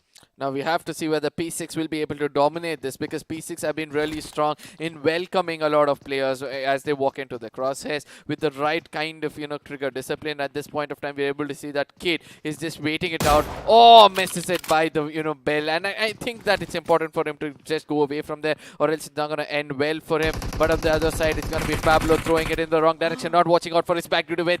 Jigin is going to be blowing some lead into his skull as well. Now, I know that P6 have done a good job. Don't you think they need to rake up at least 5 to 6, average points in this as well? I still believe, they've made the mark. They've made the cut. It's top 8 that we're talking about now in a whole world of trouble because, of course, one of their players got taken down of the picture. But still, newbie out of Mavericks is going to require or need that resurrection coming in, and which indeed will follow in due time. But speaking of which, I really want Team Mavericks to be, capitalizing on this particular situation. Now, the only thorn I can feel is going to be Kid, whose position has been compromised over here. Has taken quite some damage. This is where have the players of Mavericks taken that little bit of an eastern route, formed another different angle, because that is what you're supposed to do when you are taking these urban warfare. It's all about the angles. It's all about getting the right corners. The way Jigen opened up, this is something that Mavericks need to do quite often. I just hope that, they stick on to this strategy which you just spoke about and make sure that, they have the right kind of finish points as they're going to move forward. Team P6 on the other side. One thing which I love about this team is that they know when to fall back and how to fall back from a fight. Try to safely get away from a specific terrain or a hard cover or let it be even in the open. They're pretty much strong in that, and that's why I love the most about them. And I just hope that P6 will be playing well. And I really like the switch as well, Once they had everything working out from one of the key players. I think that was somebody who played really exceptionally well in the first few games. I forgot his name. It's a name of a Mustang. I mean, it was again one of the players that's kind of sitting away from now. He's not. Exactly. They've resorted for their substitute coming into play. But I really believe, the name has been right on our minds over here. Tip of the tongue phenomenon is something we are undergoing right now. So I love that to sink in a bit so that, you can just come out with the name because I know it was Shelby. Shelby, exactly. Somewhere Mustang and no, Shelby really close. You get of the automobile industry, but kind of got caught off. It was like Mustang and the muscle cars. No, Shelby, not really a good combinations. But hey, I'm not a car fanatic, but I really love myself how P6 have decided to disengage. Right? Exactly. They still understand the value of all these games. They know how tables turn. Now, one good thing about P6 is they did the majority of the heavy lifting in the first 3 games, because the last 2 that they've had has really not worked out for them. They barely accumulated any points. Now this is where the pressure is sort of building upon them now, which sort of brings me to your discussion where you were saying, I mean, getting 3-4 average points over in this matchup would certainly help themselves kind of ensure, which I already believe they've done, but still just to be on the safer side. Yeah, I mean, 3-4 finish points, get 2-3 position points, you're good to go, man. Yeah, the one thing is this, that, no team has even come forward to get what they've done. But look at that. Oh my goodness, what a time to strike. It's going to be Kratik, hitting the right chords at the right time, and eventually it's going to be Panic who's be trying to push in. He knows that the revival might be taking place somewhere close by, and that is where he's going to be placing that crosshair and getting that knock as well. It's going to be an easy picking coming in from their side. It's going to be the molly which has been thrown to the other corner to make sure that the defensive gameplay comes in. But I just hope that, there's a grenade also being cooked from the other corner to make sure that this is going to be a healthy fight between these two. As of now, it looks like Kratik's game written all over it. I just hope that, they do push in at the right time, or else it's not going to be. Oh, RIS, they were the dreamers out here, but losing out on numbers early on.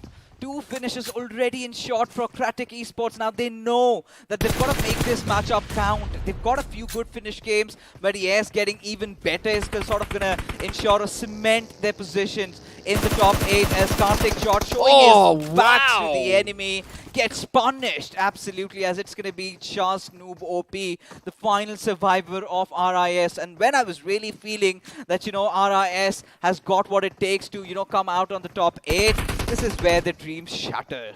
I mean, this is what I said, that Kratik is one of those teams, they have nothing to lose at this point of time. They're like, let's go all out, let's make sure that we get 10 finish points in the earlier itself, even though we get taken down in between those clashes. Make sure each one of us is going to pick up at least 3 finish points for yourself. And if you're successfully doing that, I give you an opportunity to, erase yourself out of the lobby. 4 3s are 12, and that's going to be 12 finish points at this point of time in the game.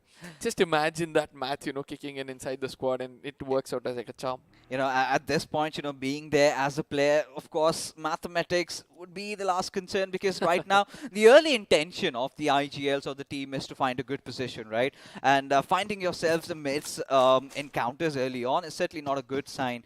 Try to avoid it when you can, but if you've got a good location, if you've got a good position around which you can really tend to dominate, then go for it. But this is where, the fear strikes in the hearts of UP50, right? Because they've already lost out on KSR, and now Error, they're getting the better out of them, right? Having all 4 players secured, and they have the, they have their vehicles also to sort of get inside the zone, and which is where for UP50 it's going to get more troublesome, because they're sort of reduced, they're sort of in a very enclosed area with not a lot of freedom to move around. I'm starting to get a little worried about them, but again, UP50 has again been one of those teams that has been consistent throughout the day. I believe they've made the mark. Let's see what happens. Yep, hopefully we get to see what actually happens, goes into their favor. Somewhere I feel, feel for Asla, They are one team who knows how to take a fight, how to take a punch and give it back as well. I just hope that they get selected into the next one. But as of now, again, Kratik is going to be the squad to look out for as they take down 1 more player, 2 more players of MAV, and they're looking forward to finish this squad off as well. And there's a high chance that B might be finding the opponent in his crosshairs as a push comes in from the side of him, and he sees that he once again is behind that compound. It's going to be a spray which is going to connect at the final bullet, and that's going to be goodbye for the side of MAV's 3rd player, and Biscuit is gone for the run. Oh, he's going to make the run again. It's not the first time he's been left alone, right? And Kratik Esports, I do not know. They've got their spirits, all high up because, they're just looking out for as many finishes as they can get. But Biscuit just about on the brinks of extinction out there. Somehow has managed to pull off an escape. Now, this is where the question comes in. What really got into Kratik at this point? They were never this aggressive before. And in the final game where, all matters, you never know. You never know. Getting, let's say, around 12, 13 finishes inside the lobby, because they've already collected 7 to their names. Now, 1 more squad wipe, and now I'm going to start putting Kratik also into the list of the top 8 teams that head on to round number 4. As I said, before we started off in the matchup, we did say, right, these are the teams who need to perform, and it looks like they have taken this very, very seriously. And did I mention not that, towards the side of military base, if you stay, you're going to be rewarded with a little bit of a finish point. But as of now, Biscuit, it seems like no matter which corner he hits, he's going to find somebody with their crosshair placed against his forehead. It's going to be hard for a player player like that. Have you experienced that? I know you would have experienced being a professional player. You know, you're the last surviving one. No matter where you go, you get to see someone. But for now, it's going to be TX. TS is also taking the fight right into the face of the enemy. SNN, the team which has to perform well at this point of time, is kind of suffering. I think it's the fear which is stuck in their heart, which is not allowing them to their fullest potential. You know, SNN has been always that one of those teams, you know, prioritizes heavily on getting good positions rather than going for the fights. Now, on contrary, you've got Team Solitude, which was kind of silent. It was just about the games of Miramar when they suddenly wake up from their slumber and start racking up a lot of finishes. But now they also know that it's everything on the line. You know, they've put the pedal to the metal. They're trying to search for everybody out there that they can take out, just rip it apart and get all the finish points to your name. As this is again one of these other teams, Deathmate Esports started off on a banger, you know, with the way they were taking fights, but could not really have the conviction needed, as this time, however, have managed to secure that first knock over here on the players of Error Esports, who sort of have messed up, as one by one the numbers are starting to dwindle as they are in a whole world of trouble. Now this is the point where they need to, you know, cut on their losses and move on ahead. But the big question is, are the pro players of Deathmate going to give them that room and opportunity to do so? I don't think so they're going to give it, because I'm able to see that this squad has also decided that I'm going to pick up as many finishes as possible before I get taken down. And Error Esports with the same kind of mindset as what I saw them in the previous game, but in this game it looks like nothing is going in their favor. They're going to be picking up as many as possible as well, but DMES on the other side, they're just pushing in blankly. If Dream OP kind of holds on to his position and allows this, you know, opponent to walk into his crosshairs, it's going to be much more easier for him as well. From the opposite comes a UC spray. Oh, far away is going to be a UMP which will be landed right into his skulls, and this is the end of another squad which had a lot of dreams written all over their face. Yeah, Error Esports so close, but never in contention there, as Kratik and we've got the boys from Autobots engaging in jungle right now, with Asla having the compound right beside of it. And Asla has been one of those teams to watch out for right throughout the day. We were seeing them, you know, time in and again, getting themselves in the midst of the fight, but somehow, you know, lacking that X factor needed to get a good positional finish for them. But it could all change. It all comes down to making the right decisions, ladies and gentlemen. As we see that eastern shift around the circle, you've got the Potato Hills still in contention. You've got a little bit of those Pochinki Hills as well. But it's all going to come down to the center, somewhere around where you have teams like Mysterious X guarding the zone. I just hope that, you know, the zone doesn't take another shift away to the southern side of Pochinki, and that again people have to place themselves, because right now we are able to see that most of them want that high ground advantage, which are very good things for us to see. But ultimately Kratik is the team. I don't know, they've got cranky all the map, you know, they have been collecting 7 finish points is what they've gained so far. And look at the number of lions they're taunting at this point of time. They're just making sure that they click, and make sure that they have finish points for themselves. Look at that, one more person gets taken down. They're not even aiming to finish him up, but rather looking out for the heads which are standing tall. Oh, gotta feel bad for heroes now again. The heroes have been taken down in dire circumstances as Kratik. I do not know if there's anything that, you know, puts a stop at them, as now they've gone on to the players of Asla. Tyke is just being blown into smithereens over there. Puwali also having no chances of escape over there, has been taken down. He's going to succumb to his injuries eventually, because, you know, look at his teammates, you know, they're all over the place. They're scattered absolutely in tatters, with Puwali finally taking his final breath. As he gets taken down from the lobby. I do not know if Heroes official have garnered enough points for qualification though. They still have 3 men standing. I mean, that gives a little bit of a ray of hope that they can try to play it a little safe. But right now, they're walking into the jaws of death. According to me, they're again moving towards the squad, which name need not to be taken. It's going to be P6 on the other side, which is trying to, you know, take an unwanted fight yet again.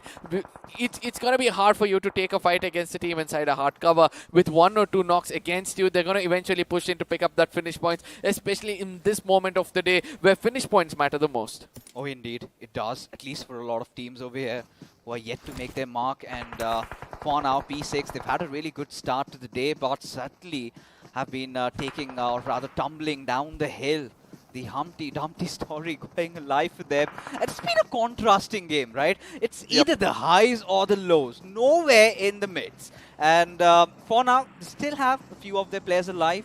Now for Heroes Official, I really love this little ditch that they've got to play around with. You know, the little nooks and crannies that they can cover. But for P6, they certainly look lost, man. I don't know. I mean, as I said, points, a little bit of a points which matter to them, concentrate only on those rather than trying to do something wrong. But the zone is going to be shifting right next to Pochinki, allowing most of these teams to fight out in the open itself. High ground advantages for sure is going to be coming into an great use for the teams. But look at what P6 have done. They have held the right ridge, the right dunes. But ultimately, if just imagine from either of the sides of those ridges, a team comes in and tries to stack up themselves. Don't you think it's going to be a curse for the boon which they have right now? Oh yeah, indeed. You know, the southern side cluster that's being built up, it's going to be interesting because you've got Heroes Officials. I do not know if they have the right mindset to get themselves into the mix of the fights, but we've got Mysterious X and UP50 battling it out with Sarkar, having already taken massive amount of damage, eventually to get knocked out by Ares, and he's not going to stop at anything at all. Just goes in, gets the finish secured. As Mysterious X, you know, they've got a few good games to them. The second and the third game especially. But still, you know, they would want to finish off on a high. They would want to get a good number of position points out of this game also.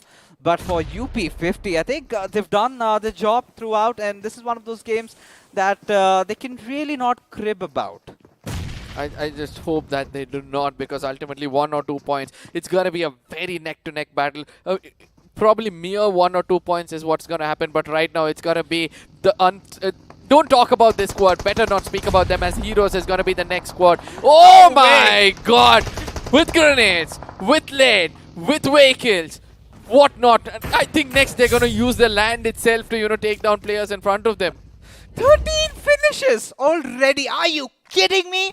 I mean, what are these guys on right now? Critic Esports, out of nowhere, completely invisible throughout the entire day, had their fair share of laughter, but suddenly in their final game, they're looking out of the world, and is it going to be the Autobots that put a stop at their menace that they're causing inside the lobby right now? Because it's getting so nasty with Team Solitude from the backlines coming after the players of Autobots. Now Mr. IGL, he's got out himself out in the open, and eventually gets taken down by Panic. Again, Karate coming into picture, right? So this is where, Team Solitude has to just hold back, allow them to actually go in for it. Team Solitude, Sonic also knows the location of another player, but still is not going to dare to, give up his location, and that's the most important thing. They would have seen that, we are trying to fire, and there's some other kind of firepower coming in from the other side. Let's just hold it off and try to, take up those finish points. DMES on the other side, final call, or whatever you call him at this point of time, is going to be coming to an end. As before he gets down, he wants to pick up that final finish point for himself. I don't know whether he'll be able to successfully doing it. I think he's going to live a little more longer to tell a different story. Mysterious X on the other side, 3 men standing. Do you think they have everything which it requires to make it in the next round? Oh, certainly, I think so. Because Mysterious X still have managed to get that revive onto its damager. But final call, you've got to give it up to this man, holding on to his nerves in these situations. As Autobots, they've been eliminated by Kratik. They're now on 17 finishes without the loss of even a single play. I really cannot believe what I am witnessing over here, ladies and gentlemen. We've had the highest finish. I think it was Elite Squad with 24. Are they going to break it today? I think they can, because they still have a lot of, bodies still everywhere lying around as snakes. Look at the precision coming in from the side of Panic. I mean, 8 finishes already in his name. With that mini, wipes off the complete squad. It was a 1v3 with a mini far away and 8x coming in. I've seen a close range 1v4. What is this?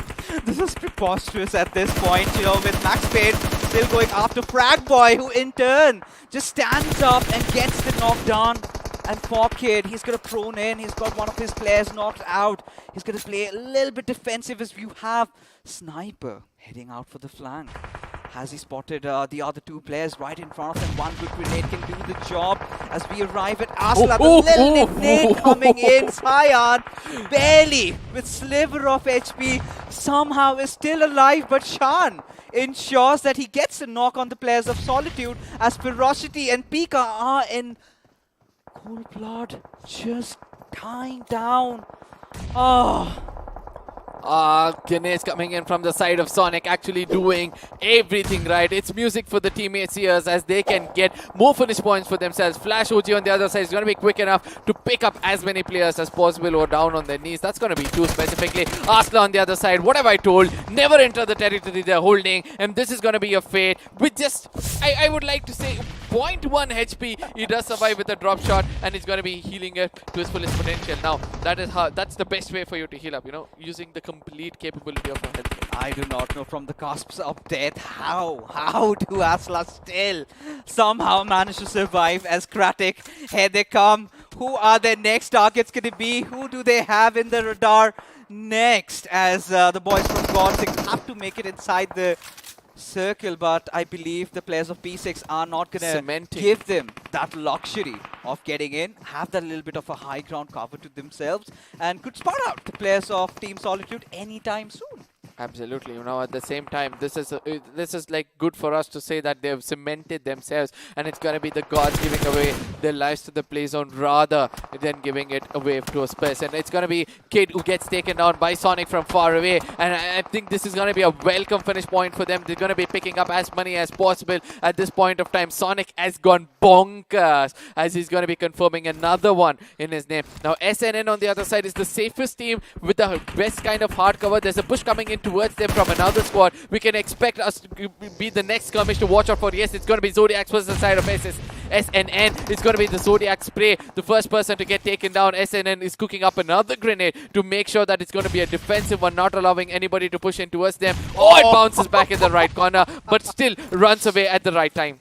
Yeah, just ricocheting at the worst moment possible. Still no damage has been dealt as Zodiac. They somehow have to win this fight. You know, they've been having really tough time. Zombie as Damager, he's going to be opening it up against Rival. Gets that first knock as it's going to be a grenade barrage everywhere as SNN. They need to capitalize at the right opportunity. Need to go in when it is all hotted up as Maximus out of nowhere is going to get that knock onto his Randy as you have the player with a Japanese name somehow, you know, holding it all along for his team as SNN and Zodiac battle it out for the ultimate glory. I just hope that they read between the lines at this point of time. It's important for Zodiac to actually pick up this opportunity and strike when the iron is on, but I don't think so it's going to be easy for them as Klink is also getting shot from far away. Look at this, Rival does find the right, you know, person, but he just couldn't convert that into a finish or probably a knock as well. But yet again, another person walks into his crosshair, due to which he's going to be rewarded with a knock, but let's see whether he'll be able to convert to a finish.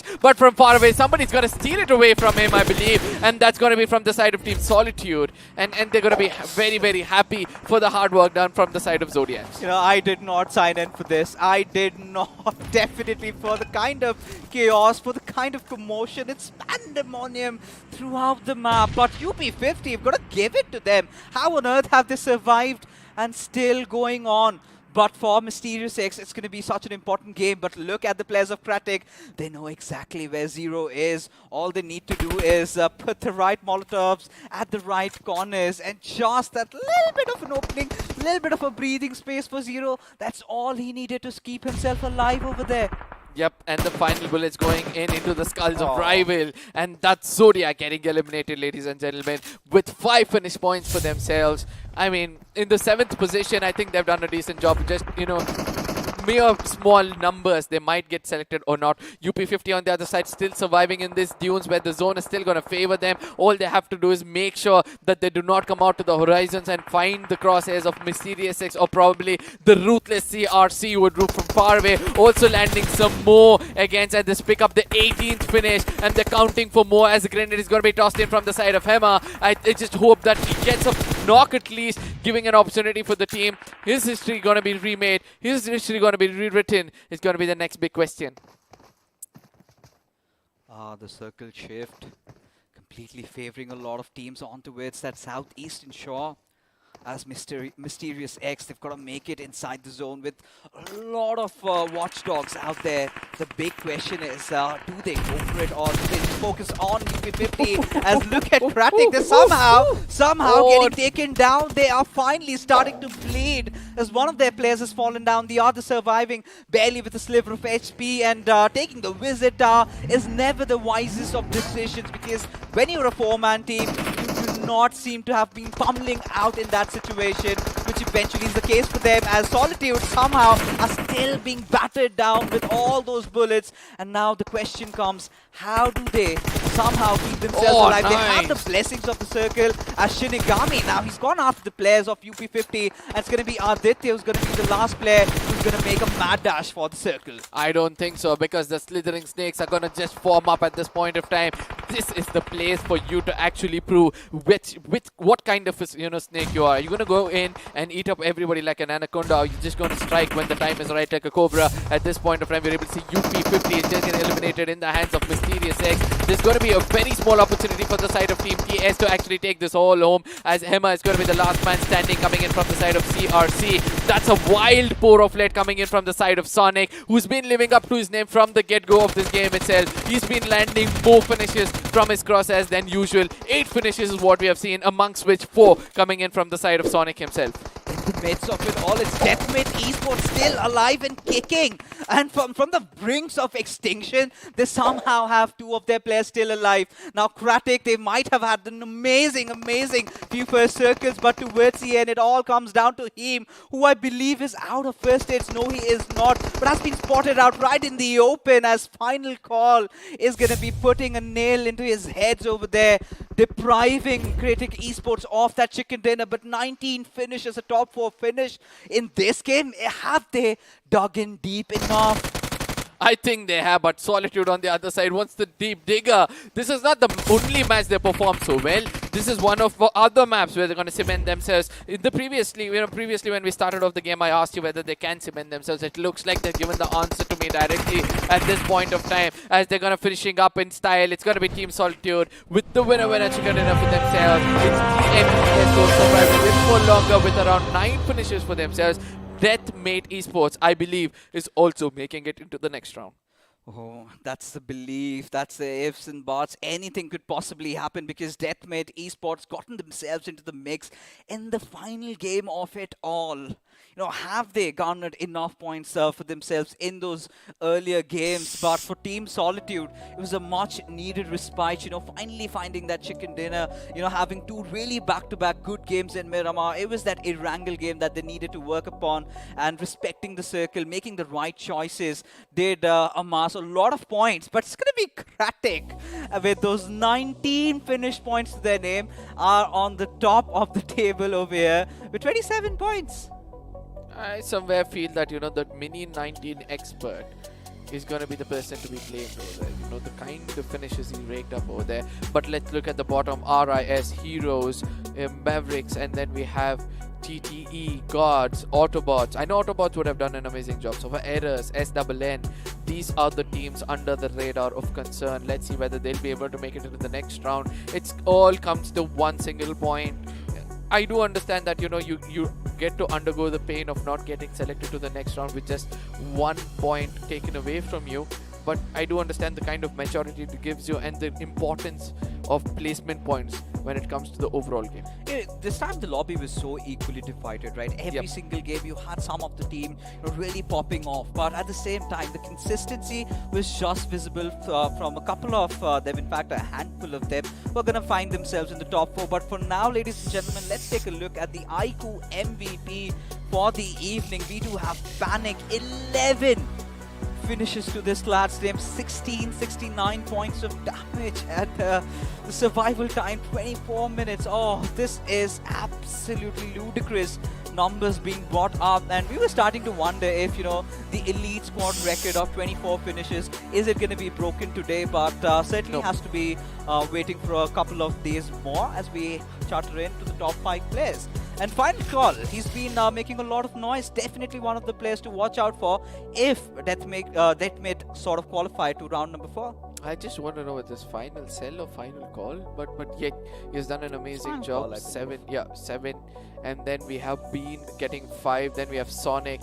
Then see, Team Solitude, according to me, have done the best of what they could get in this game. You know, they have grabbed all the opportunity and made sure they cement themselves, according to me. But let's see what's going to be, as it's going to be just 3 grenade finishes, the number of lead poured. We just saw, right, coming in from one team. You cannot expect much of them to get taken down because of those grenades. 67 knocks with 59 finishes, only 1 air looted, and the 311 coming in again from the side of Panic with that mini.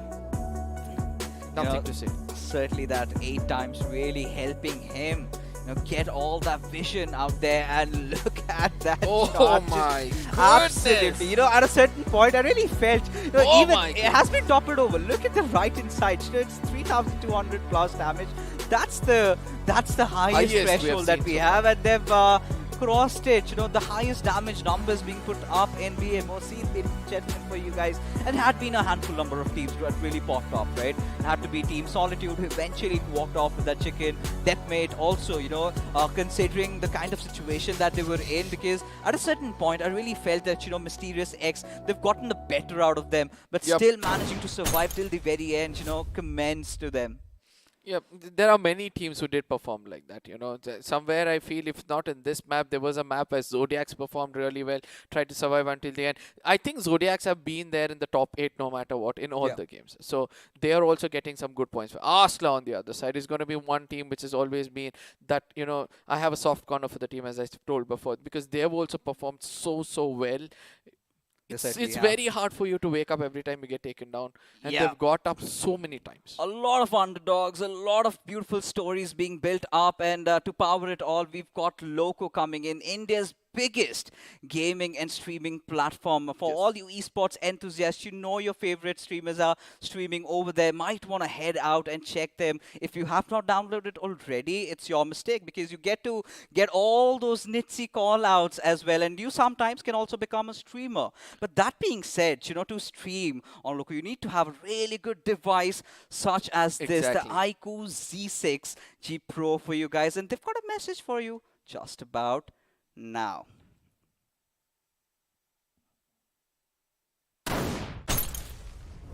Show me you got soul.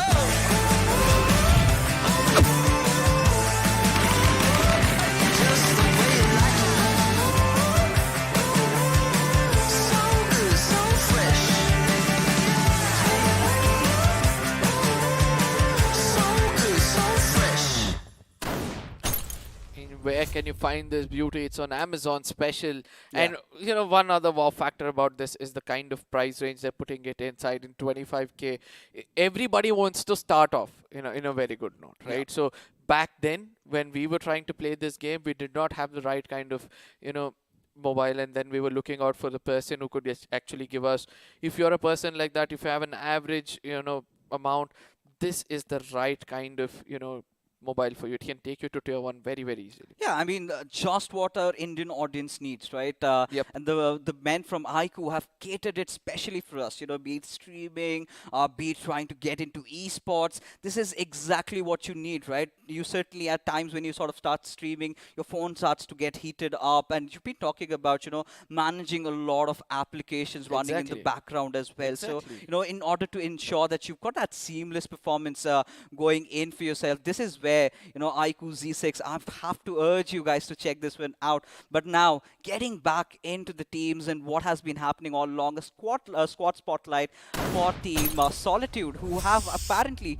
having a really good day in Miramar, eventually had the final laughter in the game of Erangel, getting that chicken dinner. 45 finishes is what they have accrued to their name, and I think they've done the job, right? They've done the job, enough points collected to head off into round number 4. I just hope they have, because every time we have predicted, one or twice we have been betrayed. When we saw big numbers coming in, they have done a good job. So 45 is what they put up overall. It's a decent one with the kind of damage they have retained, and an average of 20 minutes in every single game shows that they have done the job. Now for the other side, we'll be able to see Team P6 versus the side of Kratic Esports. All of a sudden, one game of crazy finishes coming in from their side puts them up against the side of Team P6, who perform so well, and thanks to the kind of gameplay which the mature gameplay shown by P6, they're standing over here.